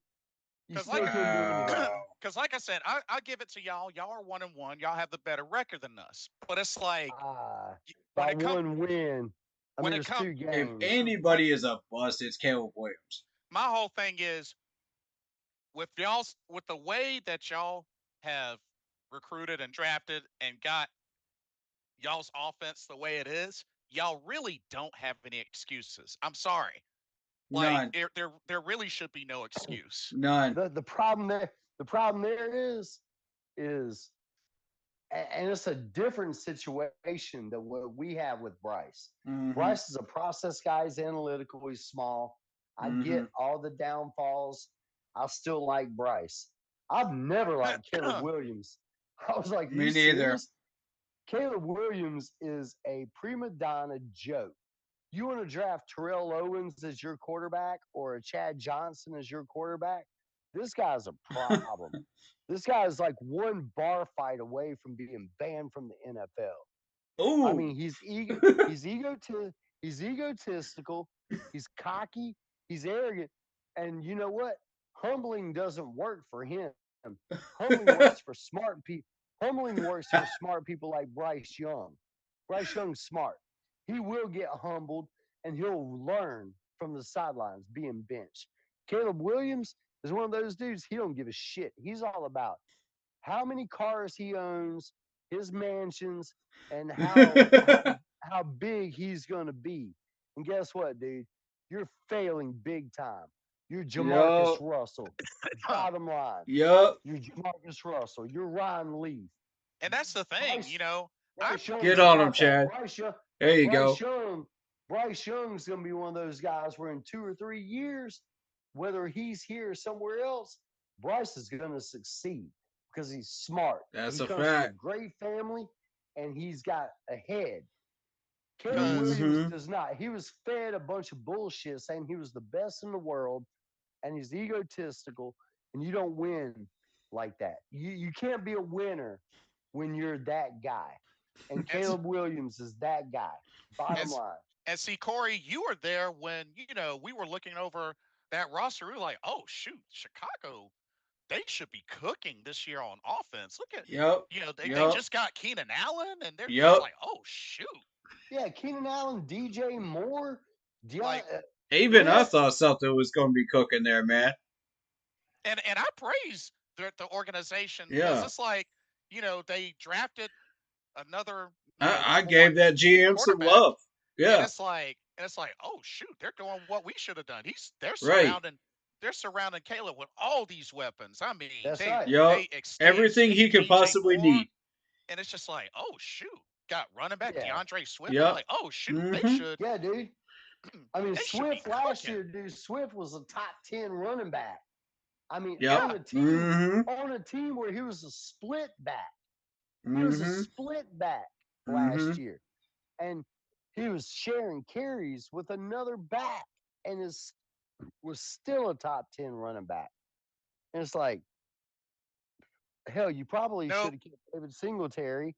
You probably shouldn't have made all these Wow. trades. You brought all these trades in. Oh, okay. So that's your excuse, Damien.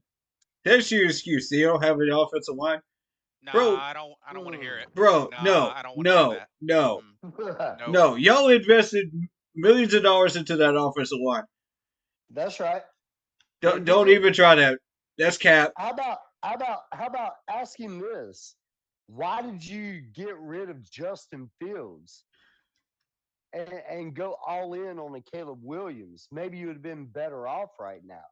Justin Perhaps. Fields is a way better Perhaps. quarterback. I'm gonna tell you, Justin Fields is looking good on a really shitty, maybe maybe a worse offense than we have.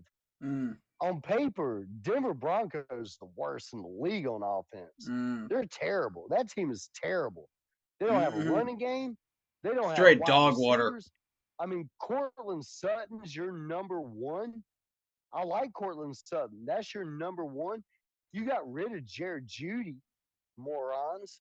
I mean, and and Fields is still and Also, Fields is still beating Russell Wilson out for the number one spot at quarterback there. not You're not beating a $240 million quarterback out I of I Justin Fields. I got one for you. I got one for you, Damien. I got one for you. Okay, your offensive line. I got one question for you. Explain to me how PFF going into the beginning of this season, Chicago Bears offensive line was ranked Justin Fields is 11th. on the Steelers. Yeah, yeah, but I'm Oh yeah, you're right. You're right. Yeah, but sorry, dude. going into 2024 this season, how is it that the Chicago Bears offensive line was ranked 11th by the PFF? Explain that. That's right. And actually, to be fair, what you just said, uh, Corey, that I'm even gonna keep makes my it mouth shut on worse this one. because he's with the Steelers that has Pickens and has Najee Harris and has everything, and he's still beating out Russell Wilson in Pittsburgh. I forgot he wasn't. Neither one of them were at Denver. That was my bad. I Yeah, mean, he's okay. Yeah. actually he's in a situation on a rebuild there, dude. I just don't even get it. I mean, the Yeah. Pittsburgh Bears ain't just it give either. up. It's like watching the Boston Red Sox buy a World Series and then the next year be like, "Oh, we sucked for like 5 years." Man, flip that around. It's the Yeah, Yankees, bro. But but still, same point. nah, see, Damien, nah, see, you making excuses. You're making excuses. Come on now. I can. Come on now. I'm gonna have to push back on this one a little bit too. But the thing is, like, it's got to pass the eye test. If it doesn't pass the eye test, and the eye test doesn't match up with the PFF, okay, I can sort of buy your argument there. But that that's a poor man's excuse with you when you got all those weapons around you, though. All right, see, we can kind of use that excuse a little bit here in Carolina. You guys can't. Yeah, You got because we all gave those them weapons, all that we gave stuff in them all the Chicago. draft picks. Yeah. There's no reason why you should be using that excuse in Chicago. I mean, we gave them the house on draft picks. We gave them DJ Moore. We gave them everything. We personally handed them a team this year. And they did Yeah. nothing with And it. and I and mean, that's the point that we're making, Damien. It's like I'm not just y'all throwing have out been the ranking system, you know. y'all been given the keys to the kingdom. Yeah. Like yeah, that's the point courtesy we're of making. courtesy of the Carolina Panthers. I mean, I'm not tossing out the ranking system at all. You know, what I'm saying is like sometimes it just doesn't match the eye test.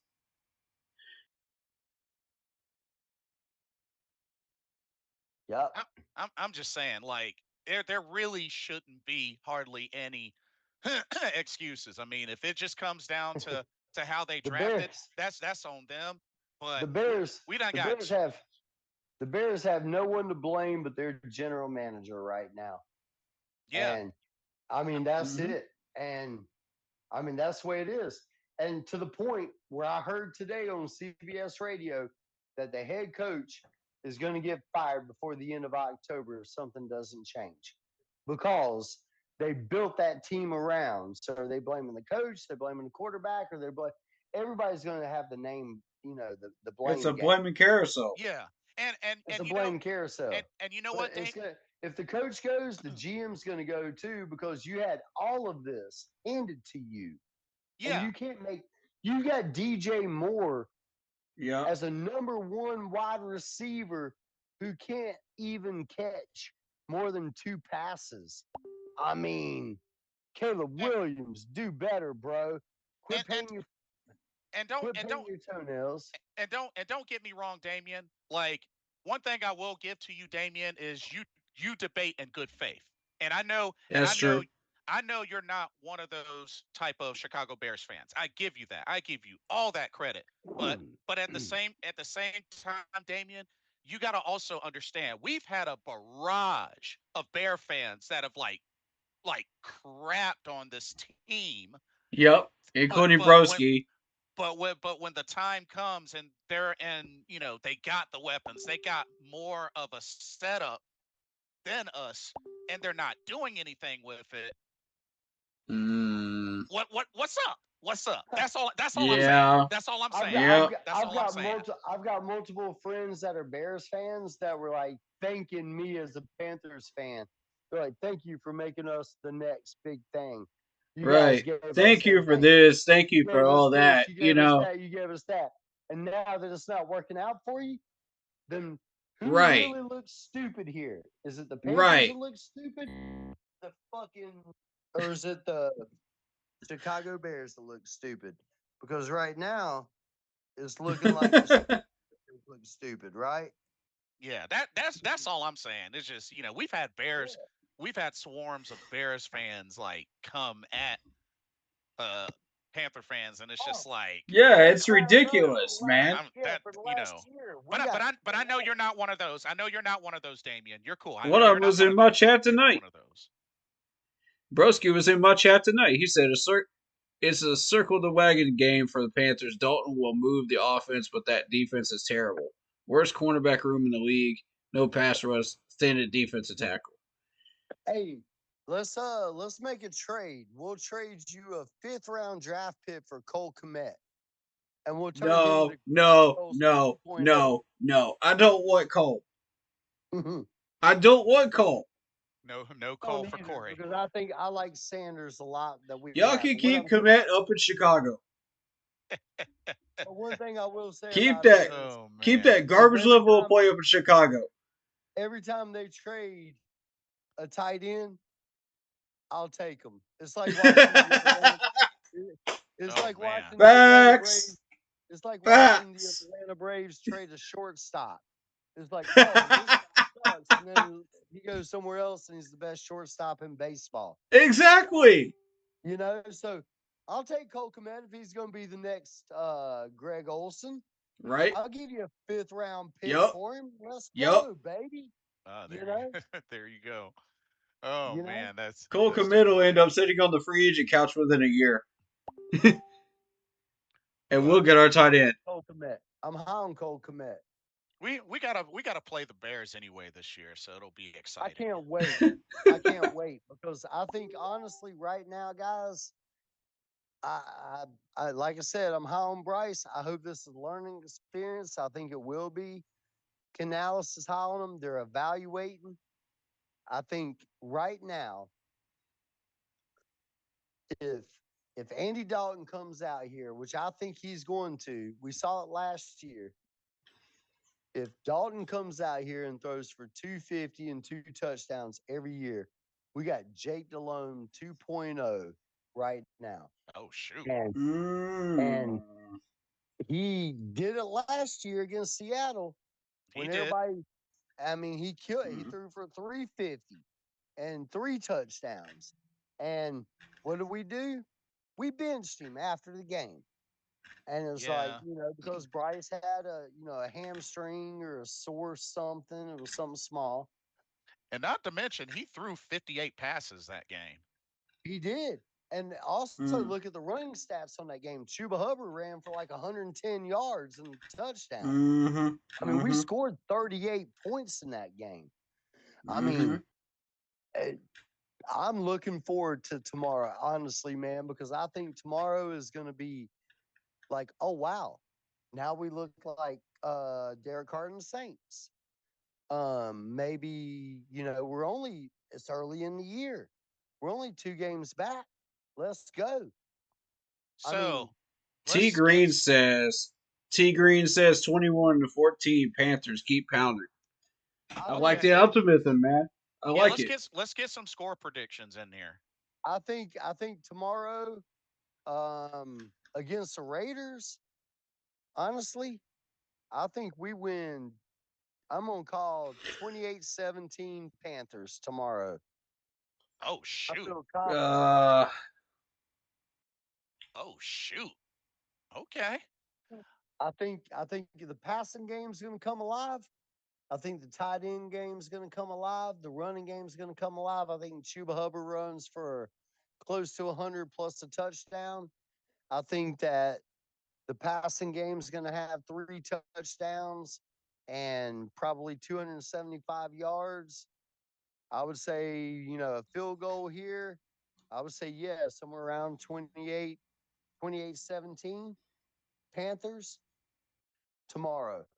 Because I'm I gonna think, okay. Nice, nice. I'm gonna say 27-14. okay, I think we get 2 field goals. well, we I'm got gonna Eddie Murphy. say So 27-24 because our defense has been struggling. That's fair. That's fair.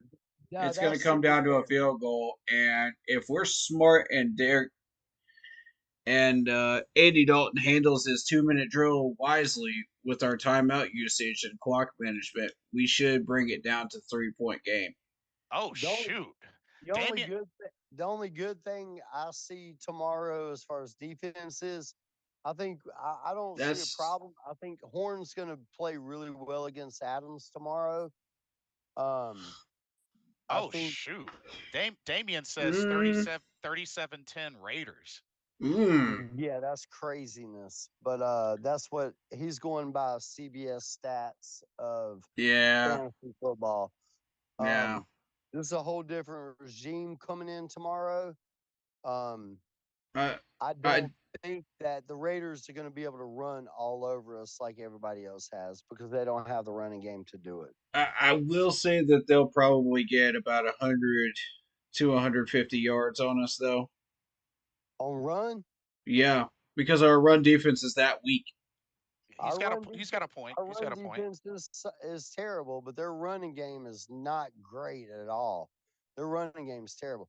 Do you It think won't matter. Madison? Our D line has been really struggling. Now we don't have Sean Tuttle anymore either, I really don't. I really hope in a that thin defensive Madison doesn't. tackle spot. I really hope that Madison doesn't run for 100 yards on us tomorrow. I Oh mean, yeah, we're that's right. They talking got about. Alexander Madison. Yeah. I mean, we're talking about a career number 2. That's I, a number I 1. I'm talking combined numbers from both of these guys. Mm. We got Andy Dalton about to go 5-0 on these Raiders. Yeah. Yeah, I I think hope it's going to so. be like I said. I think it's going to be mid 20s to 17, 24-17, 28-17 Panthers tomorrow. Yeah, And Raiders will definitely get their points. I will say that. They'll they will definitely get get their their points. points. And it also depends on because here's the unknown factor here. I mean, Gardner Minshew's not a joke at all. Are we going to get a 30-point performance from Gardner Minshew, or are we going to get a 10-point performance from Gardner You don't Minshew? know because it's Gardner Minshew. He's so That's right. streaky. So I'm calling in between. I'm calling 17, 17 points on Gardner Minshew. Well, our So, defense is playing very undisciplined, and we've had coverage issues. So, well, our secondary hasn't I been mean, super if Gar, bad. I, and this is taking into account us being shooting ourselves in the foot and just being the Carolina Panthers. You know what I mean? Dude, And Hmm. just doing dumb we things. have to. Here's our number. And David Fields, I'll give him a lot of credit on this earlier last week, before last week's game. Um, Fields called it, and we cannot have the stupid, undisciplined penalties. Oh Not yeah. allowed. We Facts. we we had Those 9 pen- last week. but Clean that up, a please. couple of those were pretty stupid. Um, one of them was the special teams penalty for 15 yards and a touchdown, which was garbage. No one touched the dude. You're telling me that you blocked my view. That was perfect coverage. You had 3 guys in front of one dude on Yep. a fumble. We should have had that ball. And Yep. I'm telling you, And in Bryce's defense last week too, the very first drive of the game, the defense made a play on a strip fumble Mm-hmm. and they gave it back to them, which I could not believe they gave Uh-oh. that back. The guy caught the ball, made 2 steps, turned his shoulders, ran, strip Ooh. fumble, and it goes back to the Chargers. And Shout that out was called. Silver. Shout out Silver and Black Gabe, who says outside of Shaq Thompson, I don't see nothing on that defense that scares me. Man. Oh, we got some Raiders. We got Raiders Woo! fans turning up. No, I can Okay. appreciate that. I can appreciate that. I don't know What too a many Raider comment right fans. there. I don't know too I many mean, Raiders fans other than your dad. Wow. yeah, Raiders fans are like poor man Cowboys fans. They're still living in the 80s. Um, I mean, Dang. let's be real. Dang. Let's be real. When's the last I ain't say all that, but they dang. can't even they can't even sleep in the same house for more than 3 or 4 years. I mean, are they the Oakland Raiders, the LA Raiders? Are they going to be the San Diego Raiders? I mean, what are they going to? Are they going to be, you know, owned by father or son? I mean, we don't know. I Yo. mean, He's look going what in on you you. got. You got rid of Derek Carr for Gardner Oh Minshew, man. and Derek Carr is throwing up freaking Hall of Fame This numbers man right said the now. 80s. Hey, Silver and Black Gabe. Silver and Black Gabe. My dad's a Raiders fan. I'm gonna be watching the game with him, possibly over some Hooters wings. Woo. So shout Oh, shout you're going shout out to greasy. you. You're Oh going my god. greasy. Shout out to you. But yeah, Right my on. my my dad's a Raiders fan. Silver and Black Gabe. Oh man. Hey, man, I'll tell you, is the Oakland Raiders fan from the first time or the second time, or is the LA Raiders fan? I mean, it's like the homeless. It's Man, like, Crosby ain't gonna Ron Miller us, man. Come on with that. Hey, is he good to go? He was listed as questionable. Is he good to go? who's that? Max Crosby. Mm. Max Crosby's above average. He's not the next Von Miller. Stop it. Well, to be fair, he is coming off a 14 and a half sack season last year. He is. Max Yeah. is legit. I'm giving Max him is credit. legit. I'm giving him credit. Above average. Is Cause that cause your dad? Yeah. cause cause oh no. Uh, But nah, yeah, cause Three the Raiders sacks minimum. Come on, man. they'll put Max Crosby anywhere on that line. so Max Crosby is listed as questionable right now. Mm-hmm. So Divine So Diablo's ruled are out. y'all saying that Max Crosby is going to beat up on Icky and Taylor? One of the two of them. So right now, it has it listed right now. Divine Diablo's ruled out. Max Crosby and Christian Wilkins are both questionable. Crosby was limited in practice with an ankle injury. He's questionable to play, and it's a game time decision. Ah, interesting. Okay. Tyree Wilson, knee, and Kristen Wilkins are also questionable to play, game All time right. decision. All right. So if that's what Linebacker you're Divine saying, Diablo concussion is ruled out. Oof. Richardson Crosby is cleared to ruled play and out. playing. Okay. So what you're Oh, saying he said is, he's cleared to play. Okay. if Crosby is that good, then yes, he will turn into the next Von Miller in this game. But honestly, the numbers will be inflated because Icky and Taylor Moton have been playing like trash, Well, it depends. despite the PFF ratings. So Well, it depends. either these It guys are depends. worth the PFF ratings or they're not. That's right. I mean, Pick Moton's one. actually You can't have both. Moton. So Icky consistently has been trash. Moton was trash first game. Second game, Mobley's been trash this last year. dude. I'm not sticking up for Moton. I'm just saying that he did step it up last week versus week 1.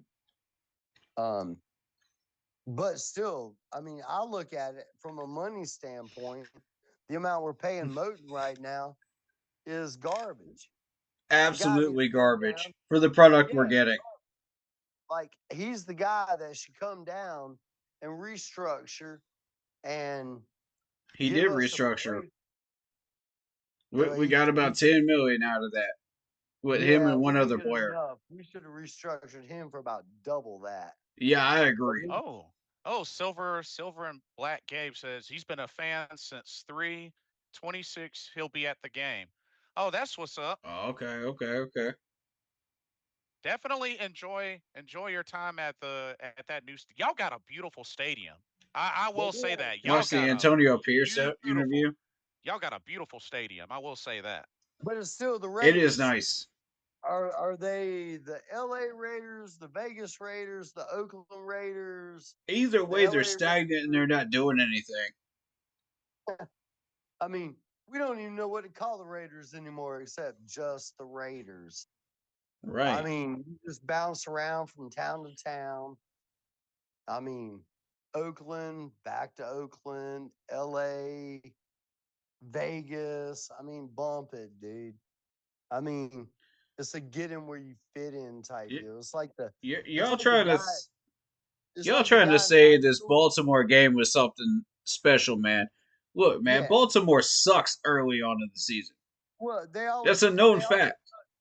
Yeah, they suck And first then they half turn it too. on towards the later part of the season. That's That's a right. known fact. And it is because Lamar Jackson don't have a dude. I own Lamar Jackson in a dynasty league that only cost me like one draft pick, and I pulled him out of free agency years ago. It cost me like right now 11th round draft pick, Let's and not act like y'all did anything special, man. that dude turns it on in like the third or fourth quarter. And you also got to think when they played the Raiders, the Ravens also had 3 of their starting defensive guys out of the game. So it was like they were playing I a didn't buy into preseason those game. projections. I mean, they played a preseason type defense against the Raiders. So I don't, I don't read much into that right now early in the season. Yeah, I I mean, never bought into those projections I early mean, on. when it comes down to it, like, the last handful of years, I mean, the Raiders have really never been a team that you want to sleep on. I mean, there's a lot of history Facts. behind No, the They can behind the you don't surprise want some to sleep teams on them. if you're coming You in don't there want to sleep on them. unprepared. They'll have a running back and a couple of wide Mm-hmm. receivers, and they had Derek Carr, and then they get rid of Derek Carr, and it's like, okay, now we got Gardner Minshew, and now you get rid of coaches, and that coach, does he really know what he's doing there? I don't because know. We don't even know what, if Canales knows what he's doing here, but it's Because I still. mean, let's keep it real. We all know those that those of us that played a lot of Tecmo Bowl. What did we do? We played with the Raiders, played with Bo See, Jackson, and ran all over CBS even everybody. thinks they were a fluke with that win. But but nah, the Raiders. I mean, shoot, And I don't Tim. trust CBS as far as I can throw. I will say this though. I'll say this to all Raiders fans. I keep it real. Y'all got robbed because of that tuck rule bullcrap. Yeah, Y'all agreed. got y'all got severely robbed from that whole tuck rule. I think the tuck rule is the worst rule that they've added in the history of the NFL. Oh, well, let's go. If we're gonna Yeah, bring that up, we kind of got screwed on the we got screwed in the Super Bowl for we got screwed on the deflate. helmet to helmet. We got screwed We on a got number of screwed on things. the deflate gate. We Yep, got screwed on Spygate. um, Spygate, and let's We played also them that go. year. let's go to the Saints. We got screwed on Sean the Payton's whole nonsense. Yep. the Saints trying to hurt players on purpose Yup. and Drew Yup. Brees Yup. paying players. I don't was even know in what you call that. check this out. I was in Cincinnati on the tie game. A buddy of mine's a Cincinnati fan. He owed me money. He was in the military. I fronted him some money when he got out of the military, and his payback was he gave me an M19 911 pistol, military issued, and he also paid for my airfare, my tickets, and my stay. All I had to do was bring beer money and go watch Yo. the Bengals. Interesting. That's a Interesting. good deal, man. He was a Bengals fan, and he took me to Cincinnati and paid for the whole trip except for beer money to watch the Panthers play the Bengals in Cincinnati. And it was awesome. And he lined up a tour at the Red Stadium because he knows I'm a #1 baseball guy. Nice. And we did all this cool shit. And we went all the way and flew all the way up there for what? A tie. We tied. Oh yeah, I remember We that. tied. We tied. Remember that. And that was when Burfict tried to hurt Cam Newton purposely Yup. in the end zone and tried to break his ankle. Mm-hmm. Right? And so, and I'll tell you, Cincinnati fans are some of the best fans I've ever been around. I walked into a bar after the game, after a tie, and a guy that was about 6'5" wearing, I mean, he was about the size of Kerry Collins. He was Oh, big shoot. dude, like 6'5", and he just looked at me, and I had my Panthers jersey on in the Tin Roof bar in there. It was called a Tin Roof, cool bar. I'm a guitar player, so I respect the Tin Roof. There's one in Nashville, one in Cincinnati, and one in Memphis. Mm-hmm. And I walk up to the bar and I order, a bucket of beer, and he goes, "Hey," he didn't even look at me. He goes, "What do you drink?" I was like, "Dude, I'm a Bush Light guy. I don't care, man. Cheap beer." Mm. He ordered like 4 shots. He goes, "Here's 2 shots for you, 2 shots for me." He goes, "No one won that game." I was like, "Nope, they didn't." And Nice. it was super cool. So I Mhm. had 2 Chris Gamble jerseys because I was a real big Chris Gamble fan. Ah, Right? yes. Mm-hmm. Chris Right? Gamble. Yeah, Chris Gamble. One of my favorite players from the Carolina Panthers. One of the most underrated players.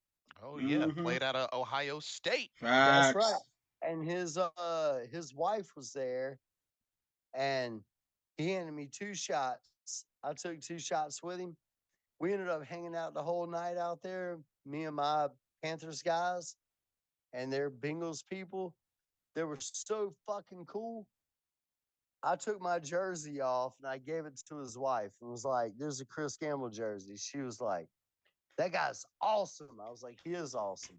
If I remember correctly, doesn't he still hold the That's the type franchise of record fans we for want to for associate ourselves with, man. doesn't he still hold the franchise That's record what's for up. for interceptions? Yes. Chris Gamble. What screwed Yep. Chris Gamble? I'm gonna tell you what screwed Chris Gamble was John Fox moved from a man-to-man to a zone D, and Chris Gamble was better man-to-man. You put him man-to-man, he was Respect to them locked Bengals. down. You moved him to zone, and he would get burned every once in a while. Mm-hmm. But he was so freaking cool. Mm. Like his demeanor and everything. And yes, he led the team, and yeah, we should have him on the Wall of Fame up there. I mean, Mm-hmm. Chris Gamble was the freaking man, dude. Silently. Yeah. He was Yeah. quiet. He was quiet. He wasn't your arrogant, cocky corner that Right. went out there prima donna like a wide receiver or your typical corners. Those are my like favorite John types of Panthers Foreman. players right there. Yeah, he wasn't like a Josh Norman Yup. personality or any of that. He was quiet and he just did his job. And the only Yep. time he was Yup. weak is when you put him in zone. And Fox Mm-hmm. screwed up. That might have been what cost Fox's job was Eh, moved him from man coverage on the outside because he was brought in to shut down Julio Jones, Mm-hmm. Marcus Colston, and the guy like had one of the best games ever against TJ Husman Zada, who was a Mm-hmm. red zone freak. Like that guy controlled the red zone, one of the best red Mm-hmm. zone receivers ever. well, you remember in '08 he scored that big contract. I think it was like 60 million in '08 cuz he played so well. He became like one of the highest paid backs in the league that year. If I remember correctly, it was Yeah, and like that's that. And then Mm-hmm. Fox moved into more of a zone guy, yeah. and it screwed him because he was a more play off the ball guy. Like Mm-hmm. he would create this space and then track down, and he would tackle, and he could, Dude dude was a tackling machine as well. yeah, Yeah. he was a tackling machine. And when they moved him into zone, dude, it was like you made him a nickel almost, and it was like that was the Right. dumbest thing ever, man. Mm-hmm. I And mean, one of heck, the most underrated corners in NFL history was Chris Gamble. I yeah. still have Yep. one of his jerseys. I mean, Yep. And he had quite a rookie year. I mean, he came Yep. into the rookie year finished with 6 picks. yeah, 6 picks rookie year. Yep. So, And dude, and he was so quiet. He was a quiet guy, man. Chris Gamble was awesome. And I called it out that year that John Fox changed everything. And it was like, um, this guy is a covered down guy, man. Let him run. He was brought in here to shut down some of the biggest receivers in the NFC, which is Marcus Colston, Julio Jones. That's what he was here for. I mean, oh, that's right. I totally forgot. He was ranked 3rd in the league in interceptions his rookie yeah, year. That's yeah, right. Mm-hmm. yeah. He was locked down in the NFC South. No one could fuck with him. None of the receivers could fuck with him. It was like Thomas Davis was the Vic killer. It was like Mhm. Gamble was the guy that none of these big receivers, Julio Jones will tell you today, one of the hardest corners he ever had to go against was Chris Gamble. He was like, dude, I couldn't do anything. I mean, he locked me down every time. Yeah. Marcus Colston locked him down every time. Um, and Mm-hmm. they moved him. They started playing more zone, and when zone came in, it just became an afterthought. It was like, why'd you do that? You got players that are already here. I mean, these are the times where we had Dan Morgan playing linebacker, you know, And for the most part, Gamble was healthy throughout his career. always healthy. Dude Like, always played. He was always quiet, never had a word to say. I mean, he wasn't cocky. He was humble. He came out and did his job, you know, yeah. Mm-hmm. And then which, again, I mean, shoot, he had such a career with Ohio State. Like, yeah, I remember when we drafted him, he was our number 1 pick in '04, and I was just kind of like, okay, I heard a lot of good things about this dude coming out of Ohio State. Then he ended up finishing with 6 interceptions, then came out following year, 7, didn't have a single mm-hmm, sophomore slump or anything like that. I was like, nope, okay, we always definitely solid. got somebody in Chris Gamble. He was the So, best Mm-hmm. secondary guy. When I say secondary, is corner and safety. The best secondary guy we ever had since Mike Minner. Oh yeah. So 27 career interceptions, all with Carolina. Yep. Mm, Yeah. mm. Chris Gamble. I'm telling you, when you guys Mm-hmm. come to my house on the Bears game or we line that up, I'm gonna tell you, I'm wearing my Chris Gamble jersey. I still have one. I have the black one hanging. You know Yeah, what I have? I still have a white Kelvin Benjamin jersey. oh wow. I Well, I know, mean, he did have 1,000 yards receiving his rookie year. I mean, Yeah, that yeah, he he had the did. best hands in football, right? yeah, Man, what a flounder, dude. but But but I still got I definitely believe if you had like an all Panthers team, you got to have Chris Gamble on there. absolutely, Like dude. hands Absolutely. down. Yeah, Absolutely. My jerseys, I don't no even buy question. jerseys anymore because players leave.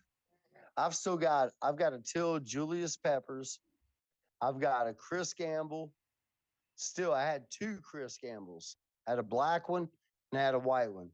I gave the white one away to the girl in Cincinnati. And because that's how high they thought of them. Um, and I've got a Mike Allstott Tampa Bay jersey. Hmm. I've got Michael Vick Falcons jersey because honestly, dude, you got to think I'm pushing 50. I'm 47, 48 years old.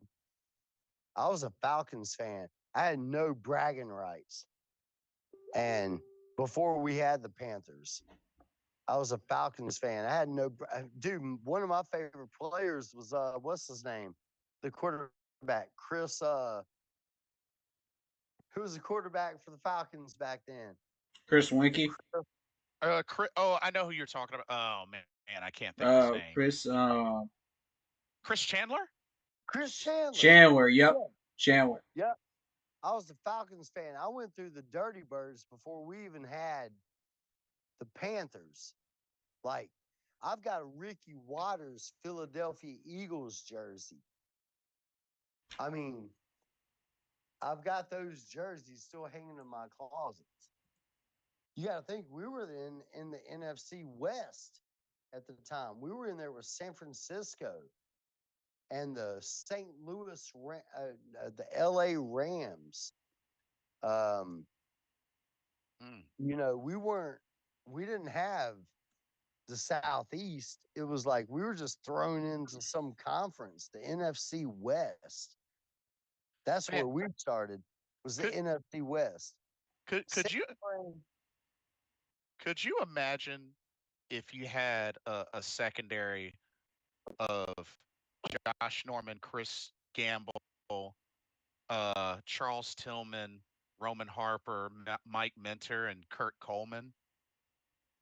Dude, I went to the games when we played in Clemson when Frank Reich was the starting quarterback. Oh, Steve jeez. Berline. Ugh. Yeah, I went to those games. I lost my wallet in the bleachers because they were bleachers and it Dang. fell through. And I searched all night and Still couldn't are get out of Lincoln to bleachers. find my wallet. And I had Oh to yeah. cancel my credit cards because I never found my wallet. Oh, that was Oh boy. smart move though, because Yep, somebody. yep, Yeah. yep. Yeah. And But that was 1994, 95. And that's when I graduated high school, right? Yep, So 95. we went, I had a friend of mine's dad had season tickets, and we had to drive to Clemson to watch the games while they were building the stadium. I remember Michael Bates. I remember, oh yes, good yeah, old dude, Michael Bates, one of our track best star, returners. track star, wide Huh. receiver and returner, Now track star, Olympic track star, won a gold medal. I I know a lot. mean, I know a lot of people want to say Steve Smith. I get it, but Michael Bates, when it came to special teams in the return game, not Steve Smith, not Rod Smart, not Cajola Pilares, mm, Michael Bates, top of the list, hands down. yeah. I mean, Carrier, he went to a Pro Bowl because of his returns. special teams. Yep. Yep. Mark Carrier, wide receiver. Mark Carrier, yep. Mark Carrier. Dude, Steve Berline was the backup quarterback. Frank Reich threw the first touchdown. Steve Berline came in. We brought in Kerry Collins. I watched Kerry Collins play a ton. Do you know that Kerry Collins is throwing for 50,000 yards in his career? Jeez. He is borderline Hall of Famer in his career. He's been to 3 NFC championship games with the Saints, with the Panthers, and with the Giants. He went to a Super Bowl with the Giants. I mean, people forget about how good Kerry Collins was. He fucked up and got drunk one night and made a racist comment. Yeah, that was You really know, what started his but downfall. Mm, today that wouldn't even be yep. a racist comment. You know what I'm saying? So I mean, it was like, I mean, I remember all these guys, man. I mean, I mean, we had Tim Biaka Patuka was awesome till he got hurt. Do you remember Tim Yep. Biaka Patuka? Oh Yep. yeah. I mean, Poole, Jordan Poole. I mean, we had all these guys here. It was Oh, crazy. and I have to also add a quick Eric note. Quick, Davis, Eric Davis played here. I got to make a quick note when it to Michael Bates. By the way, for those watching, all 5 of Michael Bates' Pro Bowl appearances, all with the Carolina Panthers. That's That's right. correct. Yep. Those are the fun days, dude. I went to the game. I Hmm. worked at Camelot Music Superstore on Independence Boulevard. This was way before you could buy tickets online or whatever. They tore our freaking glass doors down to get in.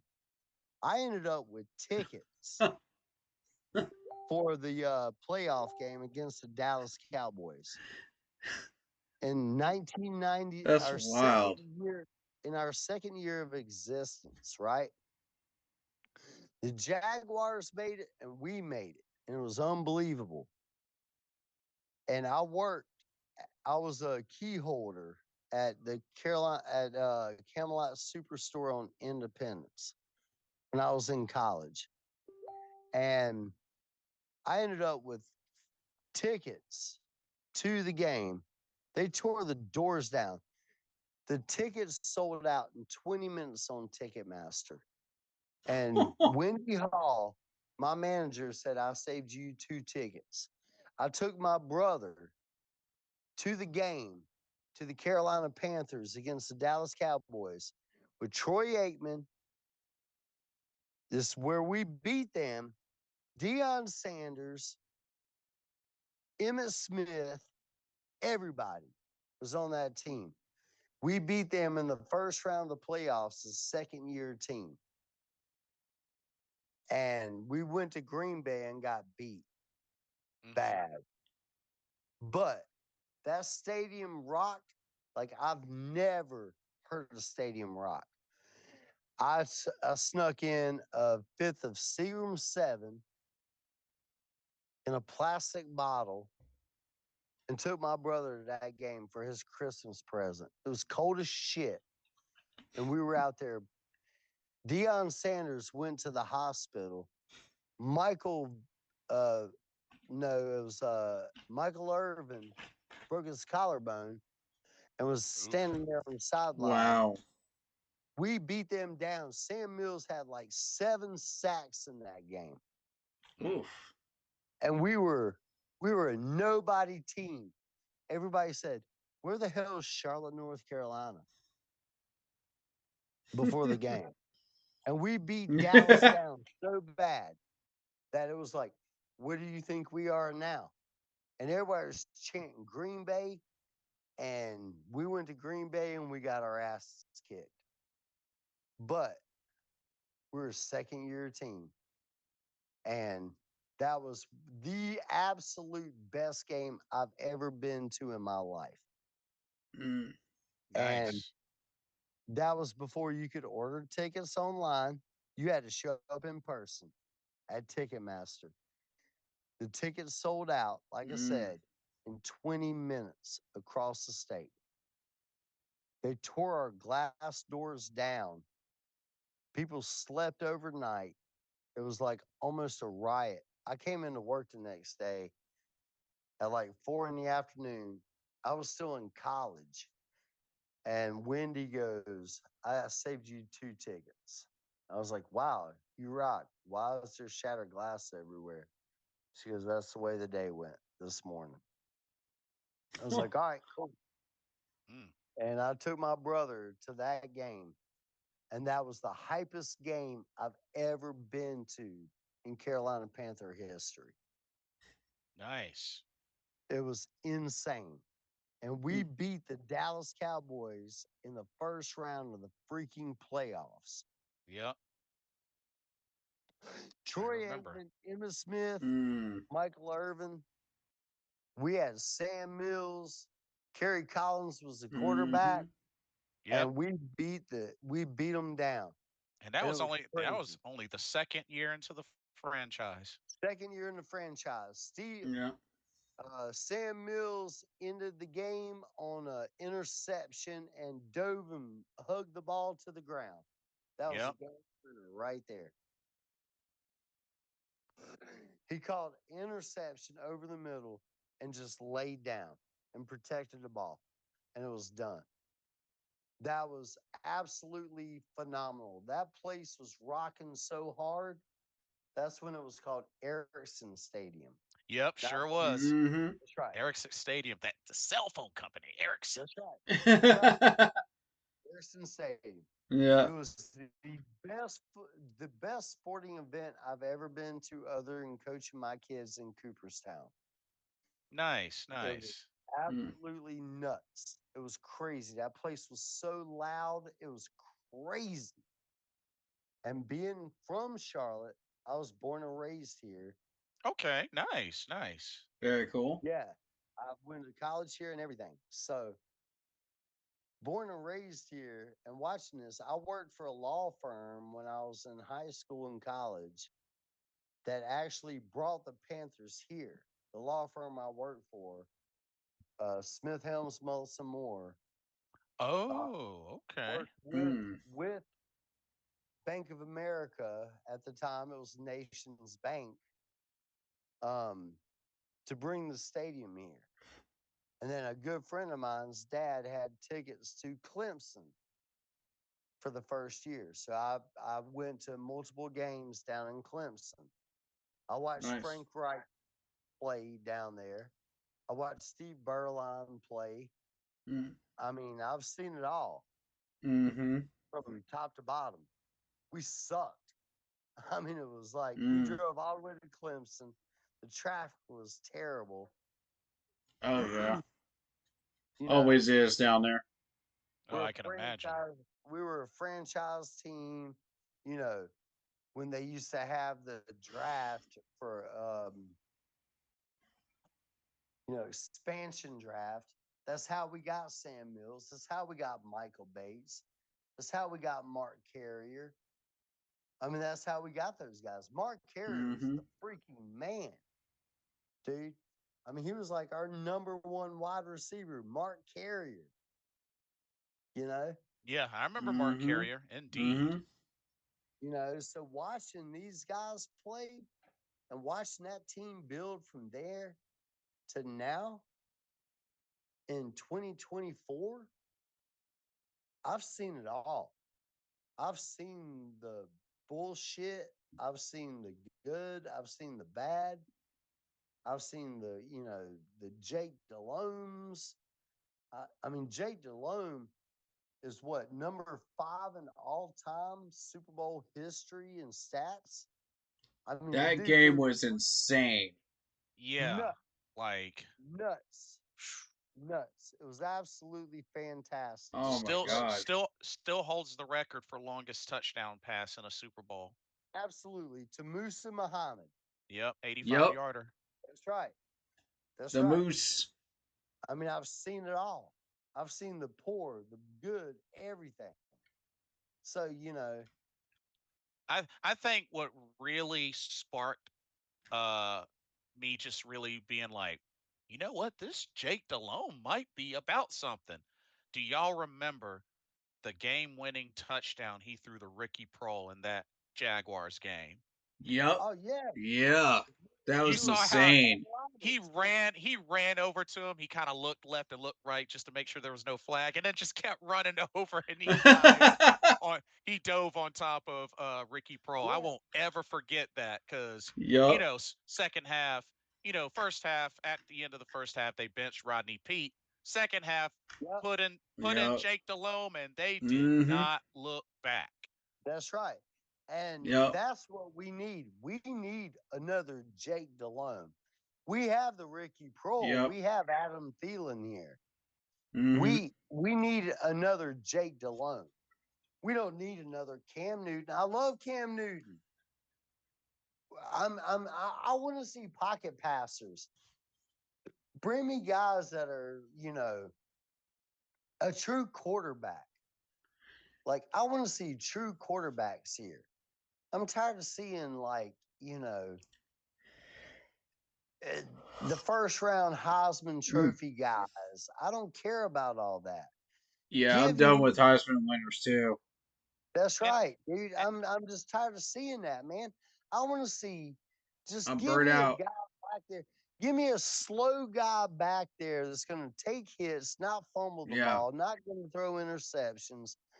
He's going to throw. You He's want going those to old throw. style quarterbacks, man. I want not to old school. not I to want old. mention, I think one of the That's why I things like. That's why I like Will Levis.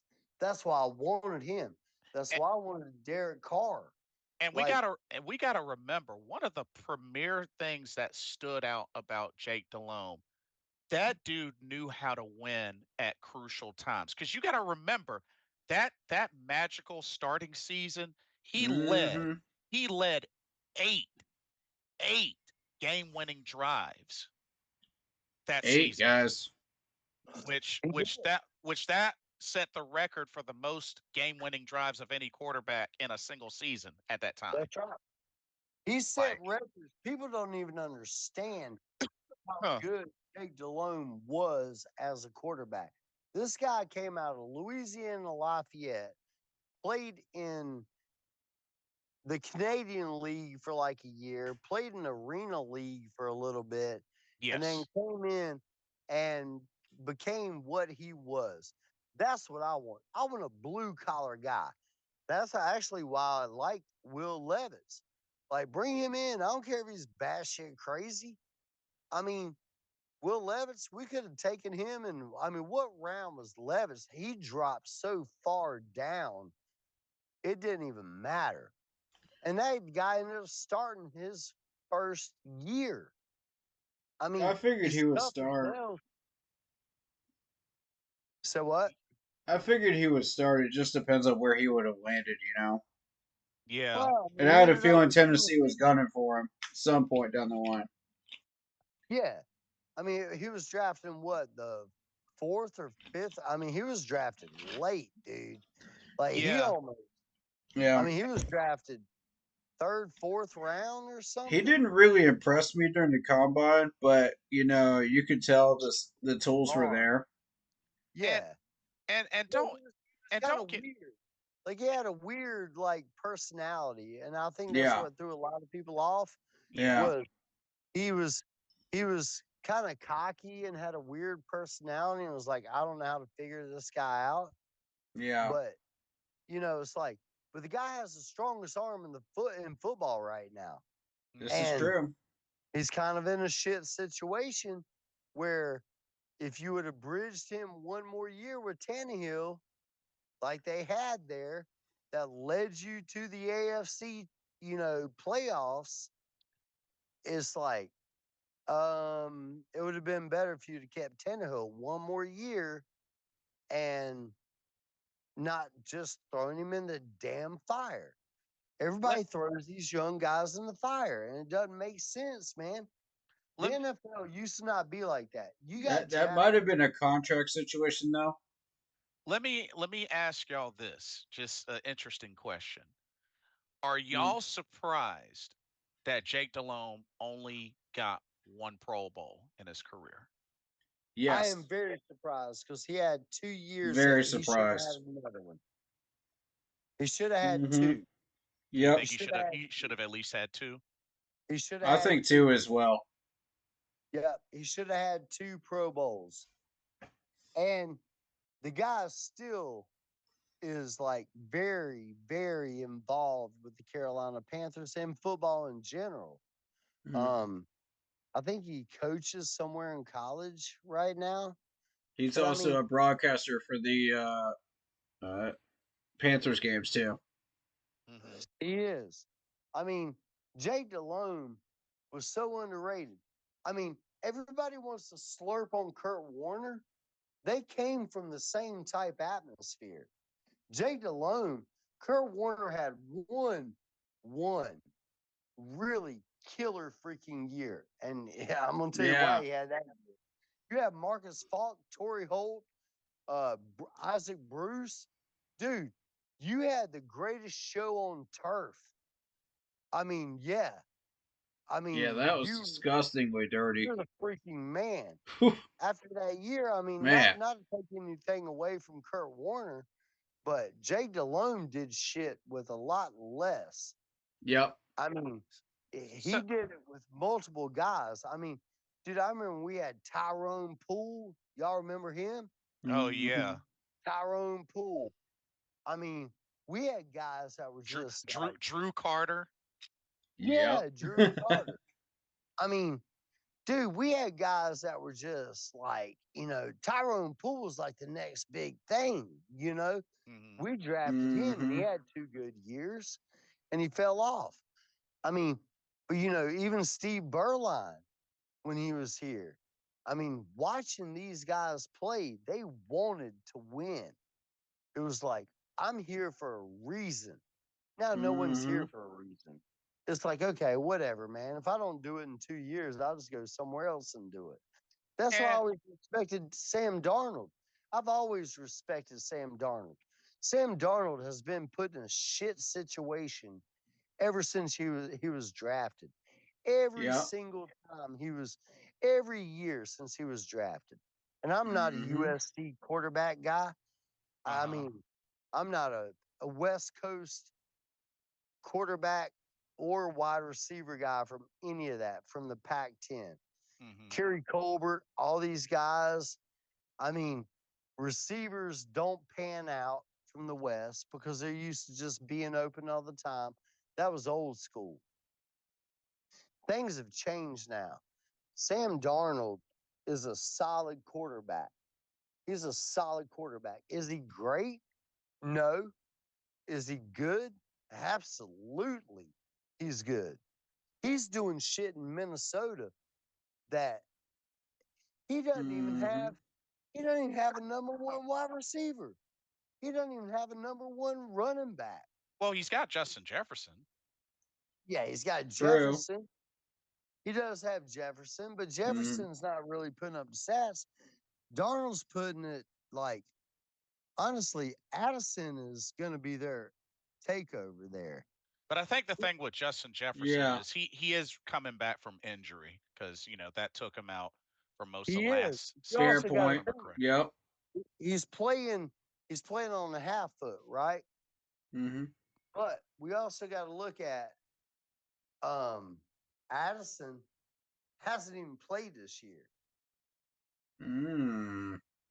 Addison, I'm telling you, dude, he's 24 years old. Jordan Addison is like the next big deal. Like they don't even are they gonna re-sign Jefferson and pump him? He's Solid gonna be point. Yeah, and What are they going to do there? don't forget Jefferson's still 25 years old, so he's like, dude, I love Jefferson. I'm not slamming him. I'm Yeah. just saying Same. Jordan Addison is might be the one that takes the place there.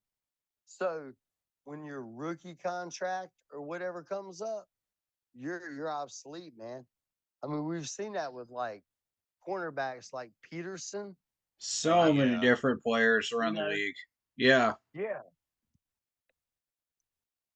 So So I mean, these guys, you can be replaced every day, and Facts. Jefferson is great. I mean, Jefferson is the man, The gritty but man. Yep. Jefferson also had, you know, early on he had Stephon Diggs there. He's not there anymore. Jordan Addison is hurt right now. Jordan Addison, I'm gonna tell you what, dude. I'll take him tomorrow when he comes off. And Corey, by the way, he's still available in our league. I mean, Oh, He almost had a Addison, he almost had I a did thousand notice yards. that. He almost had 1,000 yards receiving last season. He did. that's right. Yeah, he Yeah. came close. He only needed 88 more. You talking about Addison? Yeah. Yeah, absolutely. That guy Mm-hmm. is the real deal. I'm telling you. So who you gonna pay? 1 year different. Who you gonna pay? Someone's gonna get a big time contract, or you're gonna end up with the same situation that the Cincinnati Bengals ran into with Boyd, Jamar Chase, and T. Higgins. What you gonna Mm-hmm. do? Oh Right? yeah. Oh yeah. That's a Correct. fair point. Right? Yep. So I mean, what you gonna do there? Because the That's Bengals are in an abysmal financial problem right now, Yeah, yeah. they are. and, And that's they gonna look like crap because they got rid of Mixon, which made no sense. And Not at all. yeah. Brown is not their answer at running back. Mm. Because I So mean, yeah. Chase Brown is not their Yeah. answer, If Burrow loses his weapons, I mean, dude. And uh, Burrow's the man, dude. Cincinnati will go downhill very I yeah, quickly. mean, so you're gonna have to do something. So who you paying? You've already paid Higgins, and yeah. you've Mm-hmm. agreed, but now you have no running game.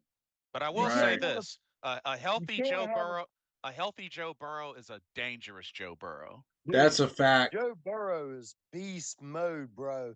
The problem is their offensive line has always been garbage, and that's Absolutely. why he got hurt.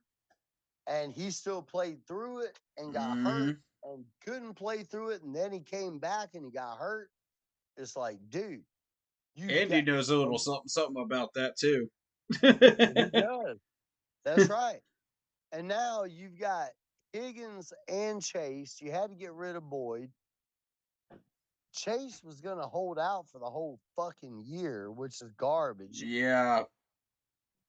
I mean, that's his prerogative. That's where the players' union comes in, Yep. Hmm. and it's garbage. T. Higgins agrees early, and then he gets hurt. I mean, you lost Mixon to sign these receivers. Who you got? Chase Brown? I mean, dude, your running game is Mm. garbage. Your Yeah. offensive line is still shit. And Yep. Still garbage. so, I mean, everybody's like, but you know who catches the blame for it? Joe Burrow. Burrow catches the garbage on it.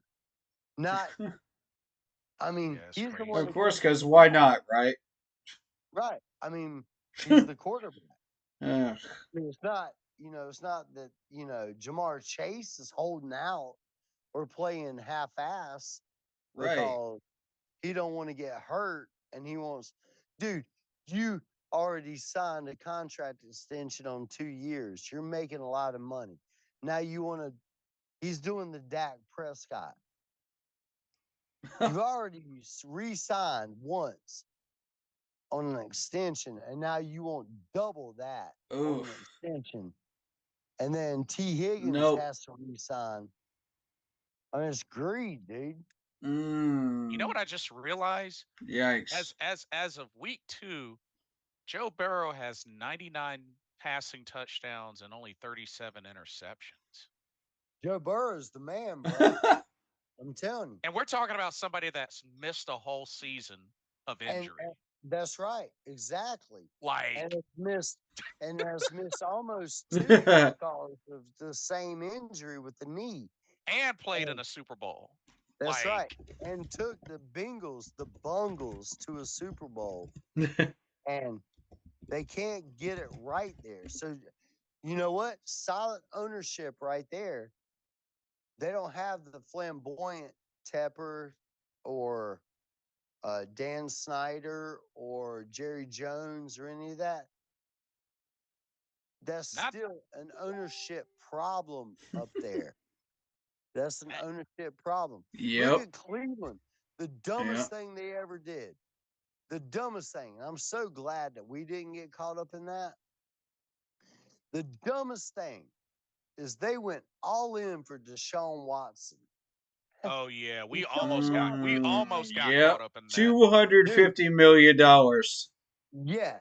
And this guy's Massive garbage, mistake. absolute garbage. He's garbage. Yeah. He's not even Cleveland's good. paying for it right now. That's right. And now he's about to get suspended or locked up or P. Ye- Diddy or whatever. Yeah, he's Right? in some more legal trouble. Word Yeah. is. Oh He's man. in it now. New To lawsuit the this point, past week. to the Yep. point, Yeah. guess what? Joe Flacco's going to come in and save that fucking franchise. Watch. Why Joe didn't they just Flacco. stick with Joe Flacco to begin with?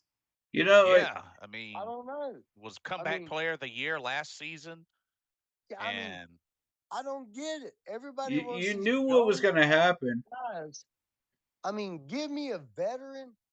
I don't care. Yeah. Give me veteran after veteran after veteran. I'll stick with veterans every year. you know what's Bring me a also veteran. really sad. Deshaun Watson has only in his NFL career only 2 winning seasons.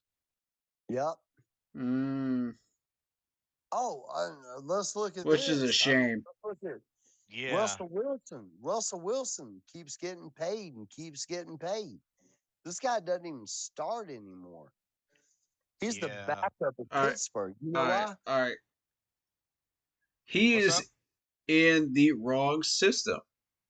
That's why he's not succeeding. He only plays the RPO system. Who? Who, Watson Russell or Wilson? Russell? Russell, Well, Oh, he's gone from Seattle to Denver to Pittsburgh. It's like, dude, Denver I and mean, Pittsburgh do not run the RPO. yeah. I don't know what the heck they were trying to do with him in Denver. Like, Neither one of those places runs the RPO. That's why he's not succeeding. Put him in an but RPO and he thrives. Even in that situation in Denver, he still hit 3,000 yards, yeah, oh, but still, despite not being in an RPO. but you That know what? proves he still has the talent. Corey, I get it, but what I'm saying is, if you're getting paid what he is getting paid, he should be throwing for 4,000 yards, not Stop 3,000. paying him so doggone much then. yeah. I'm not. That I If you're think going to put him Russell. in the wrong I, system, then stop paying him like he's a number one Pro Bowler. Let me see my what. my opinion on Russell Wilson is, he's a bitch. Let me He's a see what his contract is. he's a little bitch, man. He's soft. He's charming. He's soft as hell. The guy was That's threatening an to interesting kill. take. Let's just be real. His personal life comes into this too. I mean, Okay. his wife's his wife's ex-husband was like, dude, I'll fuck you up the ass, dude. I'll kill you. Oh, you're I talking mean, about Sierra? Oh, yeah, yeah. Wow. Sierra's ex, the rapper. I mean, he's like, dude, and he is, and Russell Wilson is. He's a little bitch. uh, Let's be real. The guy has no nuts. He's a little playboy. so he's got a 1 year, $1,210,000 contract. But his contract that he Why signed, is it that high? Yeah, that is pretty high. yeah, his Why are contract these Because he signed with franchises the paying him Broncos. that much? I well, mean, Pittsburgh's going to pay for it because that's also the amount of the cap hit. So, well, look at what he signed with the Denver's Broncos. stupid. yeah, with the Broncos, it was a 5 year, 240, yeah, $242 million contract. Why? Yeah, $242 Why? million Why would contract. Denver pay him that much? and they This is only John kept him, Elway's team. and they only kept him 1 year. 1 year, dude. Yeah, that's Dude, absurd. they ate so much dog shit.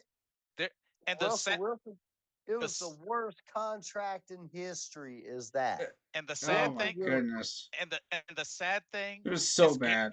his guaranteed was 161 million of that contract. That's right. And then, and then look on So top of you're that. guaranteeing him that much to play like that Because you got to in the remember that. wrong system. Because you got to remember that Good contract lord. was supposed to go through 2028. Dude, he signed that contract before Sean Payton got hired as coach Yep. at Denver. Yep. And Sean Yep. Payton was like, this guy's he's a wuss. I mean, basically, Sean Payton was like, I'm not starting him. I'm not playing him. I'm not doing it. I didn't come into this. You guys paid me to be a head coach, and Russell Wilson's not a quarterback. But then again, I don't think Bo Nix is the answer either. I No, think Bo Nix is definitely not the answer. Bo Nix is not the answer, but at the same time, I mean, let's be real. I mean, Bo Nix, He might do also, he might do a better job than Zach Wilson though. I'll give him that. Maybe he'll do a better job than him. But I mean, they have no weapons. I mean, look at Denver. oh, then Name again, them. Denver, I'm again, calling y'all out. Why do you continuously get the wrong quarterback that does not fit your system? oh shoot, he already has 4 interceptions. Why do you Dang. continuously do this? Y'all could have had so much success and you keep doing this. Who's the number one wide receiver for the Go down the list Denver? of quarterbacks that y'all get. It looks like Josh Reynolds It's They're Cortland all in the wrong Sutton. system. It's Cortland Sutton. it's Cortland Sutherland. Yeah. And So y'all who's trying to the make number one? lemonade out of garbage. That's right. Who's the number one running back? They have It's the dude from Carolina, from the Tar Heels, that already had an ACL surgery. He is good. I'm a Tar Heel fan, so I are you talking I about mean Javante Williams? Javante Williams. Yeah, he's the number one running back. Yeah. Oh, interesting. So that's your number one running back that just came off an ACL replacement, and your number one wide receiver is Cortland Sutton. We got to play them this year, by the way. If we Yep. don't beat Yep. them, then we should just quit. Because that team is in a way more disarray than we are. They have no It is weapons. freaking Yeah. dumpster fire. But then again, the last time we played them, they beat us with Drew Lock. So Drew Lock, but I will tell you this. Drew Lock kind of got screwed because he had no weapons, no offensive line. They relied on defense. That was a And they replacement. still beat us. They still beat us. But we were also starting, although Patrick Surtain the second, I mean that's their one gem. That's That's who their we would have ended up drafting had we not gotten J.C. Horn, by the way. yeah. True. Yeah, Surtain. But you know what they just paid Surtain? Oh yeah, he just got his A. Dude, Mm-hmm. For good yeah. reason. Dude's balling out and he's staying healthy. Yeah, but you know what? In 2 years, he worth that contract. I mean, dude, Maybe they not. just paid him quarterback money to be a cornerback. I Which mean, I it's don't like, understand why they keep overpaying these players that much money. dude. And then the next day, they paid Jalen Ramsey like more than him. And it's Yeah. like, That makes no sense to me at all. hmm, Jalen Ramsey's great, but he's kind of hit the injury bug. dude, It you is can't Denver, pay man. him more than Surtain. I mean, they're paying these guys like $200 million. I mean, it's like crazy. Yeah. That's what I'm It's saying about Dallas. Like Dallas is stuck with Dak This Prescott for is life. but I think that's I the really GM though. Let's be real. Let's be real. That's the GM. Dallas has already extended Dak one time for like 180 million, highest paid quarterback, and then they paid him again Is another he worth 200. half of that? No. No, and then they paid him another 200 million on another contract extension in Dallas, For and what then reason? and then they wouldn't pay CD Lamb, and then they ended up paying CD Lamb. And guess who they brought back as the number one running back? Ezekiel Elliott. oh That dude's yeah. garbage. It's like, dude, Zeke. you got all your money tied up in Dak Prescott and CD Lamb. You let Tony Pollard go, which was Wow. stupid as shit. Yeah, that they did. Mm-hmm. That was dumb as hell, dumb as shit. And you brought Elliott back and then paid him $60 million for Ezekiel Elliott. Who owns Ezekiel Elliott in any fantasy football league? Let's be real. Crickets. I don't. He's in every free agency in every league I'm in. I'm in 4 leagues. No one owns Ezekiel Elliott. Has anybody even heard about him this year? No. No one's heard about him, and he wasn't even good when he was good. I mean, it's like Tony Pollard was your guy. And now Tony Pollard went to where? But here's the thing: is Dak Tony Pollard's with Tennessee now, and he's killing it. Absolutely killing it. here 18 fantasy points a week. I mean, here's the here's the thing though: is Dak Prescott's situation really that much different from Tony Romo? I mean, honestly, it's just stupid is what I think it is. Because My I Mm, just personal opinion. I They, just I just find him being as good enough to maybe get to the playoffs, but nothing more than that. And that's pretty much what Tony Romo was. right. yeah. And that's where do we have the worst owner in the league? Because Above we've never average. spent that much on quarterbacks. I mean, it's like Jerry Jones. See, here's the problem. Prescott was a Jerry Jones pick. Jerry It Jones was controls everything in Dallas. Yep. and it Everything goes wasn't through him. what's his name? Who was the head coach when they brought him in? It was it Mike McCarthy? It was the guy before Mark McCarthy, I think. Jason Garrett? No, it wasn't Garrett. No, it wasn't Garrett. It wasn't Garrett on the Prescott. No. I think it was McCarthy. I guess it It was could have McCarthy been then. McCarthy. I don't, and he didn't want him, and he didn't want a lot of the players. He didn't want Ezekiel Elliott re-signed. Mm, Um, and guess what happened? And guess who got fired? oof. You know, I mean, Jerry Jones runs that show. Yeah. Yep. What he And says goes. He's too arrogant. And this is why I think this was a Canales decision and a Dan Morgan decision to bench Bryce and not a Tepper. Because Tepper is the one that wanted Bryce Young and not CJ Stroud.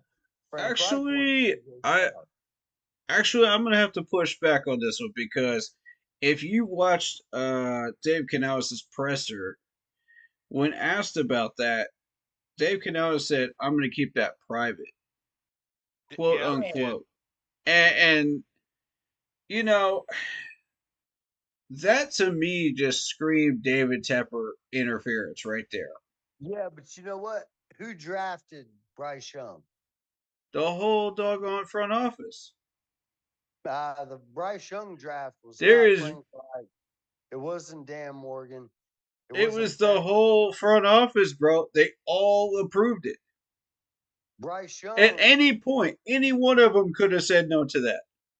Any Well, one of Bryce them. Young. But none of Bryce them Young. did. Bryce Young was a None of them Tepper. objected, dude. They were having debates about that all month long.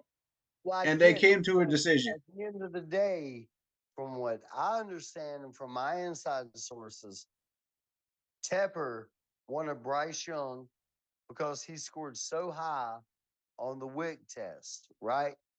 He did not want Stroud, and that was the game breaker. Shoot. So we got Bryce Young because Tepper wanted him.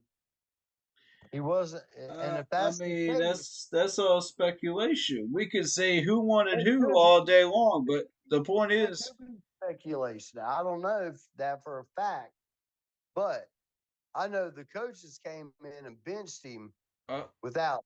I mean, I'm gonna tell you, look, Frank man, Wright and all, Josh. all of this is speculation. Nobody can prove their point on either side of this. Well, Josh McCown and video There's shows. no.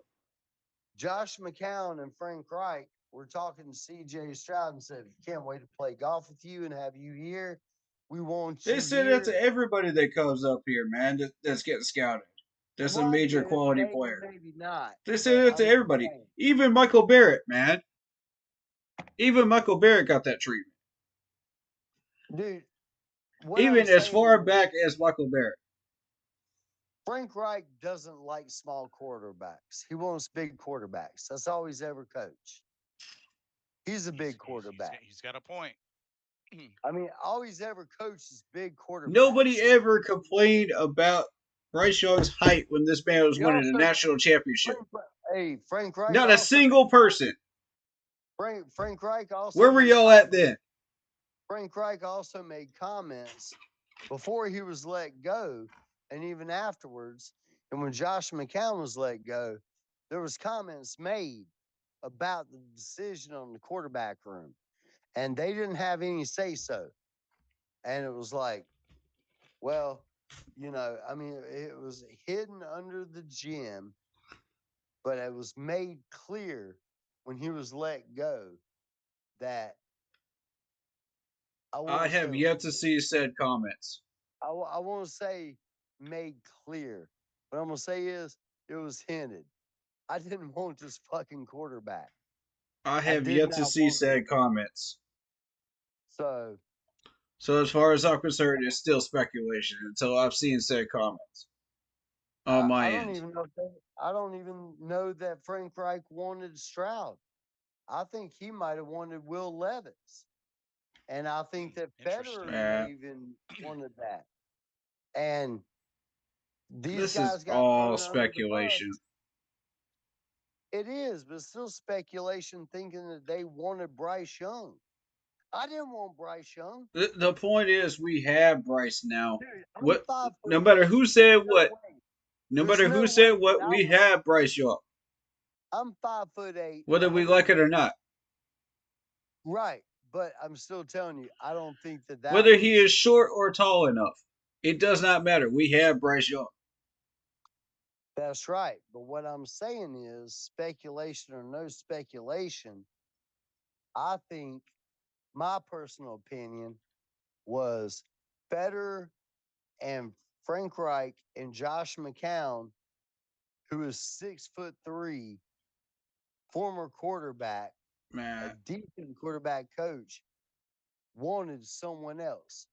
And I agree if that was the case. at any point, any one of these people could have voiced their vote against this. At any point. Not when a billionaire tells you who to At draft. any point. Yeah, David Tepper did have the final vote. So yeah, he would have said, yeah, it was my vote, but people disagreed. He's not gonna ever He say would that. have said that. Yeah, he would have. It's Hmm. Tepper. He's egotistical enough to say that. He would have He never would have said put that. that on camera, yeah. I mean, I don't. his wife wanted players because of their name. I mean, we don't even know who wanted who at the time. I Yeah. mean, I let's mean, be real. There are other franchises that don't have this type of controversy, and the owner is transparent with people about that stuff. wasn't it Nicole Tepper that wanted Chuba Hubbard, or like somebody's wife wanted Chuba No, Hubbard? it was it wasn't Chuba Hubbard. It was Nah, Frank Christ's wife. Tepper's wife wanted. It was Matt Rule. It was when Rule was still here. That's what I'm saying. we could Oh, play oh, we okay. could play that game all day long. The When point Rule was is, we still have here, Bryce. they went What are we in gonna do and with him? they like certain players, Yeah. and everybody made the clown joke of, so is she going to design our jerseys and do this? She was part of the war room on something. And you're right, Jason. I can't remember exactly what it was, but it wasn't Chuba Hubbard. It was someone. She just liked the name and brought him in Mm. and made that call. And that's where it kind of leads me to believe too, because Tepper, we have to be real here. And I don't like Tepper, and he's an owner. We have to respect him because he is the owner, unfortunately. What are we gonna do? We can't fire him. You guys want to chip in 3 million apiece and let's go buy the team? Well, It's we not can't do gonna happen. anything about the NFL either, Well, We and can't. the garbage that they're doing. What I'm we saying So, is counterpoint. if Tepper's hands were involved, he did not like Stroud because Stroud was Everybody's like hands were involved, bro. Stroud's WIC test was like the third worst in history, and it right. was And, because and he's pretty freaking dumb, honestly. On a conversation, he's pretty dumb. Stroud's not a smart guy. He's done well as a football quarterback. and Tepper we're doesn't led to look at believe that. that Bryce is way smarter than he actually is.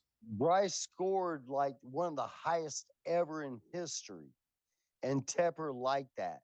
And listening to local sport talk radio and guys that were involved in that said that Tepper was high on Stroud, I mean, high on Young because of his intelligence. They He overhyped that kind of, a lot.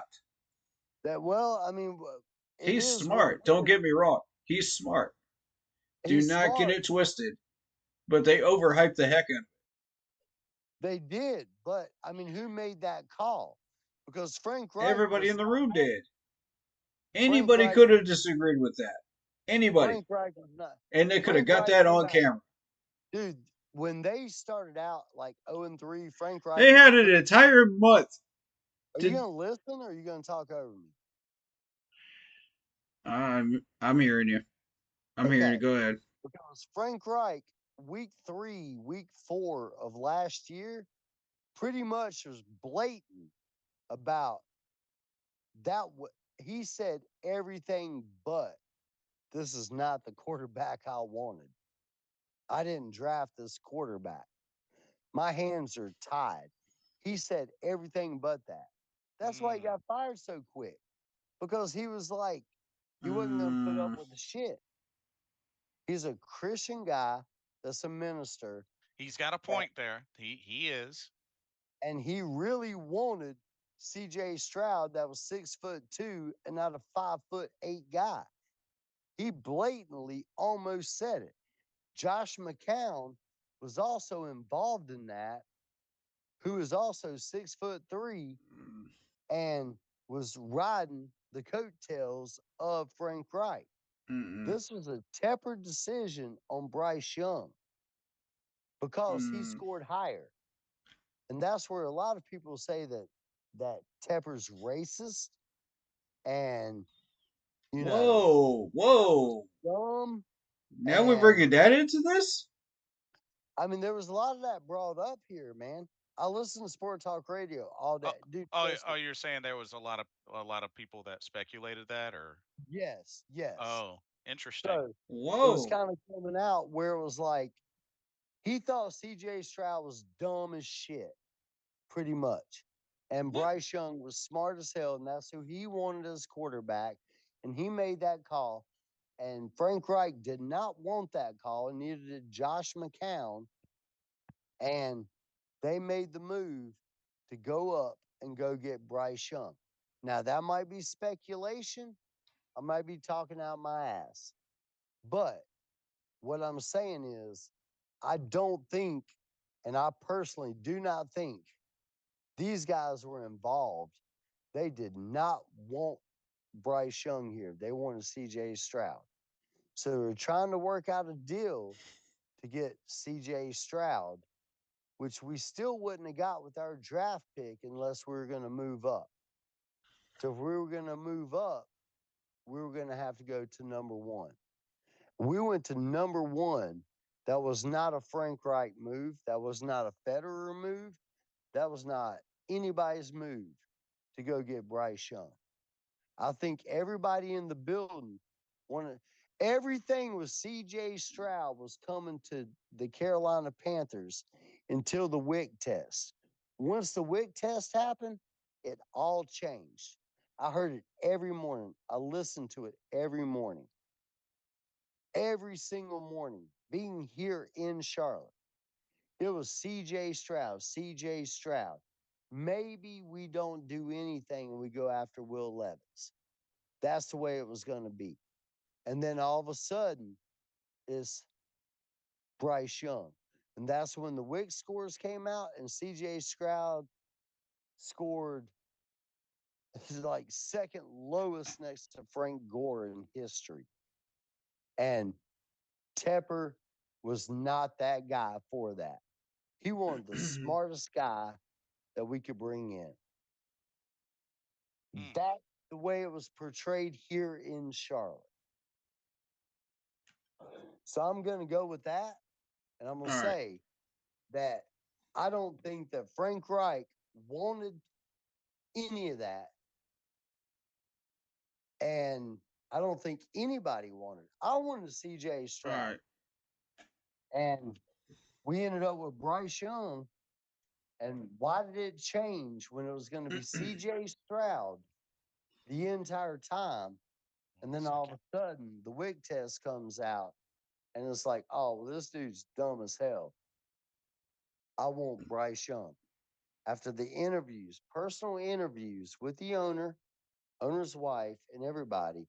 And that's why Frank Reich actually made a couple of comments before he got let go, saying, well, situations are situations, and sometimes you're put in situations that you have no control of. That's not what he was referring to. So what's he referring to? Because this is a guy that enjoyed the whole team that was given to him. I don't know, man. Nah, I think it's Tepper made that pick on Bryce Young. I mean, that's my personal opinion. That was not a Frank Reich. That was not a Federer thing. That wasn't anything. That was a Tepper. Oh, okay. Said, all right. I want Bryce Young. Can I offer a rebuttal? Can I offer a rebuttal? Yeah, absolutely. All right. First of all, anybody in that room, and it was shown on camera on the Panthers blueprints. We all reviewed it on stream. Anybody in that room could have disagreed, and it would have been on camera for everybody to see. Anybody. Okay, so consider when that trade was made. They had that long to debate this and change their mind. Okay? None of them did it. Everybody in that room was happy. Everybody in that room was clapping their hands. You could see it on camera. Even Josh McCown. Even the head coach. Both of them clapping their hands. Happy. So when a billionaire tells you, what do? Do you just let me finish? Let me finish. You say it on camera. The owner did not tell him what to do. The owner agreed with the decision on Bryce Young to begin with. Everybody in that room did. You don't trade up to number 1 to get somebody that you are not 100% confident in. Unless you don't make that move. Who's the money maker there? Who makes that call? Why would they be 50-50 if they were not 100% confident in who they were drafting? Do you like Tepper? I'm not, bro. Nobody likes Tepper at this point. I don't hate Tepper. I'm just 2/3 of the league's owners don't like Tepper at this point. Right.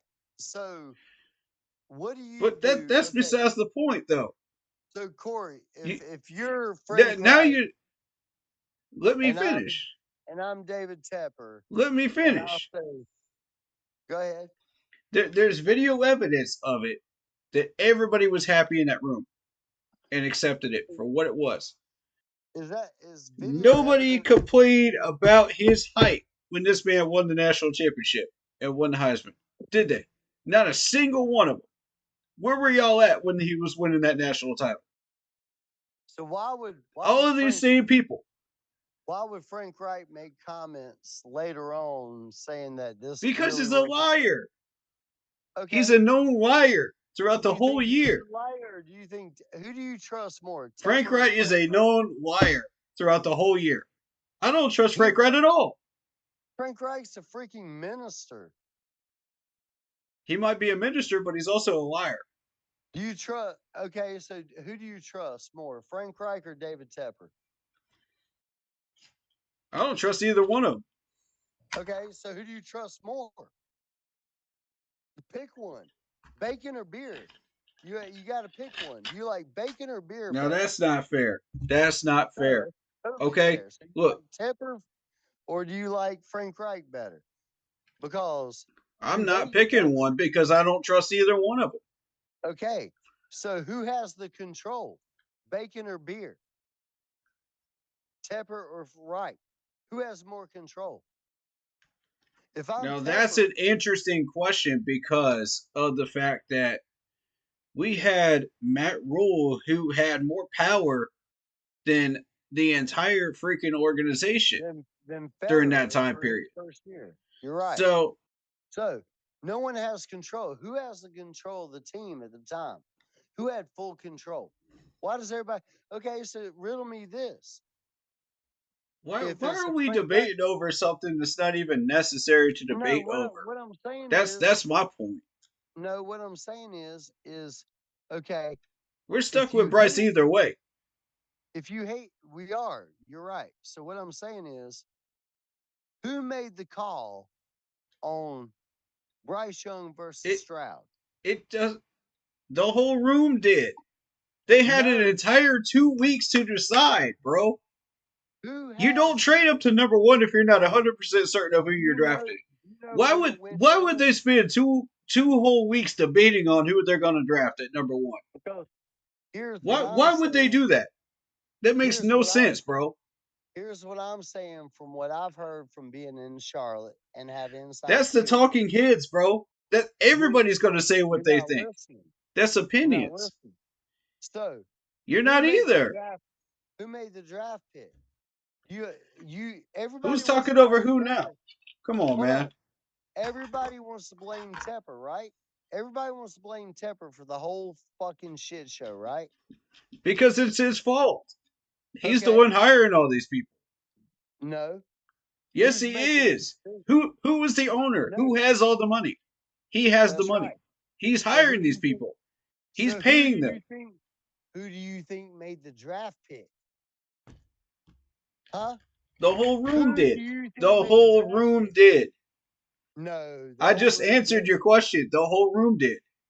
So when Frank There is Reich, video evidence of it. Why would they all there's, be there's happy also in the same video room evidence. on video? There's also video evidence of Josh McCown and Frank Reich really wanting C.J. Stroud. Show me that evidence because I have yet I'll to see send it it. to you because it was Please pretty do. cool because they wanted to play golf with him and was like, can't wait to get you on the basketball court and That's get you a little shot. everybody, dude.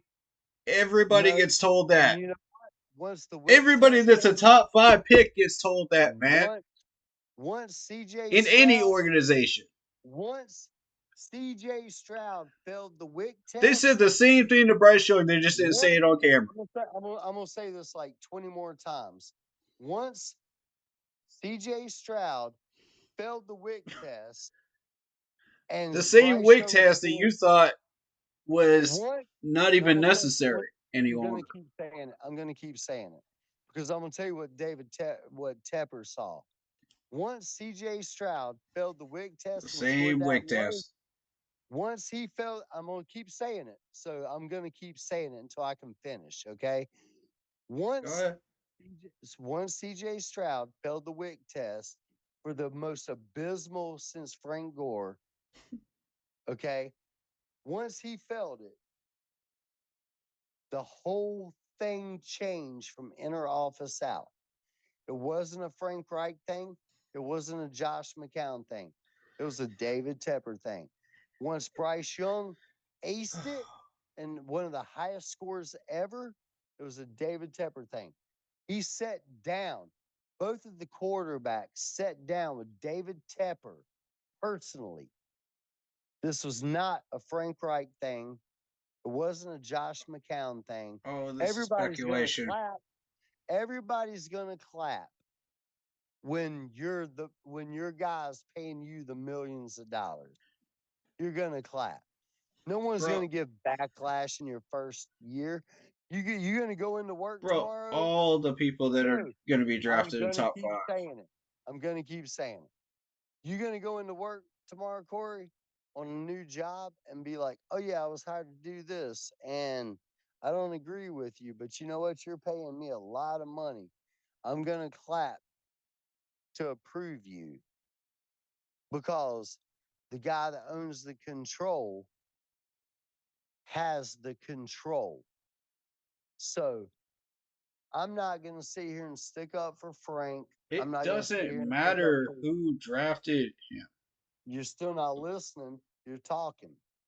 What I'm saying is You Frank talked Reich. over me. Everybody from the building came out and pretty much, and Frank Reich, and everybody here I'm in done, Charlotte, man.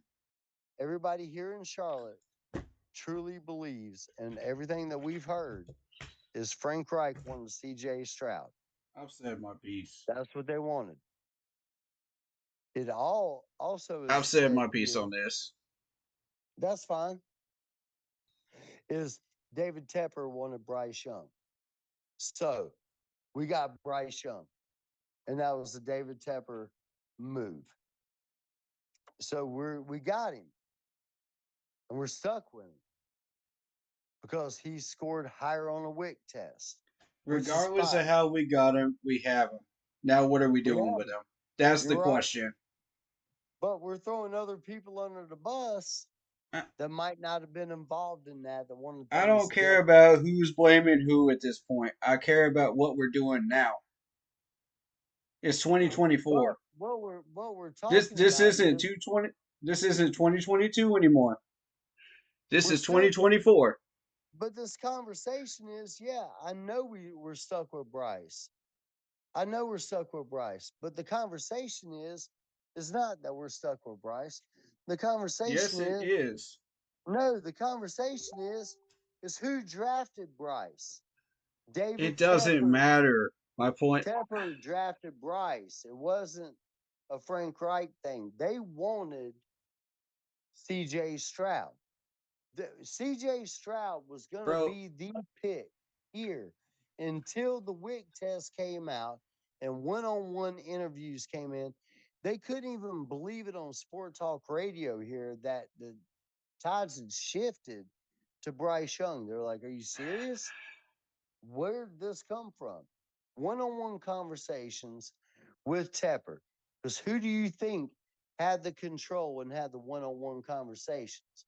Why do you think that Frank Reich made comments when he was let go, saying that I didn't have the say so that I wanted. He didn't throw anybody under the bus, but he made comments that were pretty much adjacent with what he wanted. This wasn't what he wanted. He wanted C.J. Stroud. He wanted a 6'2", 6'3" quarterback. That's what he wanted. That's what he has always thrived on. He didn't want to come in here and try to coach up a Drew Brees or a Kyler Murray. He didn't want that. That was a David Tepper thing because David Tepper came in when the WIC test came out, and pretty much it came out that was like, oh, wow, CJ Stroud's pretty dumb, which he was on the WIC test. It's like the third worst ever. And Bryce Young had one of the highest ever. And Tepper, and everything changed right then because Tepper did personal interviews with these guys. not just Frank Reich or Josh McCown. It was personal interviews.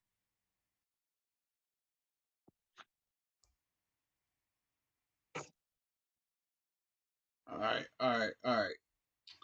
So I, I I, don't want to. I'm not going to argue about that. That's water under the it, bridge. it's not an argument. It's a proper debate. But it did kind of Dude, feel like an we argument. But want it's a debate, no, we want to blame Tepper on everything. There it is.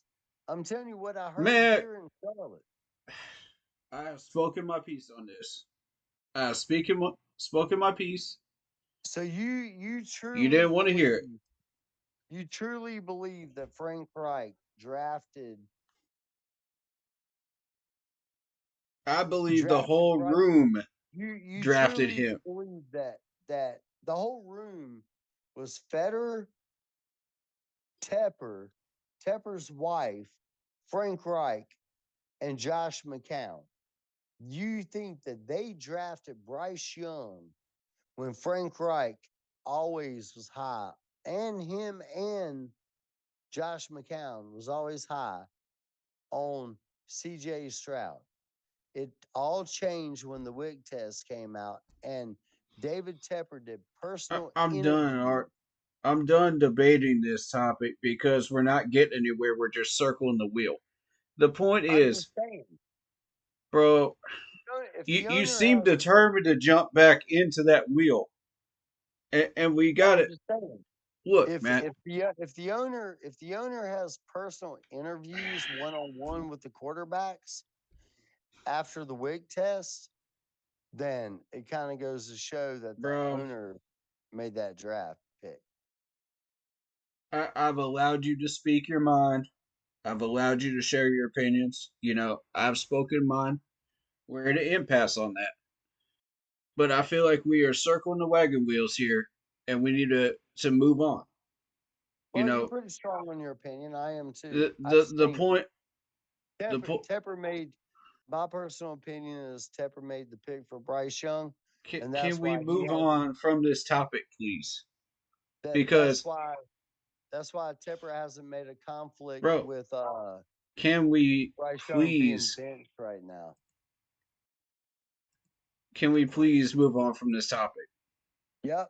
Let's move on till tomorrow. Andy Dalton's going to kill it, and we're going to win, and All we're going to right, win all right. by 12 points tomorrow. Yeah, How's that? I think we can do something here against this Raiders team. We I can beat the I'm Raiders. I mean we're looking at a very interesting injury list for the Raiders too. You got Christian Wilkins on that list. Um,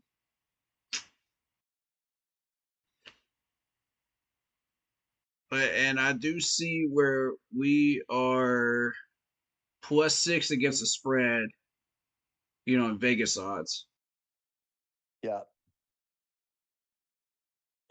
And it actually was 9 before we put Dalton in.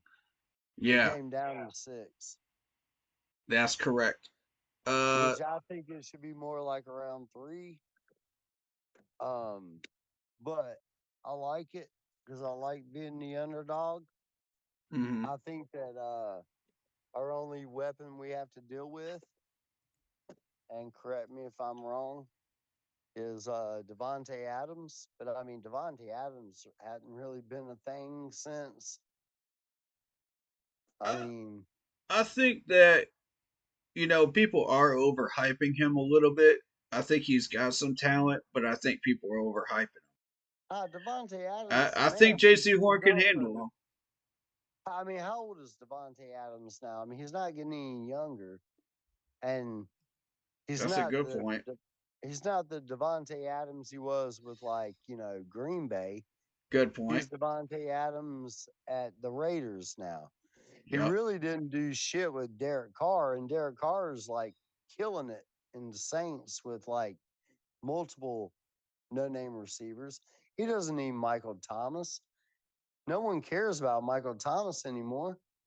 So I mean, we're dealing with Gardner Minshew and Yeah. Devontae Adams, and I mean a running game that's been about as good as ours, a run defense that is probably as worse as ours.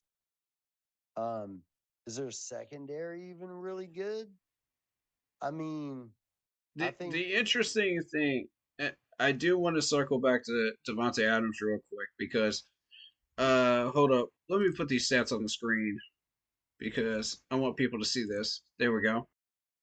Uh, you're looking at a Devontae Adams that was putting up since he came to the Raiders about 1,500 yards 2022, 1,144 the following year, and we're now in 2024, so who knows what that number is going to be now, but it's probably going downhill because of his yeah, age. So I the mean, same quarterback situation too. yeah, but you're looking at a man that has consistently put up double digit touchdowns, for 3 straight years between 2020 and 2022. I think it also comes down to: are we going to get the Gardner Minshew of that weekend of really cool?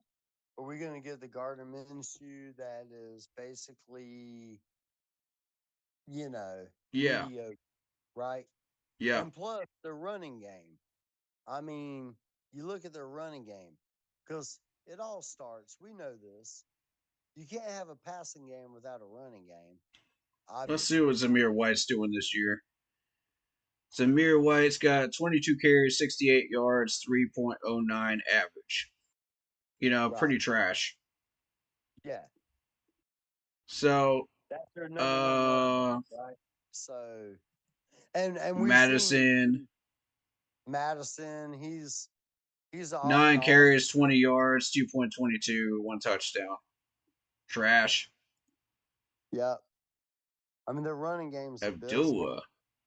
Now, that's a name that, you know, 2 carries, 1 yard. He's basically a fullback at this point. Yeah, block him back, pick up Yeah, 200 yards, goal pounds. line guy. He's a And, goal line guy. and I point out Abdullah to point this out because we've had trouble picking up the blitz. Chuba is not big enough to pick up these blitzes. Miles Sanders is, and he failed to do so. So we got Well, an issue there that's that's popped why, up and last weekend. that's what I was saying the other day as far as tight end goes. Um, that's why Jordan Matthews is not a blocker; he's a catcher. And if they feel like Sanders can be a catcher, um, and Ian Thomas is out, then that's why the Frank guy is coming in to play more of a tight end block scheme type guy, fullback Yeah, tight end. You see what I'm saying?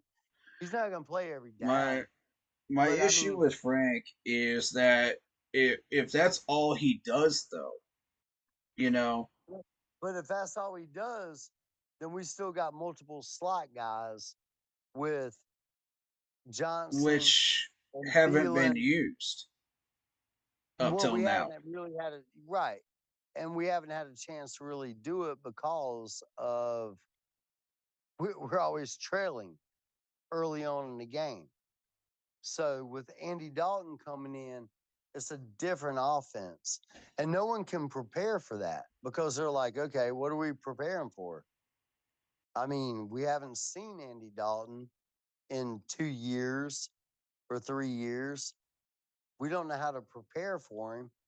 He's going to drop in the pocket. He's going to make that slot. And when you can make the slot work, the slot's another blocker. And when you can have a tight end like Frank in there to be a blocker, then he's like a fullback type deal.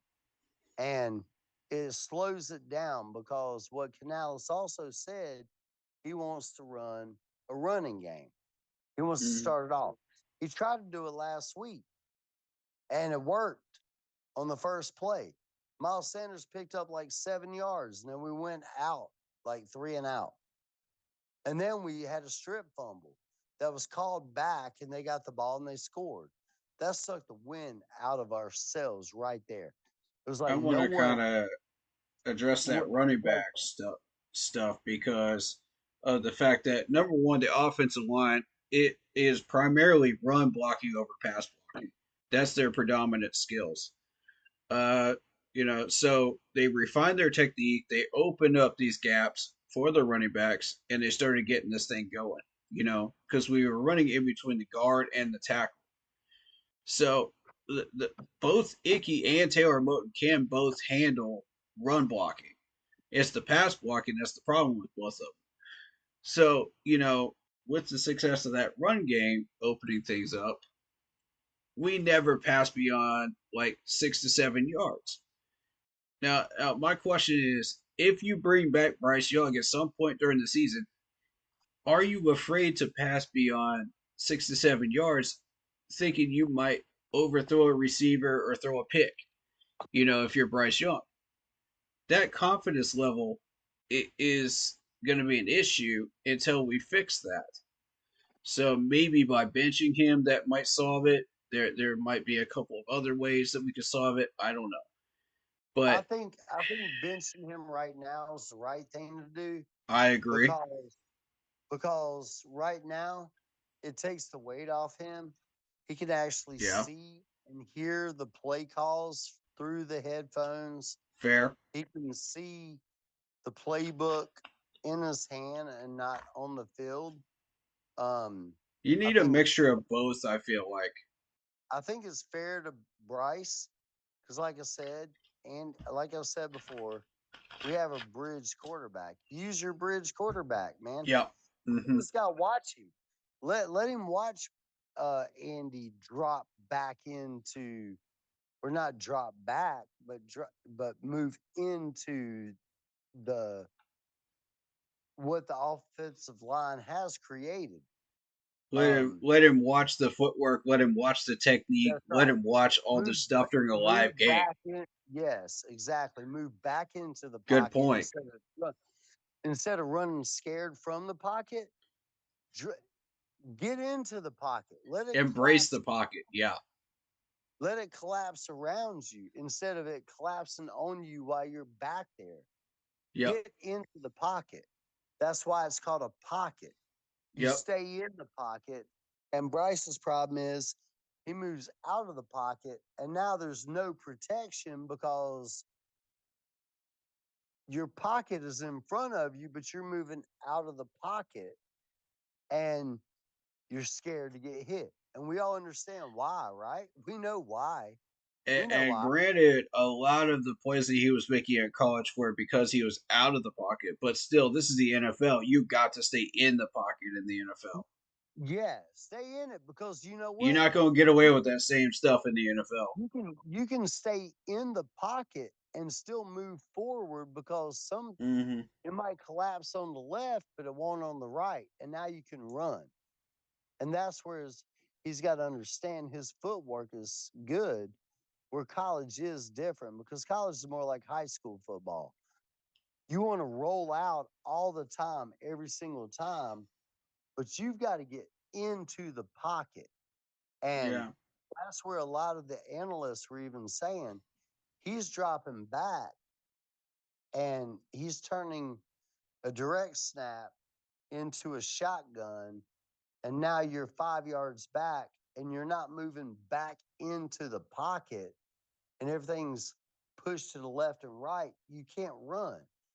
If you stayed in the pocket, you could bust through the seam and pick up 5, 6, 10, 12, hell, a touchdown like Yeah. Cam used to do. You know what I'm saying? Mm-hmm. So, I mean, I think that Andy Dalton is going to take the direct snap, whether it's a shotgun or under the huddle, and then come straight back in, and everything works around him where Bryce is working backwards and everything's coming at him from left and right. And it makes the Mm-hmm. offensive line look worse than what it is. And so that's where maybe some of the PFF does Maybe come into you might have play. a point there. Maybe. I mean, you got to stay in the pocket. He doesn't Maybe. stay in the pocket. He just doesn't. He doesn't fall back into the pocket. I can kind of buy that argument with the offensive And, line. and I can understand why Maybe. Bryce won't do it. I mean, 62 sacks last year. Yeah. I mean, I'd be scared as hell too. Yeah. Because when you're in the pocket, I mean, trust me, dude, I'm 5'8", 158 pounds. Yeah. I mean, I don't want to be inside that pocket, I but I haven't also heard that don't want to get presented in hit. that way And before. every time he gets sacked, he's getting sacked for 3, 4, 5 yards lost, not one. You know what I'm saying? Yeah. Or he's throwing picks, or he's doing something. So, a guy the size of Andy Dalton is like 6'2". He stays in the pocket. He trusts that around him, you can get the play off. When you're falling out, you're spending more time rolling out, trying to roll out, or not rolling out, or whatever he's doing. It's like watching honestly watching him right now is like trying to watch who's the dude that we drafted, quarterback out of Notre Dame. Oh, don't even try to compare him with that. Oh I mean, man. it's bad, That's not a fair comparison. Come on. but I mean, he's trying Be fair he's now. back. He, Clausen, he's dropping back instead of staying in the pocket. The pocket's there. So when you have a stat where it says, He's an RPO quarterback though. At the right, same I mean, point, I get it. But what I'm saying is, when you only had 4 pressures and you're throwing this amount of picks, it's more because than four pressures though. you're rolling out, you're not even rolling out, you're just going backwards. You're not even rolling out. He's not even rolling out. He's just going backwards. And I'll it's agree like, with that point. go Yes. forward. If you go forward and stay in the pocket, then you're giving your receivers that time because your offensive linemen are moving people out to create that pocket.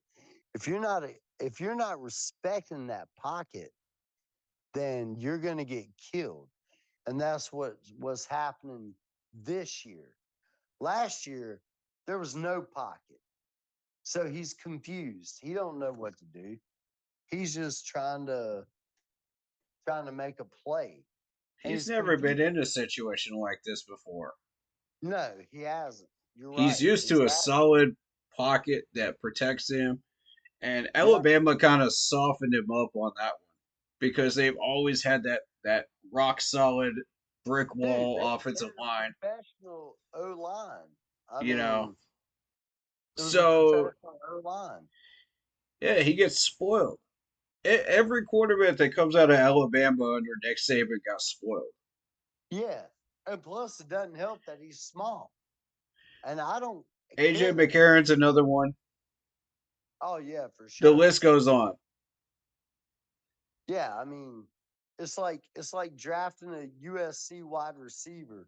I'm used to Yep. being I'm used to being wide open and just running down the field and catching a ball. Oh, I actually Toss have him to. to Indianapolis, man. AR could use one of those guys. Yeah, it's like, oh, I actually have to run a route. I didn't have to run a route in college. I played Pacific. I could just run. Oregon receivers, USC receivers, Yeah. UCLA receivers. I mean, Yep. how many of those guys make it in the pros? You know why? Because they never had to run a route. All they do is just launch downfield and catch 50-yard touchdowns. And they go to the pros, Kerry Collins or Kerry Hey. Coleman. I mean, it's like you look at these guys, Shout Mike out to the Williams, Raiders people in the chat. the Hey. other the other Mike Williams, like from USC. Not the Respect to Mike you. Williams that actually did good. The Mike Williams that didn't do good. It's like, oh, I actually have to learn how to run a route. It's like, yeah, you got to run a route, dude. You can't be successful in the NFL if you can't run a route. Exactly. mean, you've got to be able to run routes. And if you can't do it, then you're guess what, buddy? You're done, man. And that's the problem with back in the day when it's different now, but back in the day when you had, you know, uh Southern Cal and even like Aaron Rodgers was there. That's why he took so much time to develop. Aaron Rodgers came out of Cal. That's when they were in the same division as Southern Cal and UCLA Where's that and music coming Washington from? and everybody else. It's like, dude, it's just throw the The ball heck? up, someone's gonna catch it. There's no defense. Well, now you're in the NFL. You have to learn. You have to play these routes because you got corners that's gonna track you down. Where's that music coming from? I'm trying to. What the heck, ESPN? I don't. Where the heck did that music come from? I can't figure it out. Anyway, Well, um, yeah, some random music started playing. I don't know. yeah, I mean that's where it's at. It's like you pick offensive linemen or defensive linemen out of like Iowa, Nebraska. Those guys, they know what's up. You get wide receivers out of Southern Cal, and it's like, yeah, they can run deep and they kill it, but they're they're not route runners. They're actually pretty ignorant to football. You know, where I'm not a wide receiver and I'm a armchair quarterback Yep. or armchair wide receiver, but Hey, Ritter Paul, welcome to the Keep Pounding crew, man. Thank you for the sub, man. Appreciate you. Everybody hit that like and sub button if you're not in here already. Appreciate all y'all. you go outside. Come on, baby. We got Raider Paul. We got Raiders Rebel. Shout out to both of you. Shout out to all the Raiders fans up in here, man. We welcome all 32 teams fans in here, especially when we're playing them. You know, welcome on in. Except for Cowboys. Mm, I said all 32, man. That includes Cowboys fans and Patriots fans. And I can't stand the Patriots, so. That's right. And I got all kinds of heat from Niners fans too, so yeah, You I know, still welcome them too. there's only certain teams I hate. I hate the Cowboys. I hate the Deadskins. I hate the Patriots. Other than that, I mean, I used to be a Hey, Falcons before we had the Panthers. yeah, So it's kind of like we're that in was my agreement on team. on the Cowboys and Patriots, man. I can't stand either one of those teams, Yeah, man. I can't stand them, and I'm stuck I like respect the fans, but the teams themselves, nah, bro. it's hard to respect some of the I can't Cowboys. do it. Um, it's funny because when we were the NFC West before we had the Panthers, everybody. It was my bad, man. Zoom must have ran out, man. No, he muted himself. All right. While he's doing that, I'm gonna read the chat since I haven't gotten to it all night. Oh my goodness, we got a lot of messages. David Screw says, "Sup guys." Let's see. T Green says, "Try total sucks anyway since he's out. Our defense gonna play good tomorrow. Hmm. We'll see. We'll see. I actually like Sean Total. I think he's all right. You know, he kind of reminds me of Star Lutule.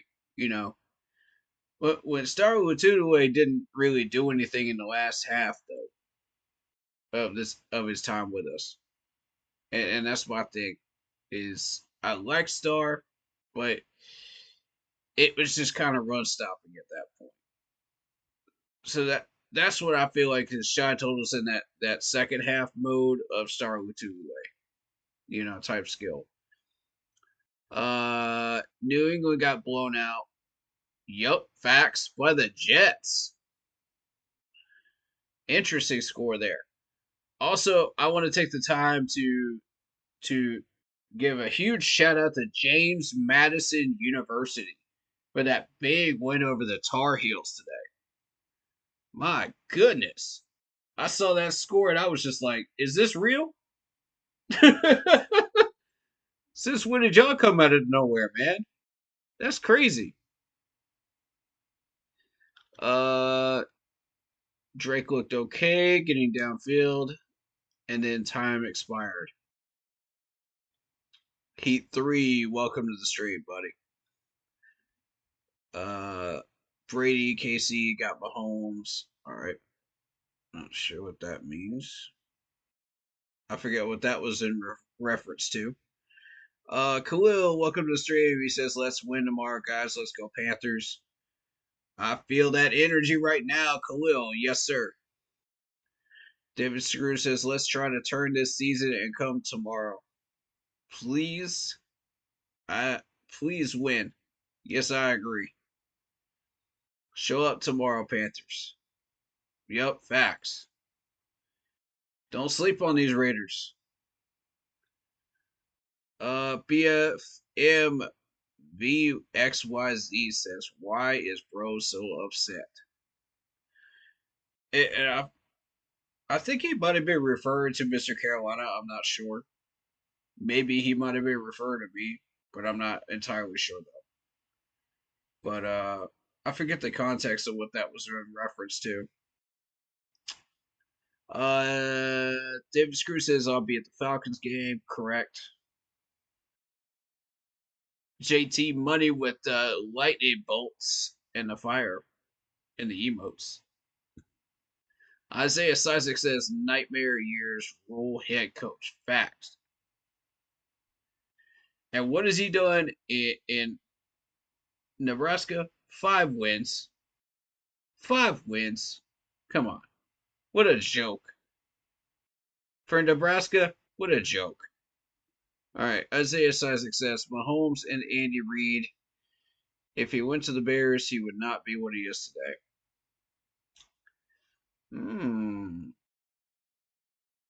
That might be a valid point. That might be a valid point. Levi is good as well. May be more than Bryce. Maybe. Oh, you mean Levis? Okay. Sometimes I misread this stuff. I apologize. Our best bet to continue to build the team and hope to pray that our humanity does not boycott the Panthers. Oof. Yeah, facts. Multiple teams have inquired about Bryce Young. Yeah, I heard about that. There were like 4 teams that were asking about that. But Bryce Young was the one that opened the door, though. That's all I'm gonna say. Bryce Young was the one that did it. Isaiah Sussex says Bears fans are hiding. Looks like a lose-lose so far. Bears only win because of their defense. Hey, broski bear, where you at? You want to respond to that? Where you at, man? I know you gonna have something cocky to say about that. Marcos Cash says, Corey put an IR spot on the Fantasy Football League. I said I would do that for sure. Marcos Cash says, our Panthers players said Young was making the same mistakes over and over. And yeah, I can't really disagree with that, to be honest. I feel like, yeah, they were the same mistakes. He just really needs to learn and work on this stuff, work on fundamentals, just get his confidence back and just Be him. You know, and if you're struggling in your craft, man, I'm not. I'm not gonna hate on anybody, man. All I'm gonna say is just work on your craft, man. Whatever it is. In this case, football, work on your craft, work on your footwork, work on your hands, work on your technique, work on your mindset. You know, get your mind right, Bryce. You know, because I believe you got the talent, man. I know you got the mind. The test proves it.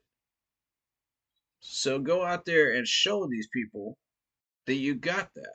All right. The coaching staff may be limiting you. I see that too. You know, but you got the smarts. You got the talent. So go out there and prove it. Prove it to the coaches on the sideline. Show them that you got that knowledge. Show them that you're learning. Panthers wires source didn't mention specific player. All right. Yeah, that makes sense. That makes sense. Sometimes they don't mention the specific player because that player wants to be anonymous because they don't want to get in trouble with the coaching staff or any of that. I get it. Marcos Cash says, if I had to guess, it was Matt Rule. Yep, you're right. In context of that conversation.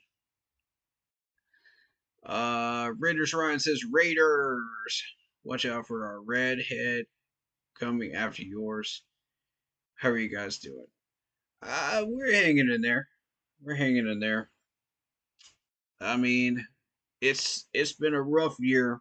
It's been a rough few years. I mean, mostly it's led to a lot of toxic conversations and a lot of arguments. But, we're here. We're still doing what we do. But why did my phone just randomly restart? The heck? Okay, whatever. It's been doing that a lot lately. I don't know. Marcus Cash says Shy Tuttle is listed as doubtful on Sunday. Yep, that is the news for sure. Titans went to the AFC Championship with Ryan Tannehill. Facts. David Screw says I've heard reports that the highest pick they will trade for Bryce is a fourth round pick. How pathetic. Oof. Uh, Silver and Black Gabe says ringless Chargers. Ooh. Throwing some heat at the Chargers. LA Chargers fans, how you going to respond to that? You going to do that to you? You going to throw that heat at you? What you got? Respond to the man. I'll say Sonic says Caleb has the best wide receivers for a rookie. Yup, facts.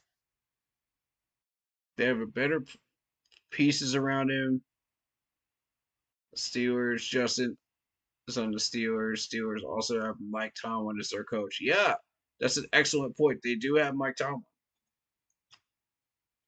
And a lot of Steelers fans want him gone.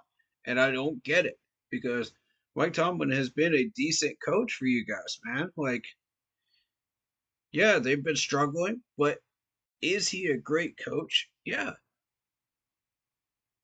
Come on, man.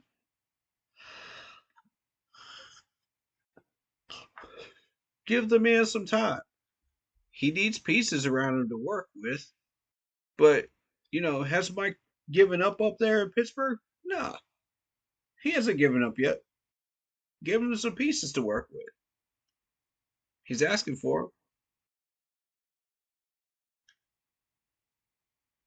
them. Silver and Black Gabe says y'all real delusional. 27-13 Raiders. Uh, I would disagree with that, buddy. I would disagree, with all due respect. But welcome on in. Welcome on in. You're new to the stream, I believe, right? But I appreciate having y'all in here. All of y'all have been respectful and encouraging debates, man. You know, it's positive debates, and I like it. You know, we get passionate, we get energetic, but it's positive. Um, David Screws says, "Night guys, keep pounding. Raiders tonight, tomorrow. I hope so. I hope so. Having a good night, David Screws." Silver and Black Gabe says our run game is terrible, but our passing attack gonna light y'all up. Well, I hope not. Um, it depends on what kind of game Gardner Minshew decides he wants to play. Y'all can't cover Adams, Bowers, Myers. I don't know about that. I don't know about that. See, y'all missed when we got Mike Jackson in that trade. Hey, Mike Jack has been taking care of business out there. See, that's what y'all missed in these first two games. Most of the yardage that we gave up in those first two games was rushing yards. And I want to put that out because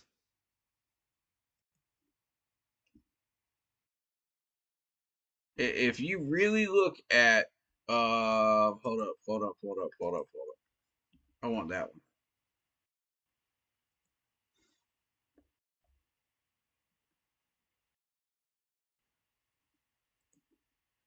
Let's look at the yardage we gave up, right?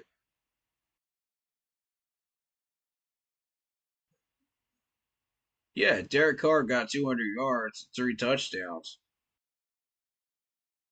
But where was the safety help? Where was the linebacker help? You know what I mean? And again, this is Rehat Shaheed. This is what Shaheed does. He's a beast. He's going off. 3 catches, 73 yards, and a touchdown. Okay, so yeah, that's gonna make any corner we have look bad if it's Shaheed doing it. But when you go into the full stats of this game,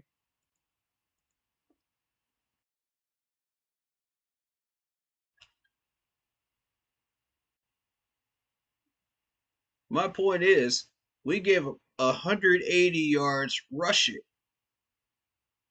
which matches the 200 yards of passing. Yeah, you had 3 touchdowns giving up passing plus, but again, look who got him. Shaheed, Juwan Johnson, you know, and then you had Foster.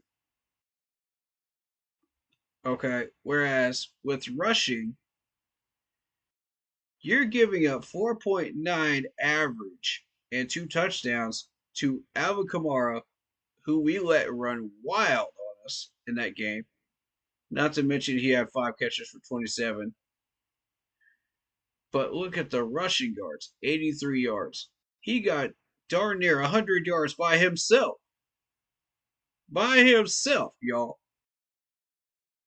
That cannot be allowed to continue if we're going to win a game. All right, so let's look at the second game.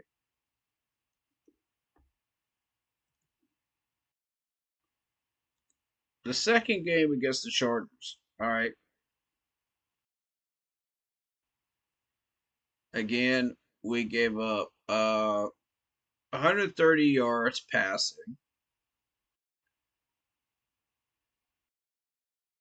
But look at this stat. 131 yards rushing and a touchdown. Just by J.K. Dobbins by himself. just by J.K. Dobbins by himself. That far eclipses their passing leader, who was Quentin Johnston. 5 catches for 51 yards and 2 touchdowns. Yeah, he got 2. Yeah, these wide receivers are getting touchdowns. But the yardage doesn't match up with what we're giving up rushing wise. That's the point I'm trying to make here. Yeah, we need help in both areas. But look at the difference here. Rushing wise. We let Dobbins and Gus Edwards run wild on us and got 219 yards on us. We're not even counting Herbert. We're not even counting Haskins.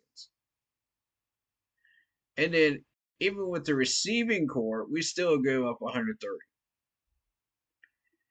So my point is here that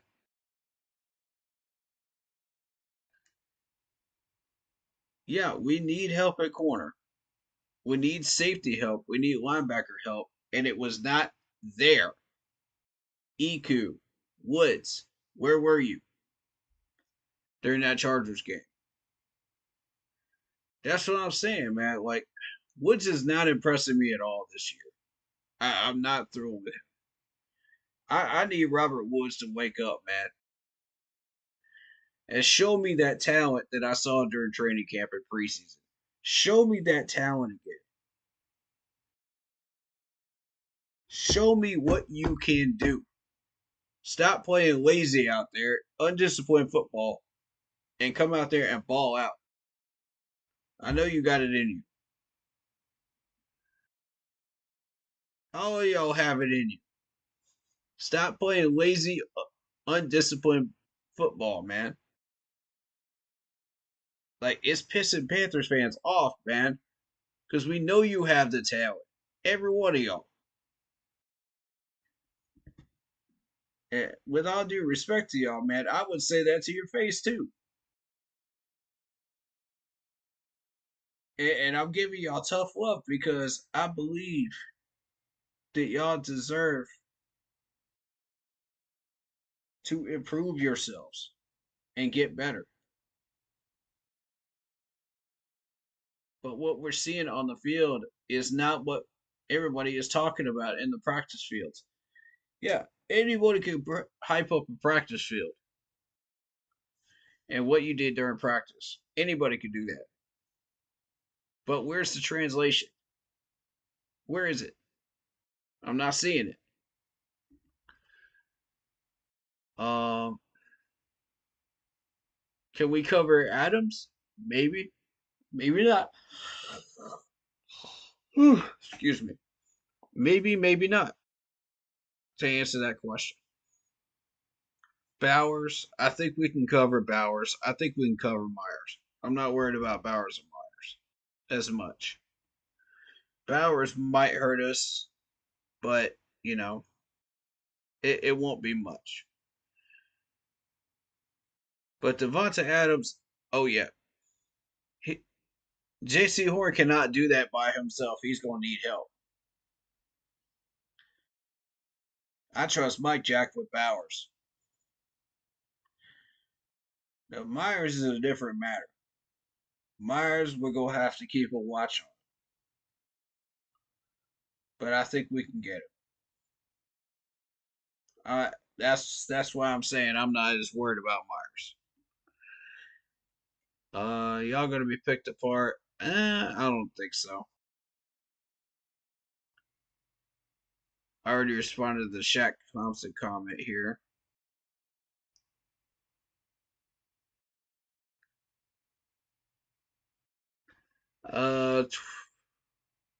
Cuxan says 24-10 Raiders. Silver and Black Gabe says 3 sacks minimum for Crosby. I mean, I'll say 2. I'll say 2. I'll go ahead and give you that kind of credit because Taylor Moton has been awful. Icky has been trash too. So, between the two of them, 2 sacks, I would say. But, depending on which one you're being guarded by.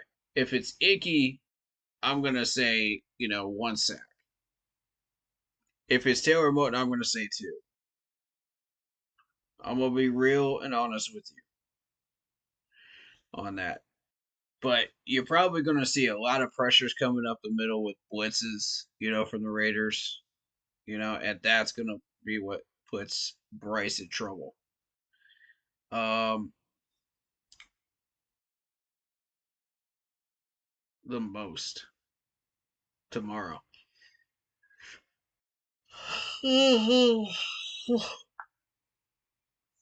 Crosby wrecking the Panthers. We'll see about that. Silver and Black Gabe says you seen Lamar last week running all game. Cooksan says y'all casuals don't wonder the Panthers are where they are. We ain't casuals, bro. We ain't casuals. We just speak the truth. We just speak the truth, bro. That's who we are. Uh, Silver and Black Gabe says I've been a fan since I was 3. I'm 26 and I'll be at the game. Cool, cool, cool. That's what's up. Cooksan says Pierce said he'd be playing. Yes, they are trash. I'm not sure what you're referring to specifically there. Offhand, because there was a lot of conversation, a lot of context today. So I'm not sure what that was in reference to. Possibly certain quarterbacks, I don't know, or certain players. Like I said, there was a lot going on today with the guests that were in, and Silver and Black Gabe says Crosby is clear to play and is playing. Cookson says casuals, watch the interviews, watch the Antonio Pierce interview. Nah, I'm not gonna do that. I don't mess around with pressers, man, that often. Unless I see some value in it, from our management or somebody that that I feel like needs to be covered, because it's important information. But otherwise, I don't really mess with pressers that much anymore. I used to cover like all the pressers, but now I'm just like, nah, it just ain't worth it.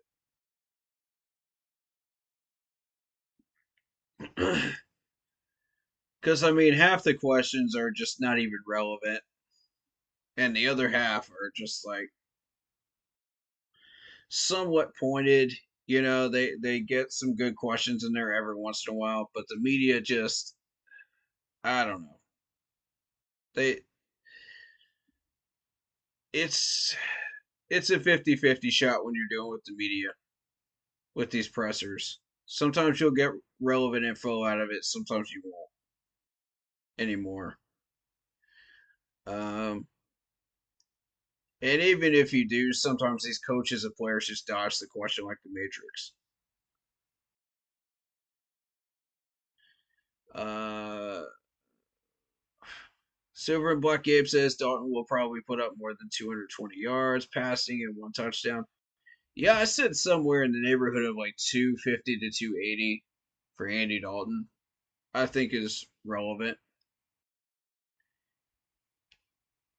Uh, but I don't think that will be enough to beat us, especially if we play like we did in Baltimore.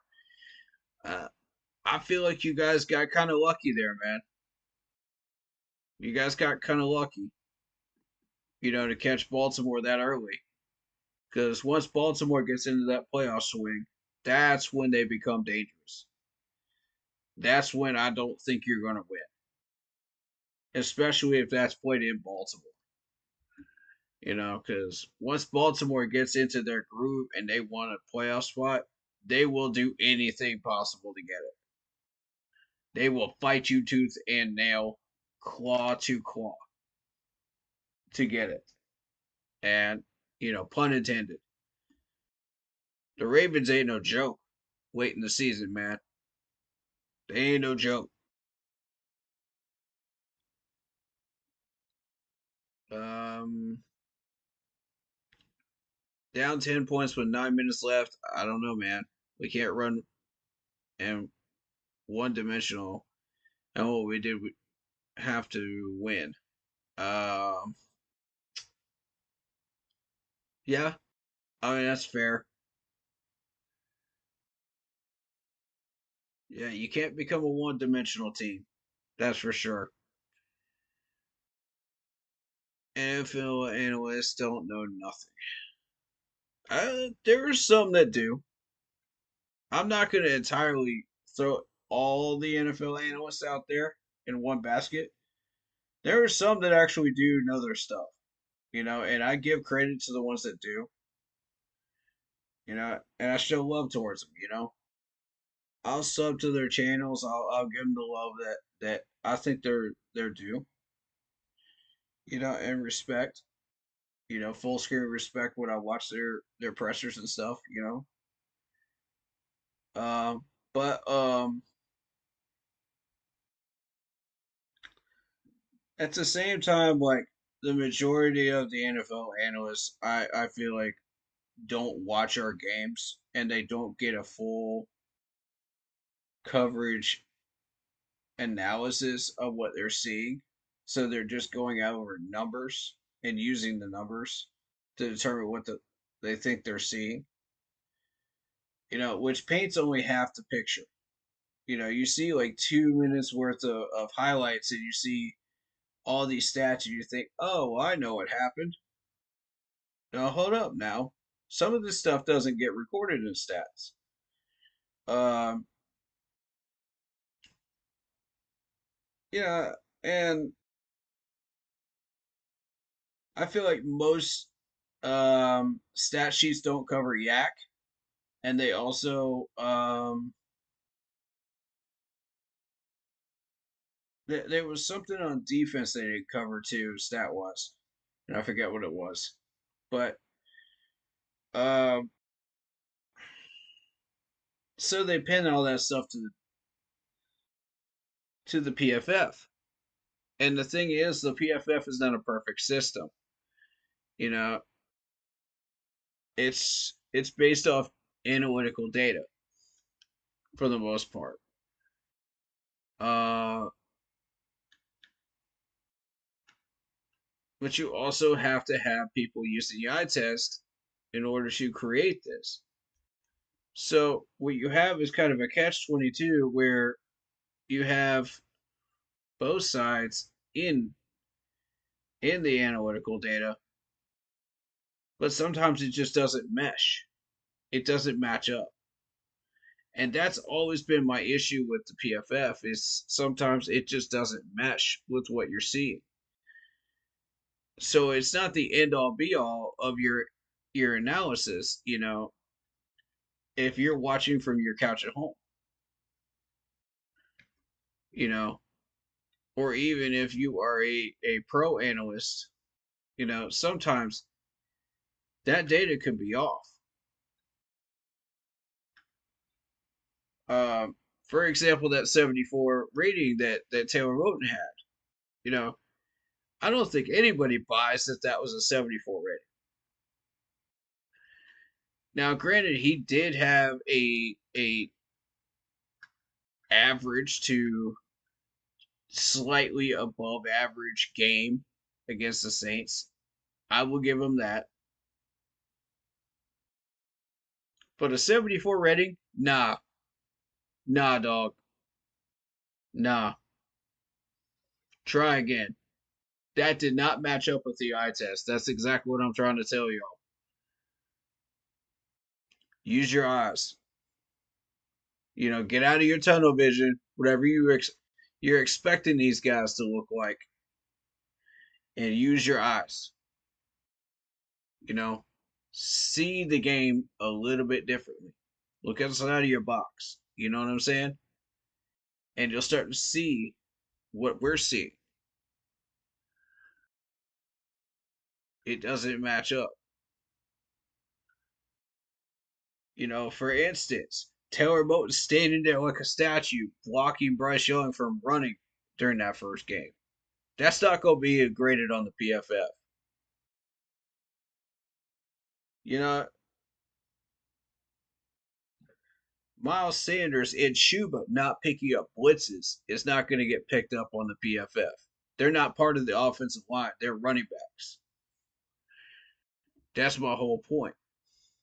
You know, not everything is going to get picked up on the PFF.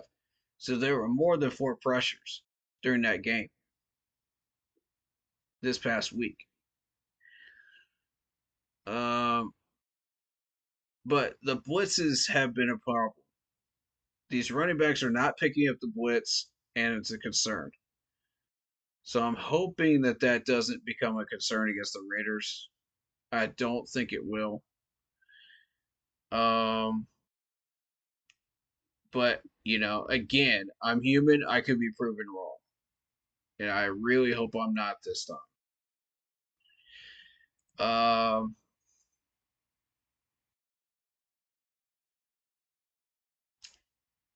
Back to J.C. Horn here. J.C. Horn, let's be real, ain't no top 20 corner. Devontae Adams ain't getting locked up. That's a bold statement right there. That's a bold take. That's a bold take, Silver and Black Game. Let's see what happens tomorrow, though. Let's see. I would wager he would get locked up about 75% of the game. And then Devontae Adams starts doing whatever he does. You know what I mean? Because we're going to put up 280 yards of passing offense with Andy Dalton. That's going to happen. You're going to have a rushing game from Chuba and Miles Sanders. So it's going to open up a few slot passes, like Chad was saying, with the tight ends and the slot receivers. So I mean, we're going to let the defense rest a little bit. So that will give Horn his time to rest up on the sideline and be ready to go. So he's going to play better than he's been playing the last 2 weeks. So whatever numbers you see here with the Saints game, that's a tiny bit overinflated, compared to what you're going to be doing with here. Because the Saints have Rashid Shaheed. And Shaheed has been absolutely balling out. He balled out against Dallas, and that's not a fluke what Shaheed is doing. And the Chargers had some weapons too, So let's not even pretend like these guys are not dangerous. You've got Quentin Johnson, who got 5 for 51, 2 touchdowns. But as Chad was pointing out, they spread the ball around, and that's why they succeeded. Lad McConkey, the brand new rookie, even got 2 catches, for 13 yards average. But Herbert's been spreading that ball around.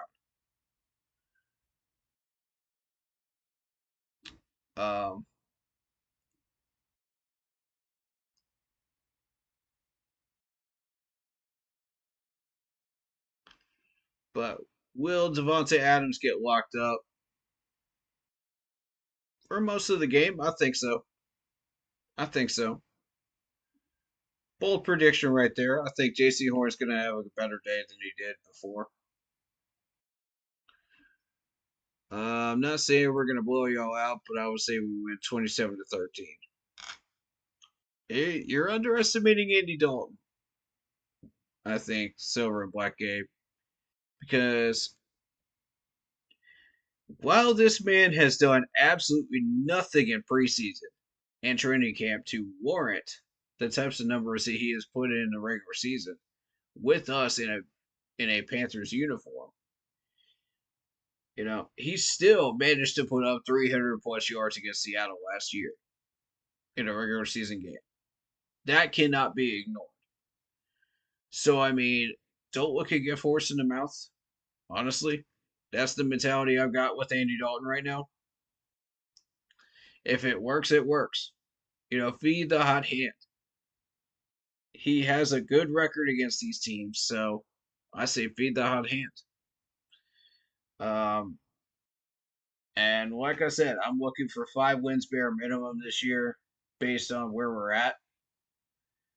If we get more than that, hey, that's awesome. But it shows that we're making progress. We're trying to get back on schedule. And on track to where we should be. If we just get 5, hey, fair enough. I'm not gonna get mad at you guys. I'm not gonna get upset. I'm just gonna say, okay, let's take that 5 wins. Let's use our draft pick spot and let's build.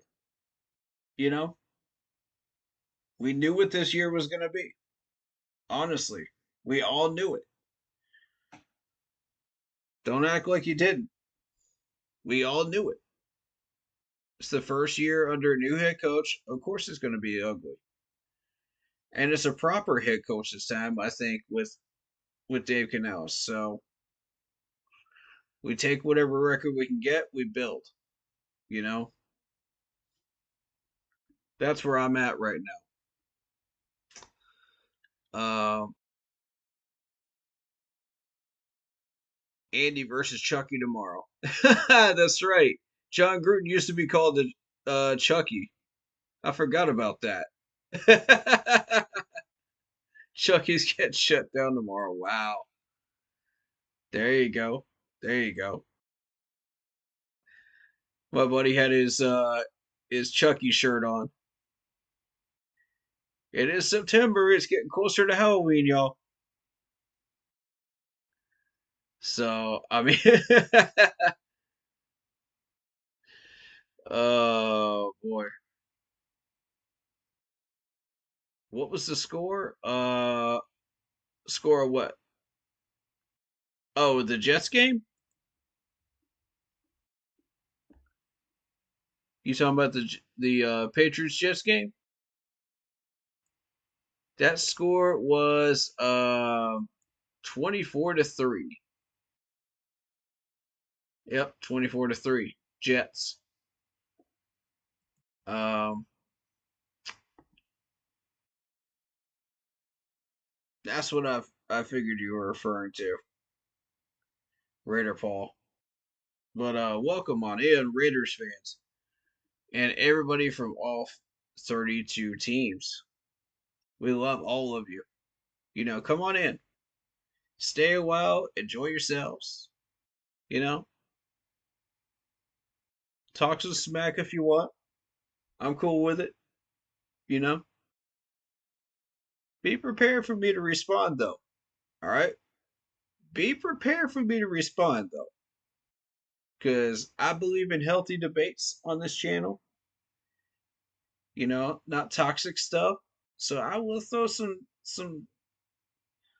heat at you though if you come up in here though.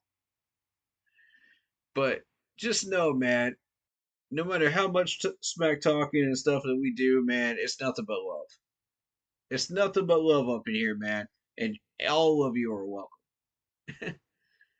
No matter what team's fan base you're from, even the Patriots. But anyway,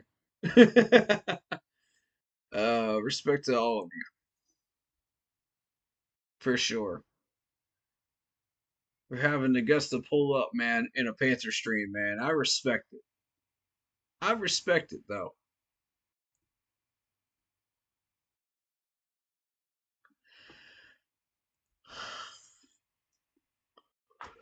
Most of them probably would have kicked you out by now, but I won't do that. I'm not that kind of streamer. Um, I kind of wanted to go over Cam Newton's statement here, so let's do that real quick. Bryce Young is out. Andy Dalton is in. All right. So after Sunday's loss, Dave Canales has spoke on the press conference and said Bryce is our quarterback. And the next Monday morning, Bryce was out. Dalton was in. This is what Canales had to say before. Will he start next Bryce, our quarterback. We're going to just continue to shore up and fix the things we need to fundamentally, from a scheme standpoint, all those things. These are all valuable reps. These are all valuable games. We'll learn a lot from this game, and hopefully we'll take another step this week. So after this, he sat down, obviously, with the GM and higher personnel and the coaching staff, and they had to make this decision. And he said he had to keep the team first, and this was the best decision for him to make. Dalton as a starter. So, Boog, what's your thoughts? Is it too soon? I mean, is it Bryce's fault? Is it the organization's fault? Where do we place the blame, and how do we move on from this? Get that motherfucker some help. Ooh, boy. You heard the man. Get him some help. Get him some help. All right. Some real help, man. Offensive line, tight end, running back, defense. All right. Let's discuss these four areas because that's kind of what I wanted to do here. So you said offensive line, more specifically tackle position.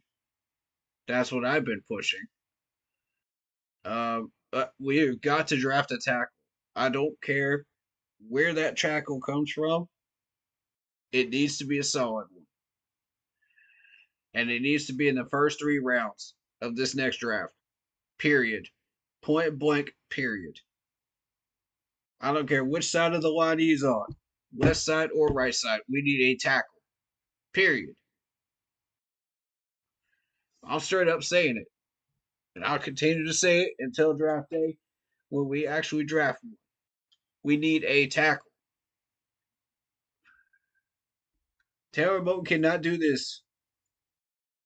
He cannot continue playing like this and doing dumb stuff like he did last year. We need some depth. We need some depth, man. Icky, you can't keep getting pushed around either. We need some depth. Because this ain't it. Every time Bryce drops back, that man is terrified that somebody's going to come through one of those 2 gaps. Or a blitz that is not picked up by Miles Sanders or Chuba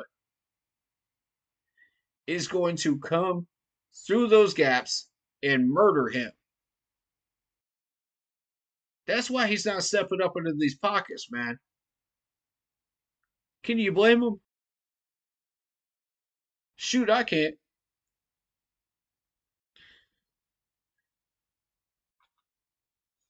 Running backs. We got Brooks, who had a history of an ACL tear, as our running back drafted pick. Who do I think we should have gone for? Braylon Allen. Look what Braylon Allen's about to do in New York. And respect to that GM up in New York. He's been smart enough to spot these people, man.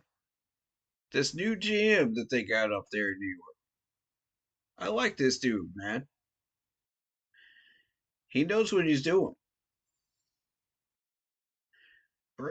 He spotted it, man.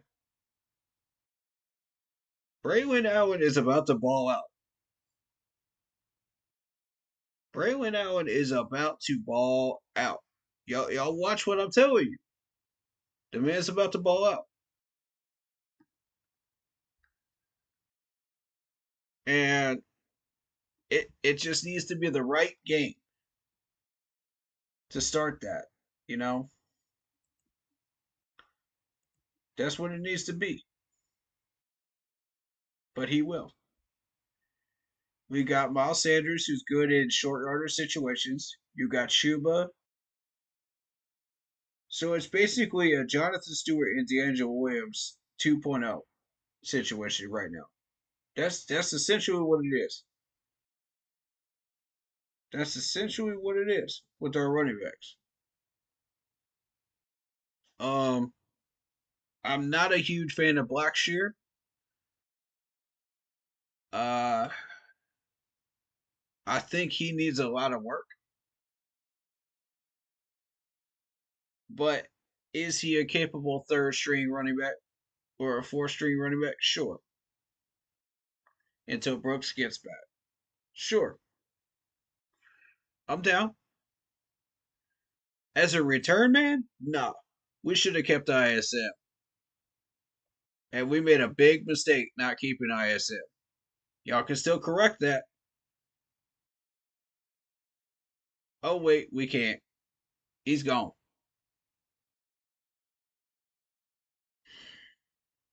Another dummy mistake by this management. That's going to come back to haunt us. I'm warning y'all right now. That's going to come back to haunt us. But anyway, he mentioned tight end. All right, Sanders, our new rookie tight end, is balling out. I like Tommy Tremble. I think Tommy Tremble's a slightly above average tight end. I think we got something there.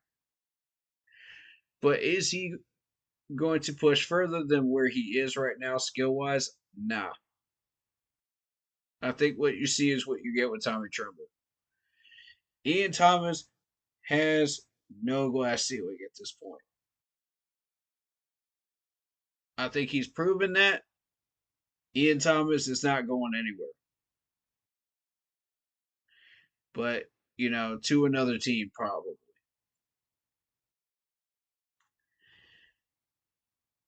I'm going to give him a little bit longer. I'm going to be patient with this man.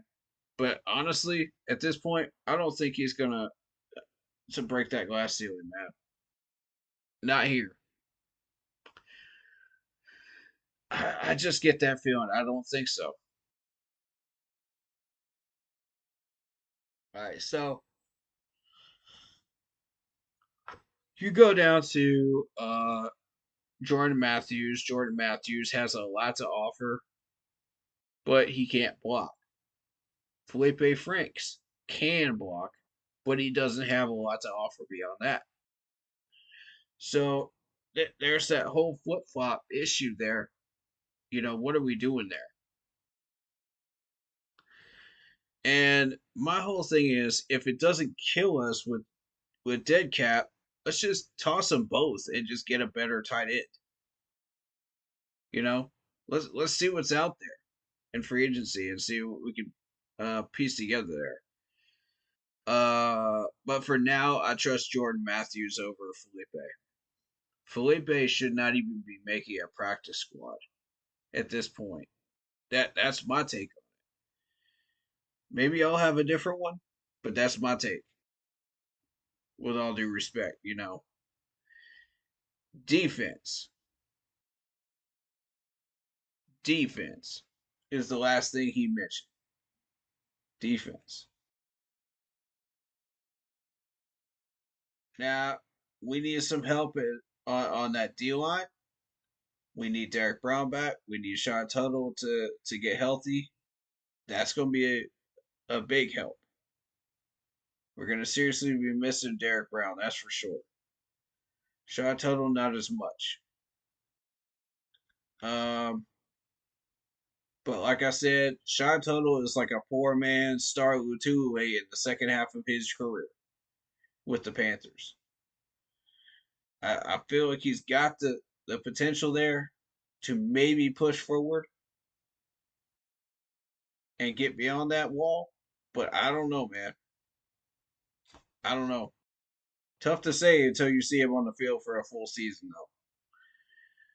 though. So I don't know. I've been looking at him all camp for a couple of years now, so I don't know. If it's there, I haven't seen it yet. But I'm not giving up on that man. I think we got a solid defensive tackle for sure. But, is he more than just above average? No. All right, so then you move on to the linebackers. I see something there with Jewell. Jewel is a good run stopper. He can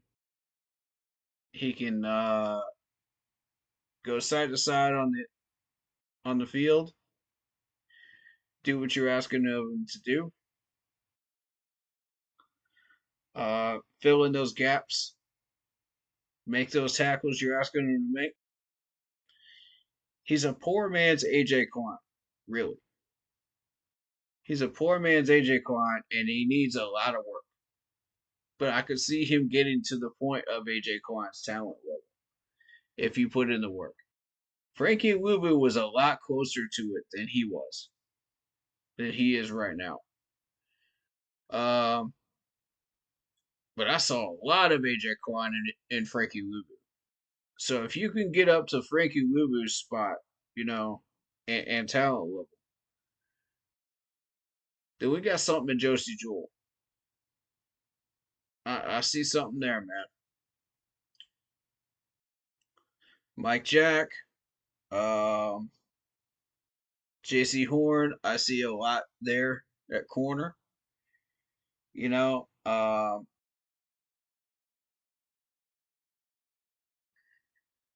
Mike Jackson, we acquired in a trade.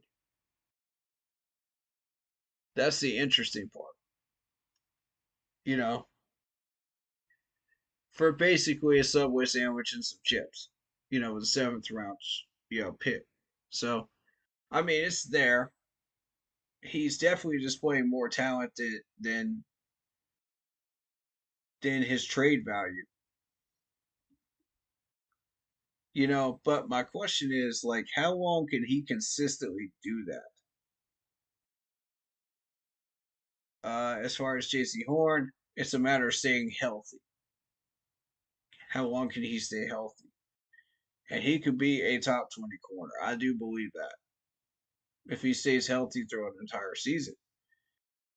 As far as the rest of the cornerback room, I like Troy Hill. Love Troy Hill, as a matter of fact. Dude's a baller. He can blitz. He can do everything you're asking him to do. Dude's a Swiss Army knife.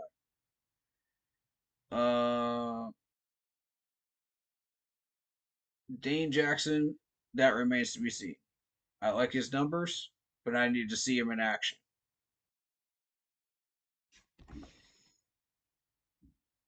Now, let's talk about those safeties. I like Nick Scott. I think he's a solid backup man. Definitely a good special teamer.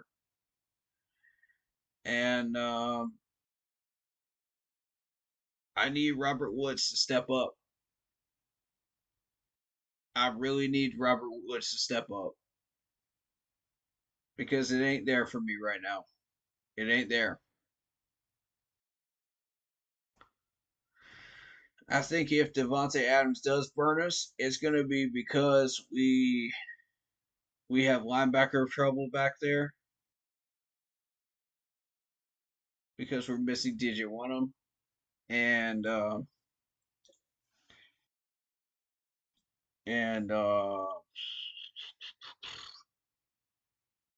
Shaq has coverage issues. That's not a new problem. We knew that. And again, it's not a new problem that we've been giving up all these rushing yards. We've been doing it last year and the year before and the year before that. Not a new problem. So, my whole thing is like, we've got to refine our technique. We've got to refine our footwork. We've got to refine how we do things in order to fix that. We've got to get off our blocks. We've got to seal up the edge. We've got to take care of business, in order to stop that. We don't have any real pass rush at the moment. We haven't for a while now. That's not a new problem either. Didn't your tackle give up no pressures Bosa last week. That's pretty good. Um, you're talking about Icky, right? Because Bosa usually is on the side Icky's on, typically, which is that right side. So I mean, Icky got bull rushed into eternity, but you can still count those as pressures, honestly, because the pocket collapsed. The PFF does not count it, but I will. If you use the eye test, it makes sense to count it.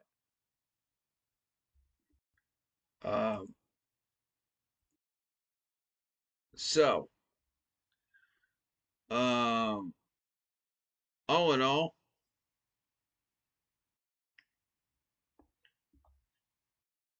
as I said before, the PFF test does not match up with the eye test. All right, so Cam said get this man some help in those 4 areas. We discussed them. Let's move on. Build his confidence.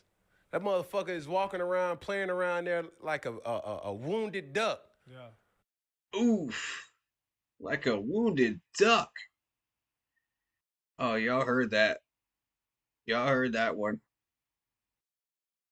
That wouldn't even hurt my feelings, Cam.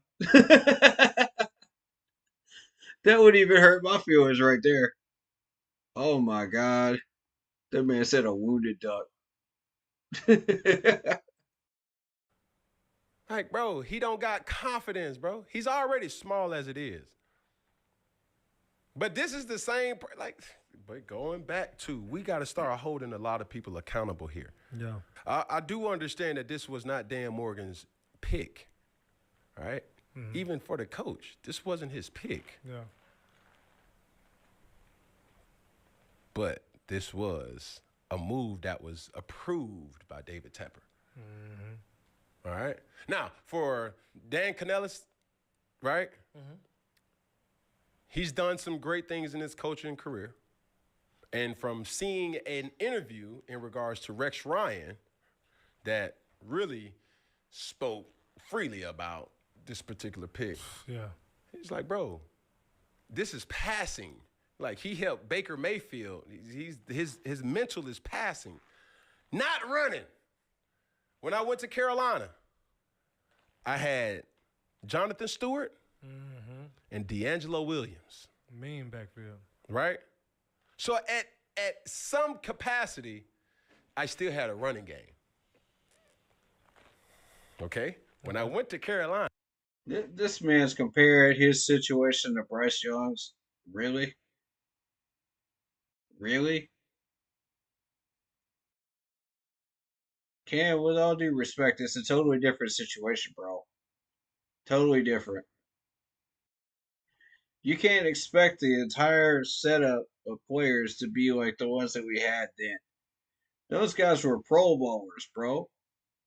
Every last one of them were Pro Bowlers that you played around, Cam. Do you really expect Bryce to have an entire set of Pro Bowlers around this man, and that'll solve the problem?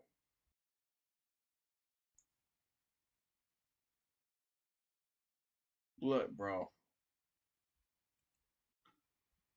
Oh, Cam, I love you, dude, but no, this ain't gonna solve the problem. It goes back to what you said earlier. Build up his confidence. Coach him. Teach him. Give him the weapons that he needs. And over time, he will succeed. But you can't be comparing his situation to yours. You can't be doing that, man. That's not fair to Bryce. That's not fair to Bryce, man. With all due respect, that's not fair. That was a totally different era. Not to mention, you had quarterbacks like Peyton Manning, Tom Brady, Drew Brees, all these quarterbacks that were far superior to the quarterbacks that we have in this era, all in much better situations, I might add. That we're balling out and doing what they do.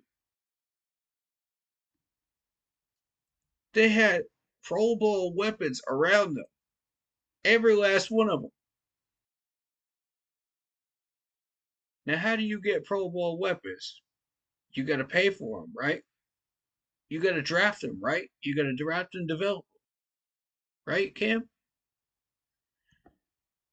With all due respect, bro, like we don't have that luxury.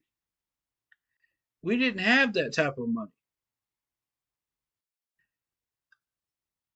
Oh yeah, that's right. We did. But we used it all trying to get Gabe for $100 million. The second person on that list that was paid as much as him, that were offensive linemen, well specifically guard, was 85 million, and then there was a massive Grand Canyon gap between the 85 million and the 25 million down below. Everybody else is 25 million or lower. I could show you an over the cap right now if y'all want me to. Massive gap. But they would not, that stat would not show up on there right now. When I was looking at it on the earlier stream, it was on there though. I tried to find it this time around, but for some reason over the cap ain't working with me on that. But it's true though.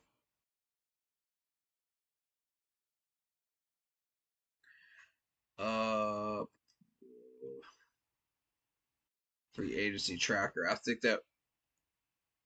Let me see if I can get it to work this time. All right, so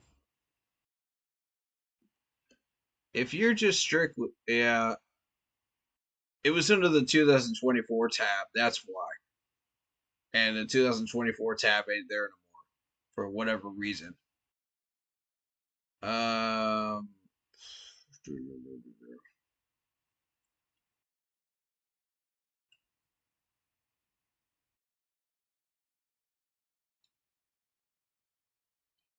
free agent spending, maybe.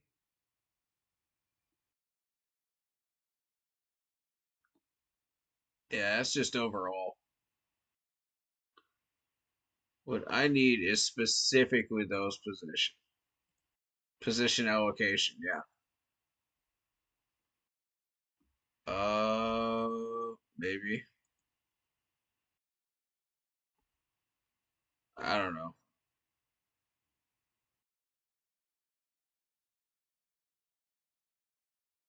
It's not letting me find it though. But it's true though. It's true though. It's a true stat. And the thing is, like, yeah, you want to make sure to get Gabe, but for $100 million, $100 million, I realize we need the best guard out there. I get that, but $100 million, was that necessary? Hey, you could have taken a pay cut there. Come on now. He did not need to be the best, the highest paid guard this year coming out of free agency. That's greed. Take a pay cut, my man. Help out the rest of the team in cap room so we can sign other people. You know what I'm saying? Like, and Taylor Moton, you could have helped us free up more than just that amount, man. Again, that's greed. Y'all got enough money as it is right now. Y'all been in the league long enough. There ain't no excuse for that. That's just straight up greed.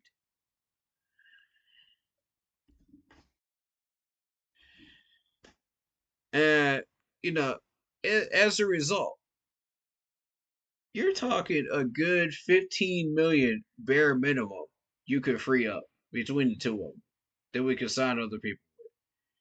And that's why I got so pissed off, for about 4 months that we did not restructure Taylor Moton's contract. I was throwing smoke after smoke after smoke at that management to get that done. Took them long enough, but they finally got it done. Okay, but you only helped us get what, 7 million between you and another player. Taylor Moton, we got 10 million, bro. That's a joke. I appreciate you giving up money to help us out, but that's a joke. I get it, man. You gotta pay bills. You gotta take care of business. You gotta take care of your family. You might have charities you gotta spend that money on. I get it, bro. There's all kinds of stuff you need that money for. Probably. You know, maybe, maybe not. I don't know what you do with your money. What you do or don't do is none of my business. But my thing is, like, you didn't need all of that money that you were requesting for the level of play that you put up last year. Because it was pure dumpster fire garbage. I'll continue to say it as many times as I've got to. I love this dude as a person, but on the field, pure dumpster fire garbage play last year. And he knows it, and he worked on it. And he's gotten a little bit better, tiny bit better. But he's still making the same stupid mechanic moves, footwork, hands, technique. It still has not gotten fixed. Not even close.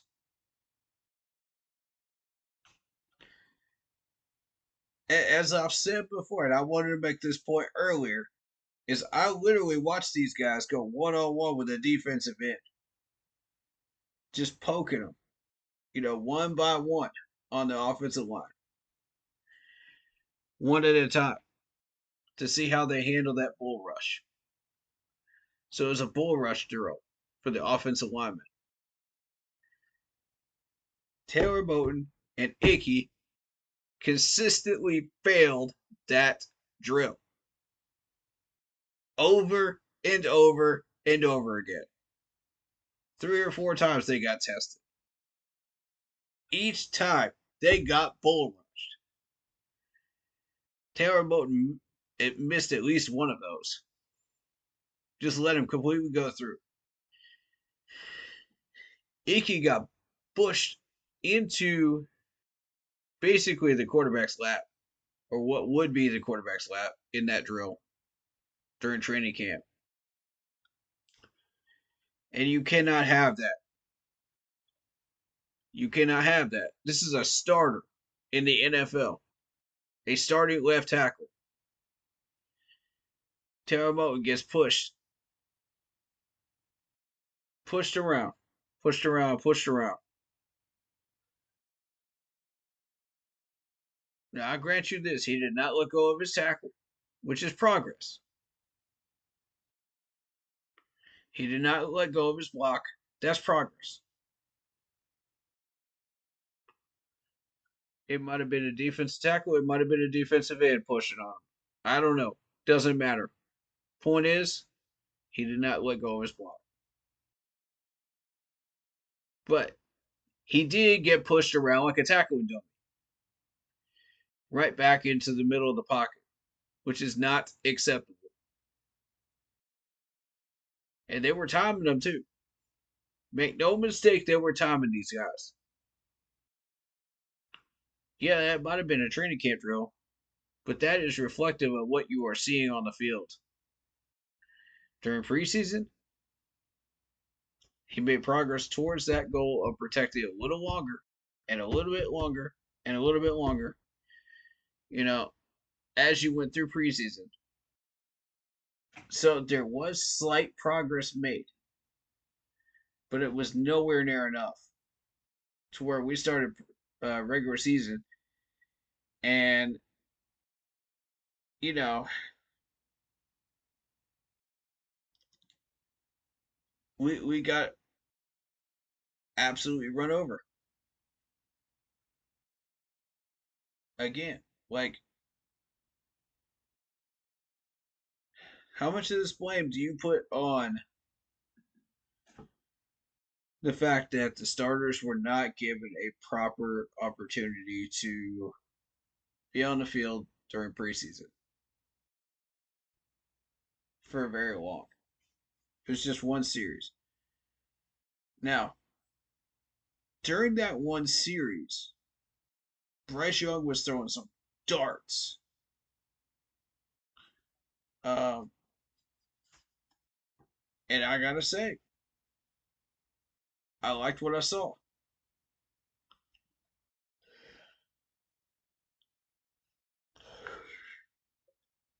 But it's not enough. None of this is enough. And if you cannot translate it onto the field, you're in trouble.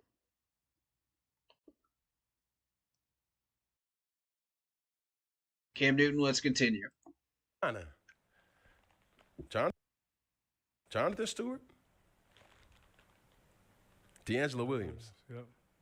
He's trying to Jeremy say, Shockey. oh, these are the people I had around me. Greg Olson. Again, Pro Bowlers. Running backs. Pro Tight Bowlers. ends. Offensive line. Defense. So, yeah, whether we can condemn Bryce Young all we want, Bryce Young can't say how he really want to feel, so I'm going to speak for him. Okay, Bryce. Before you do that, Bryce Young is responsible for Bryce Young's problems when he had proper protection and these wide receivers were getting proper separation. That is 100% on Bryce Young. Whether it be overthrows, underthrows, picks, doesn't matter. Forced throws into coverage. Those throws under pressure with proper protection were 100% on Bryce Young. I want to make that perfectly clear. I am throwing the smoke at him that he rightfully deserves to have, for those mistakes and those issues. And that's why he's riding the bench right now. Okay? I agree with the decision. Bryce, you can get upset and pissed off all you want to. But the fact is, when you were under that, in a proper pocket, with protection, with people open, you did not hit your targets. That's on you, bro. Like, what else can I say? I can't defend somebody that there is no defense for. There's no excuses you can make for those situations. All right? There's none. You have only yourself to blame for those situations. All right, Bryce, come on, man. With now, when there is a good reason, I will defend you. And don't take this as excuses, people, because these are not excuses. What I'm about to say next. These are reasons why Bryce Young had trouble. And this is half the game, all right? Half the game to 2/3 of the game. Bryce Young did not have the proper protection that was needed because of two people.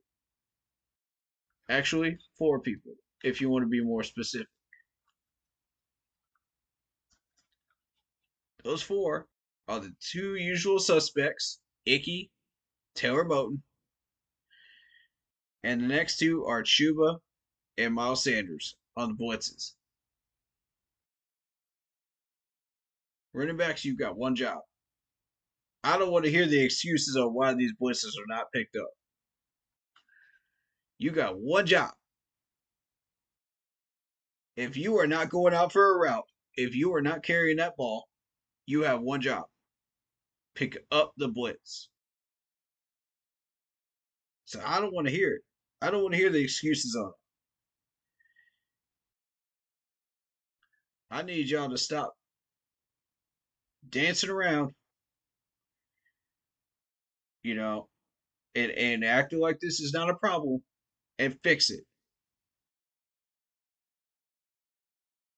That's tough love. I'm showing y'all tough love right now. Because I care about y'all both. I know you got the skills. I know both of you got the skills. Hit that weight room. Do what you got to do to stop those blitzes, man. Whatever it takes. That is legal, that does not draw a flag. Whatever it takes without drawing a flag. Do it.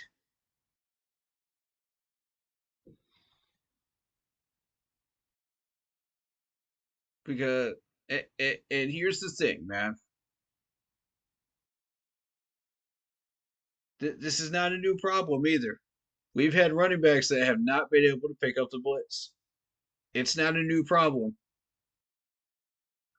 Let's stop acting like all these problems are new problems. They're not. These have been going on during Frank Wright. These have been going on during Matt Rule. These have been going on even as far back as Ron Rivera. Some of these problems.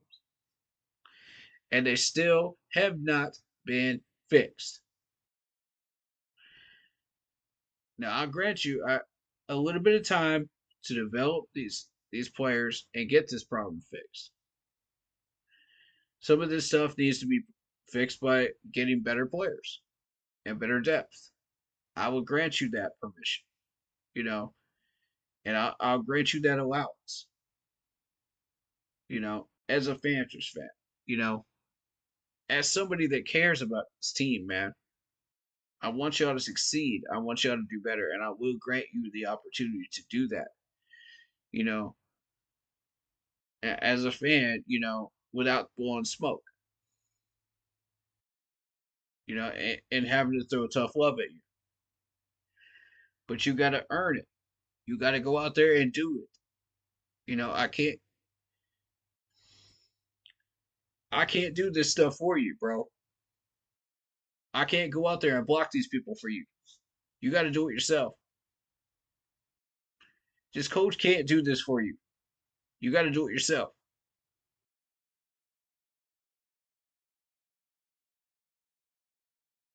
His coaches can get you the help that you need.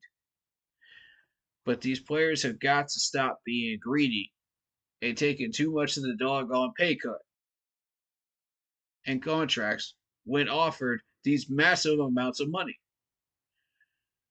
Be a team player. You know, this ain't Kansas City. We're not loaded with money. Be a team player. Stop being greedy. You know what I'm saying? Like, greed is a heck of a thing, y'all. It really is. I'm trying to tell y'all. Them NFL agents know better than anybody else. They're the ones pushing it, man. Because they want a bigger slice of the pie. You got to be wary of that stuff as a player. You got to be wary of what these people are doing at all times. Even if you know them, you trust them, you've been best friends with them for years. Keep an eye on these people, man. Keep an eye on these people. The people you think you know may not be your friends when money's involved. Once the greenbacks start getting into play, man, they become different people. They become different animals. I'm trying to warn y'all. If you're a rookie coming into this league, be extra careful because you're extra susceptible to this. These people do not care about your well being when money is involved. That's when the line is drawn and your friendship goes out the window with these people. All they care about is the greed. They care about the dollar bills, y'all. I'm trying to tell you, it's the truth. Watch these people, man. And some of these GMs are suckers. They will give you millions and millions of dollars, and you'll be like, well, yeah. I'm going to take that. I'm going to take that. Shoot. I'm not even going to be able to field most of the time anyway. There's always that risk of a big injury or something like that. I still get paid anyway. It's a guaranteed money. Why not? Let's take the money. And it's greed. It's greed. Negotiate with these people, man. Every year. You know what Luke Kuechly did? You know what Thomas Davis did? They renegotiated a ton of money back into the cap room. Why? Because they believed in building this team correctly requires a sacrifice on their part. And it's a small sacrifice of a handful of millions of dollars, that where they're already making more than enough. It requires a small sacrifice on their part, which they did not mind making in order to make sure that this team signed the people that we needed to sign so that we had the depth pieces that we needed, so that we had the offensive linemen that we needed, so you could pay for these wide receivers, so you could pay for these DBs, so you could pay for these people that you need, so that they don't walk. You know what I'm saying? Like, that's what I'm asking for these players to do. Stop being greedy when it comes to contract time. Be a team player. If you think you are not worth the amount of money that they're offering you, speak up and say something, man. Renegotiate that. Get it a little smaller, man. These GMs don't care. They'll probably work with you.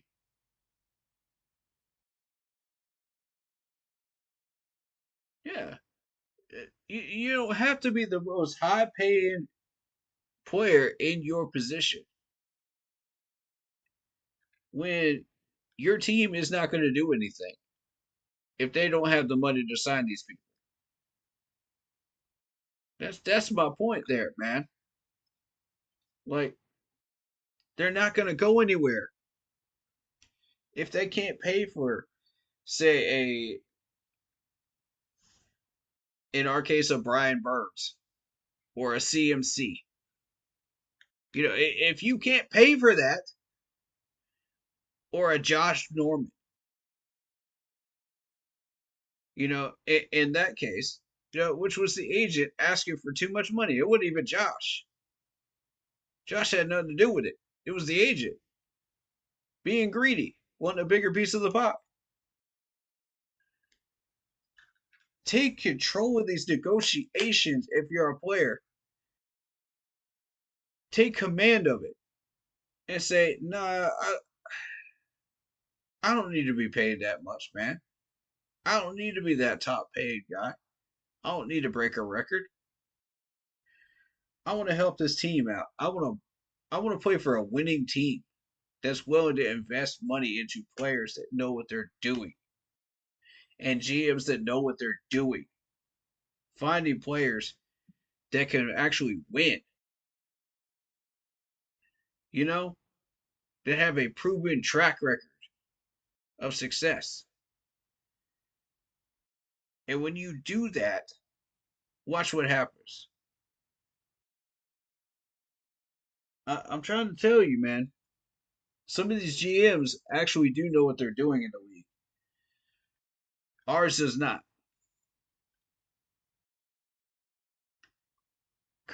Currently, he does. Currently, he does, but the previous GMs did not.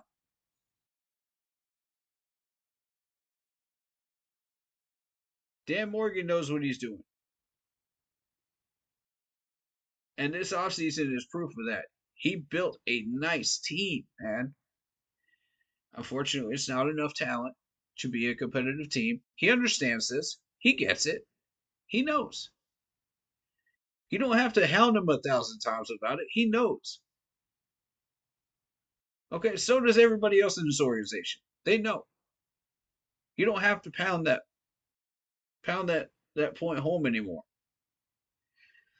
It's a 3-year process. You got to walk before you can run, man.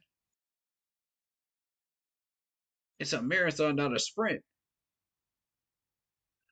You're not giving these guys enough time that are good coaches and good GMs to work and do what they need to do. They're being handcuffed by Mr. Tepper. Everybody's being handcuffed by Mr. Tepper. And he has finally allowed those handcuffs to come off for Dan Morgan and Dave Canales, and he's letting these guys work. But he's still putting that ankle monitor on Dave Canales. He's like, up, up, up. You step 1 foot out of line. You do one thing that I don't like. I can fire you mid-season, just like I did Frank. That's exactly what he's doing right now. Tell me I'm wrong. And the evidence is that answer of I'd like to keep that private. That's the evidence right there. Tepper still has his boot on this management. Yeah, I realize he is the manager, he is the owner, but you don't have to keep your heel on this management all the time, bro. Back off. Let these guys handle their business. Let them do what they do. Give them the time and the freedom to do what they need to do. Stop handcuffing them, and you'll find success. And I mean, you can play the blame game all you want as far as who drafted Bryce Young and this, that, and the third. But at the end of the day, we have him. All right? We're stuck with him. We have him. Whether you like him, whether you don't, Bryce Young is a Carolina Panther. So who drafted him at this point is a mute point. We're here now. It's 2024. What matters is what are we going to do with him now in 2024? What are we going to do now? I don't want to know. I don't want to talk about what we could have done, what we should have done, what we could have, should have, would have, with a bunch of sprinkles on top. I don't want to hear about that.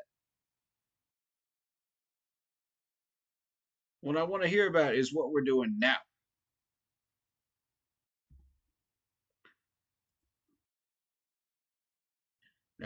Now Cam Newton is about to tell you another one of those perspectives of who should we blame, dude, blah, blah, blah, blah, blah, Stop playing the blame game and fix the dang problem. I'm sick of this crap. He's feeding into it too. All this blame game nonsense. Look, we all know that Tepper is the one that hired everybody, man. We all know Tepper is the one that hired all these people. That's not a secret. The NFL is the main one responsible because they keep screwing over the owners, in multiple ways. We discussed that earlier as far as the preseason games. But the owner is the main source of the problem. Always has been, always will be, until he sells his team or he finds an early grave. Now, I'm sorry to be harsh, but it's true.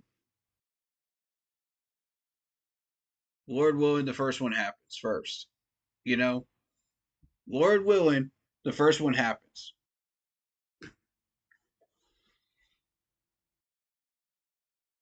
Because I do not want anybody to have an early grave. I want everybody to live, and I want everybody to be happy and prosperous. And live peacefully. But Lord willing, he sells his team, though. And that solves our problems. But does it, though? Because how do we know the next owner isn't going to screw us, too? I mean, I'm just saying. It's a 50-50 chance. Either the new owner, once he actually decides to sell, gives us a good chance of winning, or he fails too. Sink or swim. Like, so we don't know. Okay, we don't know. But let's continue. Here comes the blame game from Cam. He's going to continue to feed into this toxicity, man. These toxic vampires. All they care about is toxicity, darkness, and complaining about this, that, and the third with his team. And I'm sick and tired of it. Let's move on, man. Let's move on. What are we going to do now? That's what I want to know. That's the answer I want from Cam. And so far, he has not given me that. Coach, help me out, please. I mean, I don't have no confidence. Everywhere that I've been a proven winner. It's been hard for me to win here because, first off, your seat has been a revolving door. Let alone the seat of a GM. The only person that I've seen some type of consistency is the owner himself and David Tepper. The president has changed. The GM has changed. And the head coach has changed. 3 times. Ooh. Oof. Y'all hear that? Y'all hear that? That's Tepper right there. That's Tepper right there. The only consistent thing is Tepper. Y'all heard it. Y'all heard Cam say it. What more proof do you need? It's a pattern. If you're not blaming Tepper at this point, I don't know who you're going to blame. I don't understand it. Help me out here. Help me out here.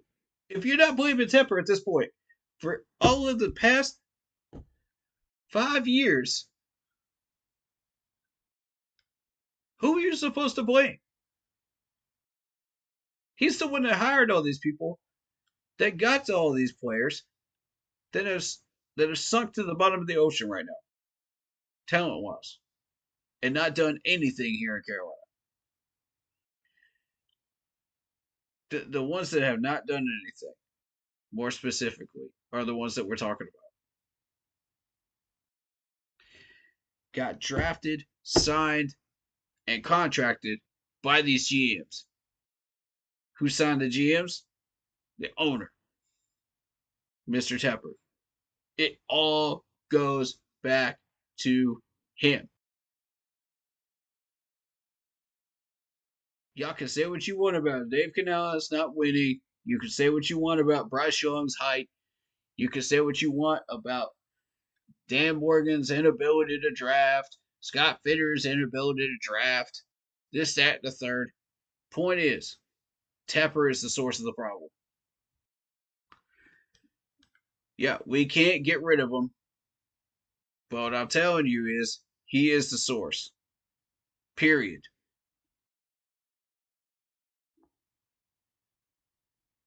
In 2 years. So can you blame me? For a lot of things, it's evident. I'm not playing with confidence.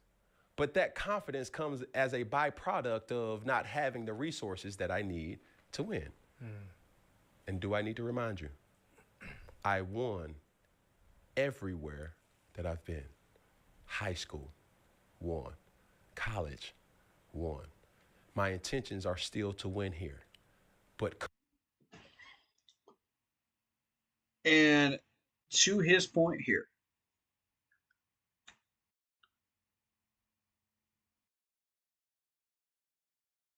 if you don't surround these guys with the resources they need, what do you expect them to do? We still don't have a proper evaluation of how good Bryce really is, except for the college tapes. He can't do the things that he was doing in college here. He got softened up with Alabama's offensive line. Now what? Now what? I mean, any quarterback that comes into this situation is going to get roasted. Any quarterback. Name a quarterback out of this year's draft class. Name a quarterback out of last year's draft class. Name one out of the previous year's draft class. They all know what situation they're walking into. And they're going to get roasted.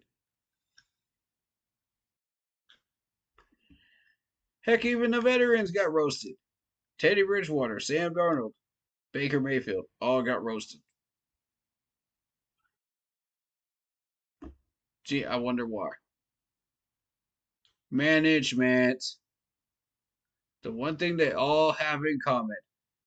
Say it with me, folks. Management. I'm trying to tell you. This is what it is. Who hires the management? Mr. Tepper. Now, once Bryce has that protection that he needs, once Bryce has everything that he needs, and he still fails, that's on Bryce. And that's the point we were trying to make with the Bears quarterback right now. He has everything he could possibly want or need in Chicago right now. He's got no more excuses. He's got no more crutches to stand on. That's how you know you got a bust.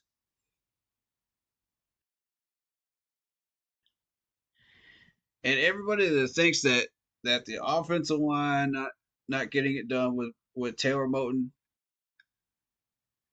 and Icky last year is an excuse. No, it's a reason. Y'all used the same bullcrap reasoning last year. These two are consistently bad on the offensive line. Consistently. They've shown a little bit of improvement this year. But that is part of the reason, guys. It's not an excuse. It's part of the reason that Bryce Young is seeing ghosts right now. Even when he has proper protection. Sam Darnold knows something about that. Ask him how his time in New York impacted him. Same problem. Different lineman. Ask him how that go. Ask him how that went. Look at the situation he's in right now. Look at that offensive line he has now. It's shiny, new, beautiful. They spent money on it. They took time taking care of it. And look at the success he's having.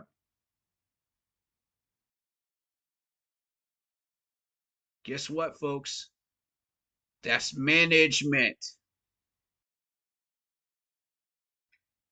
Heck, we even got desperate enough to get the money management guy from KC as our VP, and we still can't solve this problem.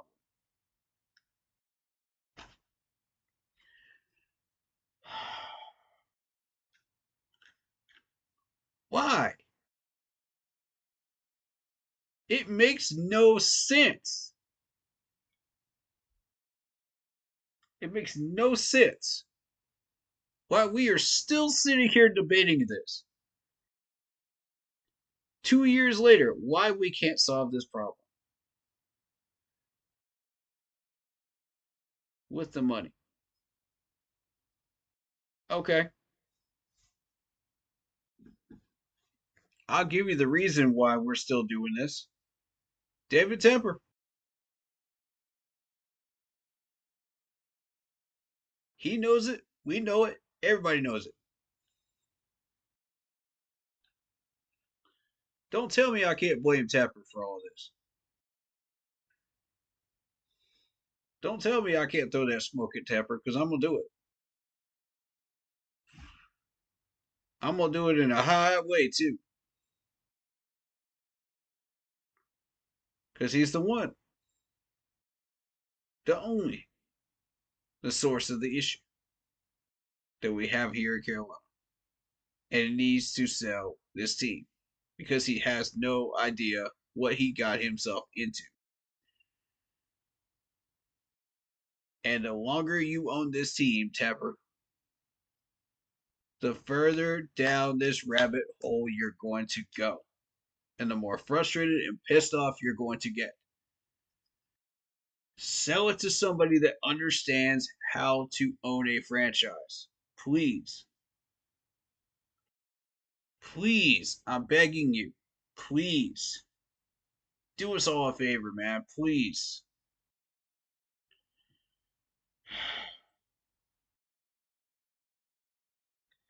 No, the ownership doesn't hate you because you're rich and you're white.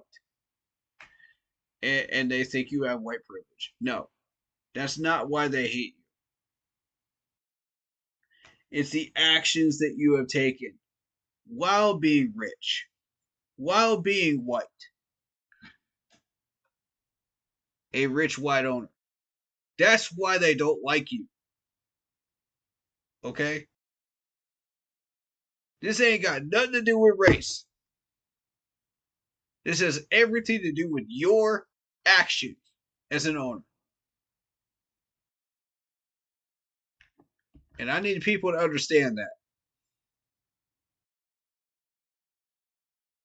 And I'd be saying the same thing if it was a black owner. If it was an Asian owner. If it was a Mexican owner. I'd be saying the same exact thing. Race ain't got nothing to do with it. White privilege ain't got nothing to do with it. This man is using his wealth and power to bully people into getting what he wants in this franchise. It's become clearly evident, and I'm sick and tired of it. Coach, GM, owner, personnel, everybody. Give me the things that I need in order for the expectations you have for me to be executed. That is all here from Bryce. You heard the man. Get him what he needs. It's that simple. Hire the right people, which you did. Now step back. Let these guys do their jobs. Stop all these Monday morning meetings. Let these boys do their jobs.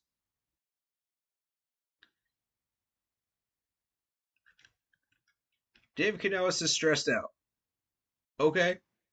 It's a stressful job. You knew what you were walking into, Dave. I don't want to hear it. He's not making excuses. He's not complaining about it. So I have nothing that is necessary to hear. He's not complaining at all. Nothing in these press rooms. And I'm proud of him. He's embracing it. He's embracing his role and what he has to do. Okay. Cool. He's under pressure from Tepper every Monday morning during these Monday morning meetings to show progress, or his job is on the line. Just like Frank. Now, here's the problem with this Dave Canales is a fully capable coach, and he's proven it through the offseason with his actions. And I would hate to see his tenure here cut short because of things that he cannot control.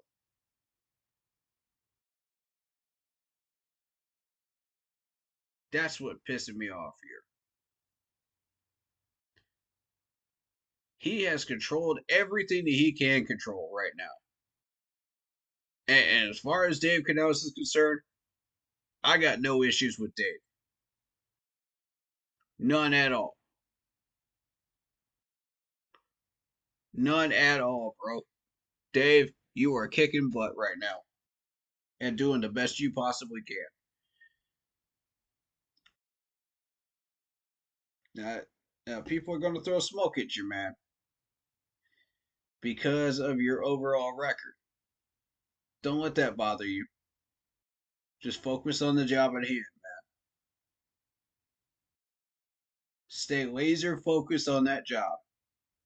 All right? I got you, Dave. I got you. You got my support right now. Dan, you have done everything you could possibly do with the money right now. But your contract negotiation skills need some work. I still believe in you.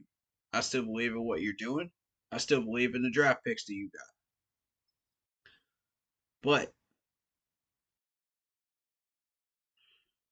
at some point, if you fail to get these things done, I will hold you accountable.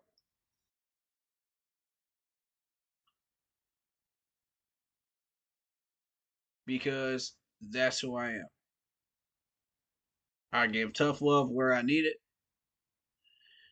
and I give praise and appreciation where it's due.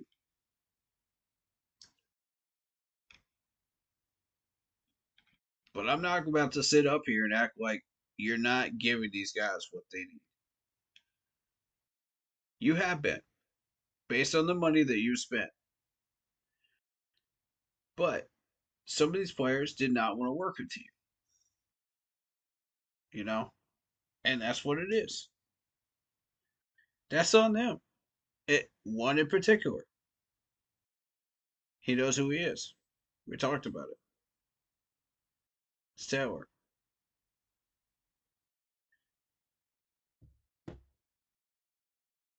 We got a little less than 10, and it worked from him.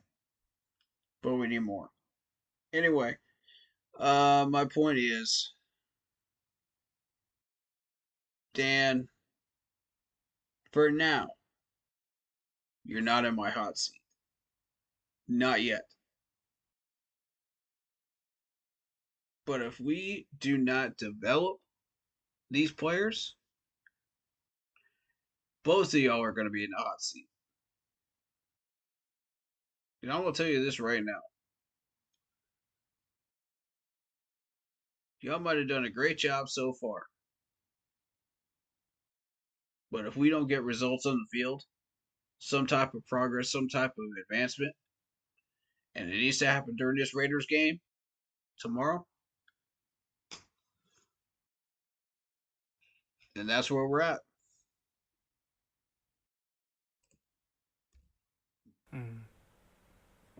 Is it too early? Bartholomew Young. Is it too early to call his future in Carolina? I think what should be the question is, how does he feel? Like, we ain't, like, he got benched, cool, but damn, hold on. Is anybody talking to Bryce? Yeah, Because there's always multiple sides of the story. that's true. Okay. Good point, man. And Good if we're point. going to hold him accountable, it's a shit show brewing. He's been a part of the shit show. He's been the fucking anchor of the fucking shit show from The start. the Genesis. Ever since he's been in Carolina, it's been a shit show. Yeah. There's no other way to damn put it. So do you blame Bryce Young for this shittyism? The shittyism. Because, boom, what happens? Andy Dalton comes in, he loses game 1. Shittyism. Okay, he comes back and loses All game right. 2. Now What, who you you gonna put gonna him blame? back in there? It's still what, Peggy? Losing. A shit show. It is. Shittyism. Hey, come on, bro. So, understand. Offensive line. You got tight end. Running back. Defense.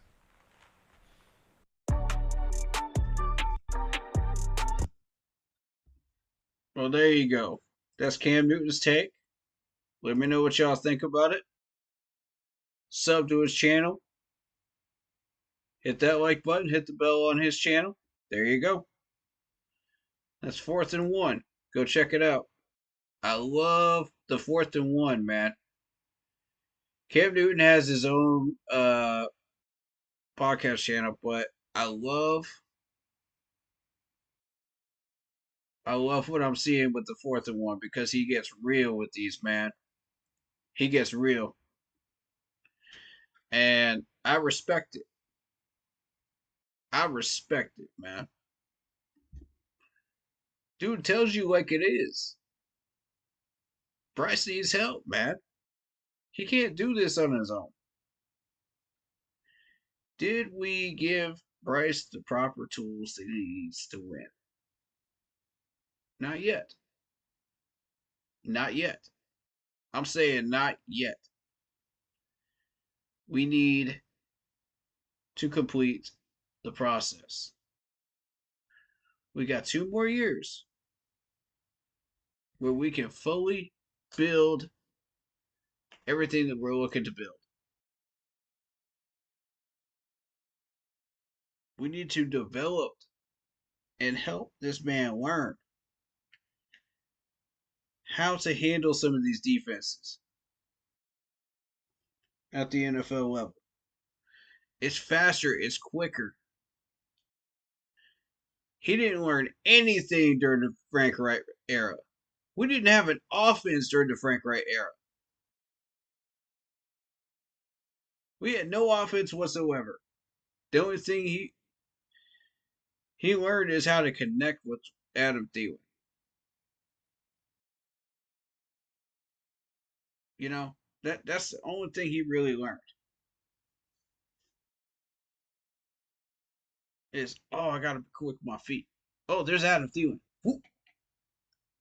That's all that man learned. That's why I agree with Chad here. You know, that was in video with us earlier. That wants us to, you know, find a way for him to develop, man.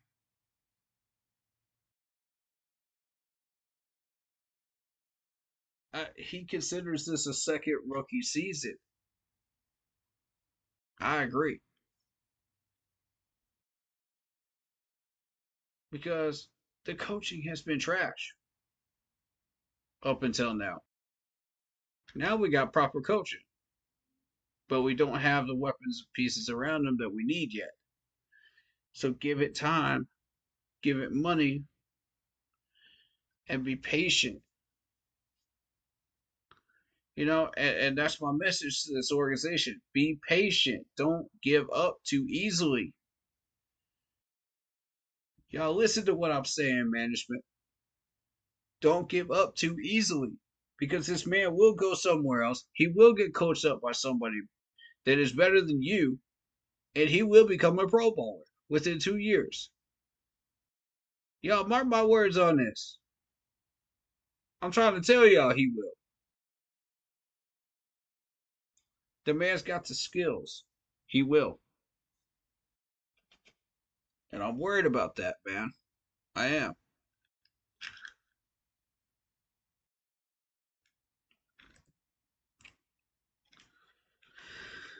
Oh boy. But to wrap this up, man, let's go through predictions for this week. For me, I can't speak for Blitz, but I'm gonna go through mine. All right. All right. Chargers at Pittsburgh. I'm picking Chargers. Chargers are definitely the better team right now. Pittsburgh barely escaped with a win last week. Houston at Minnesota. This is an interesting one because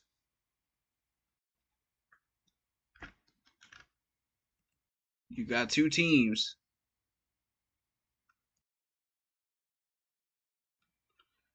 that are coming off strong wins. All right, so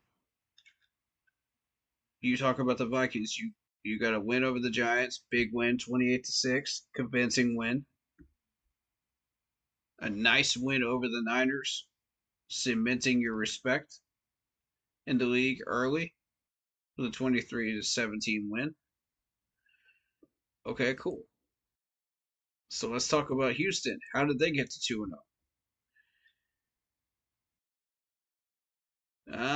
See, here's the thing. You beat the Colts team with AR that's struggling. They're not going to be with Mixon, though. Mixon's going to be hurt.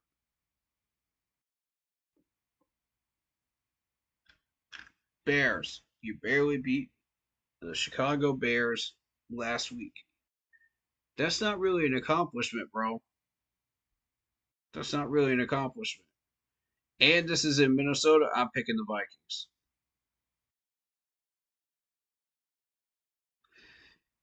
Philly at New Orleans. Now, based on what we've seen the last 2 weeks, I got to go with the Saints right now. Saints are on a roll. They just steamrolled the Dallas Cowboys. That's not a fluke. That's not a fluke, folks. This Saints team is real and very, very dangerous. Possibly the best team in the NFC right now. You want to be the top team in the NFC, you got to beat the best teams in the NFC. And the Eagles are the next one. Can you beat them? This is an Eagles team that just took an L to the Falcons last week, 22-21. And I guarantee you, if the Saints played the Falcons right now, it would look a lot like that score that you saw us play against the Saints in week 1. I'm just saying, man.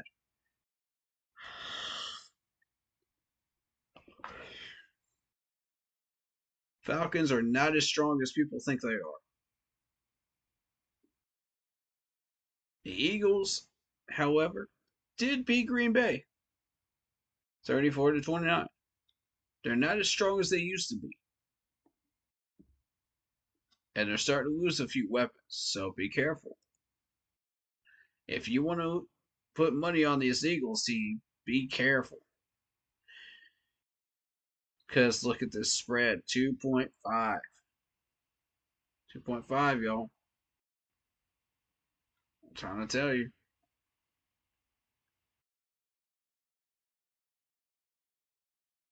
I am picking the Saints. Denver at Tampa Bay. I've got Tampa Bay for obvious reasons.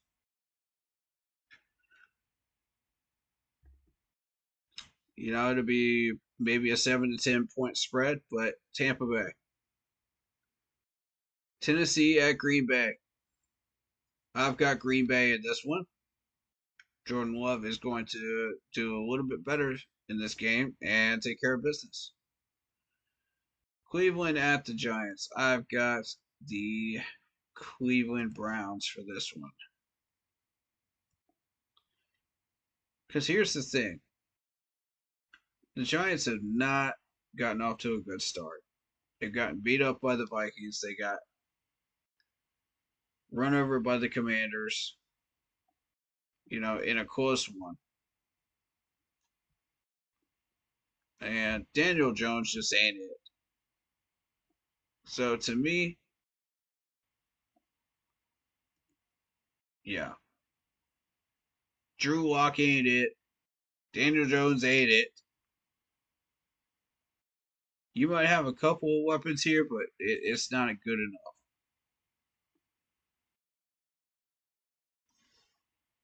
Okay. Bears at Colts. This is one, like we said, the Bears have got to beat the Colts. They've got to win this game. If they come out flat, this is going to be whichever defense is better. And I got to go with the Colts here. Colts defense is better.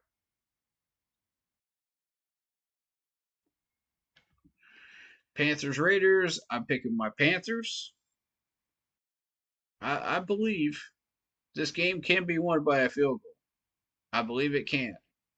But we've got to come out swinging. We cannot be lackadaisical. We cannot be undisciplined. We cannot play like the Carolina Panthers of old. If we want to win this game, we have got to step it up. All right, Miami, Seattle. I've got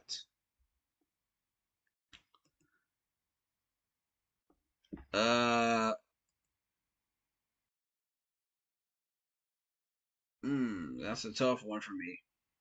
That's a tough one for me because these two wins are not that impressive, and they barely won these two games against the Broncos and Patriots. That's a tough one, man.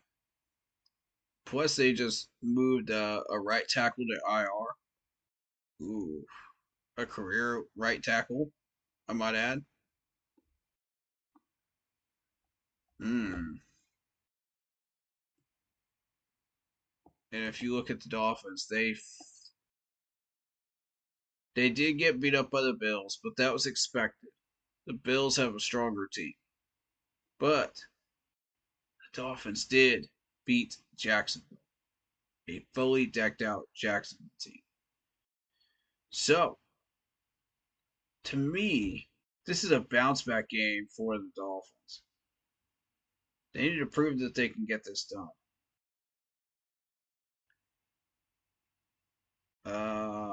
Raheem Mostert is hurt.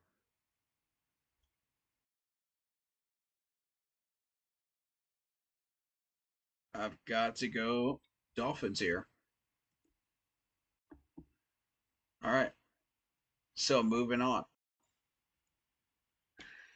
Keeping it moving. Baltimore, Dallas. I've got Dallas for obvious reasons. Baltimore isn't that great early on, and Dallas has a lot of firepower.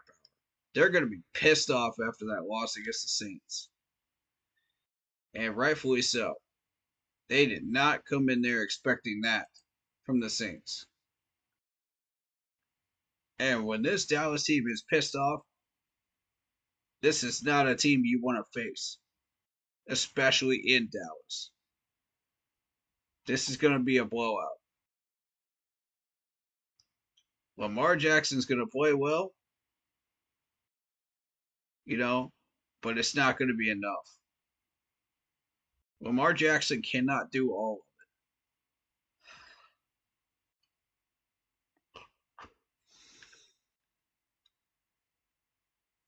of it. Ooh, Nate Wiggins is hurt. But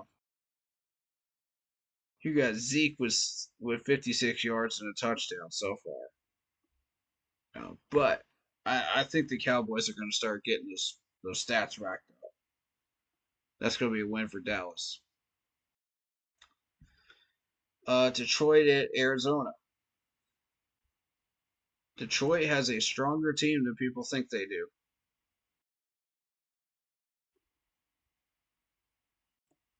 You know, this is the Detroit team that has beaten the Rams, but lost a close one to the Buccaneers. So this is a redemption game for them. 4 in the afternoon. Cardinals, however, played a really nice game against the Bills. Couldn't get it done, but played a real nice game. And beat the Rams, that same Rams team, 41-10. Now, if you consider who's healthy on this team, I gotta go Arizona here.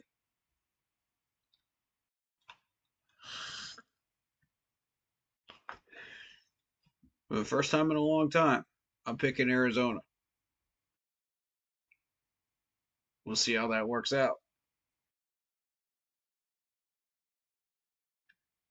All right. Green Bay, Tennessee. We already covered that. All right. San Francisco and the Rams. I got the 49ers. For obvious reasons, it's the 49ers. They've got a lot of depth, they've got a lot of talent. And there's no way you're going to keep them down forever. You know? Just because they lost a close one to the Vikings doesn't mean they're not dangerous. They stomped the Jets, and the Jets stomped the Patriots. So, that ought to tell you how strong this 49ers team is. Very dangerous team. And a legitimate Final Four team contender in the NFC. Again, this year. All right, so KC and the Falcons to finish up this Sunday group. KC, for obvious reasons, KC just has so much firepower. And they just added Kareem Hunt back. So, KC is my pick. Buffalo and Jacksonville. I'm going Buffalo on this one. Buffalo's got more firepower. They've proven to earn that 2-0. Jacksonville's still struggling a little bit. And finally, Washington at Cincinnati. I have to go with Washington here because that defense is strong.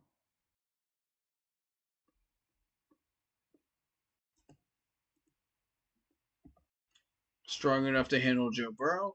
Maybe. Beat the Buccaneers. They lost to the Buccaneers 37-20. They beat the Giants 21-18. Okay. I'm going to recant my previous statement. I think Bengals. This is a statement game for the Bengals. They've got to get back on their feet. Embarrassing loss to the Patriots to start out. Respectable loss to the Chiefs. 1 point difference there. So I think this is the game where the Bengals have to make a statement. It's time. It's time. Get that win, Bengals. Get that win. On Monday night versus a raunchy, tough defense. You can do this. All right. So, those are the predictions for this week. Did I miss any? No. No, I think I got them all. All right, cool.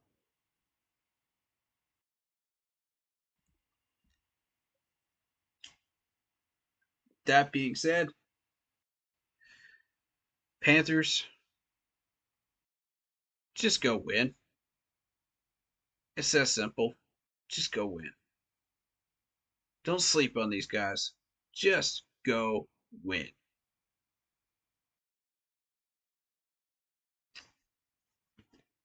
I shouldn't have to say anything more than that. Shout out to Marcos Cash. Shout out to David Screws. Shout out to T Green. Shout out to Brusky Bear. Shout out to Heat 3.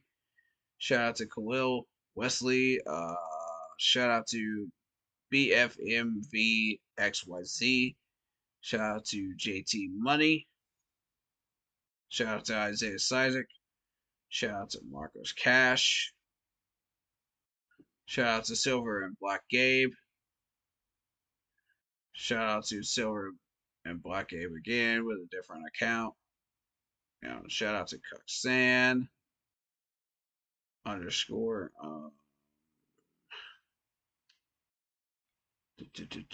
Shout out to Raider Paul.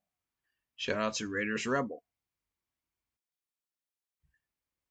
And shout out to everybody that's watching the stream that did not get named, that were watching this stream or this VOD.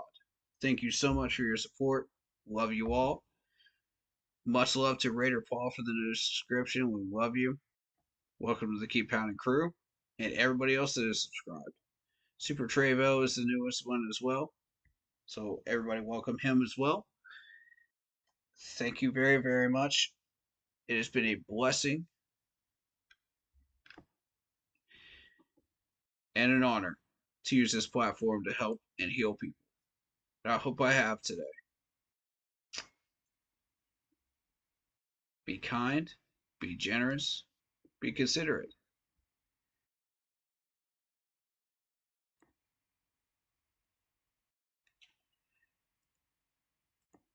And my challenge for each one of you, do something kind.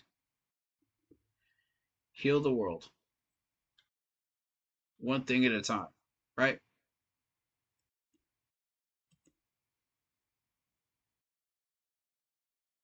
Let's do something that helps the world. With that being said, I gotta get some sleep. I got other stuff to do. Hit that like button, hit that sub button, hit that bell, select all of you, comment down below if you feel like doing so. And don't forget to check out the Facebook group page. Keep pounding in all caps for in-game post polls, opinions, and reactions to NFL news, such as scheduling for the channel and for the Keep Pounding Yahoo Sports Fantasy Football League. If you want to check out this, who made this intro, Lindara Ty on Instagram. Go check her out. She's looking for new clients. She's looking for people to work with. Fair prices. Very kind, very considerate, very patient. Amazing person to work with. If you like this intro, go talk to her. Again, that's Lindara Ty on Instagram. All right, guys. As always, stay happy, healthy, and well.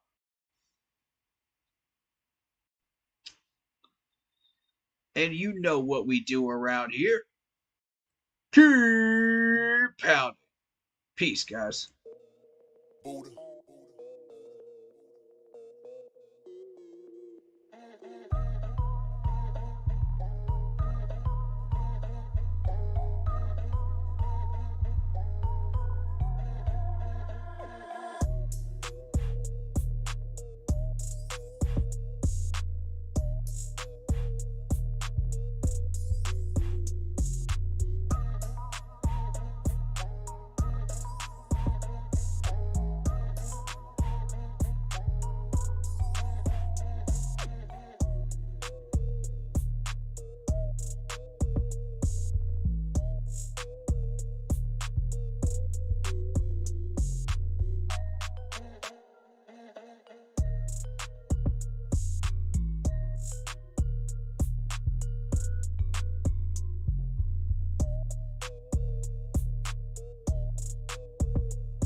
Shout out to Blitzball Champ, Bleeding Carolina Blue Podcast, and my man T, Chad, from our Keep Pounding crew. Appreciate you guys for coming on stream today. Keep pounding. Peace.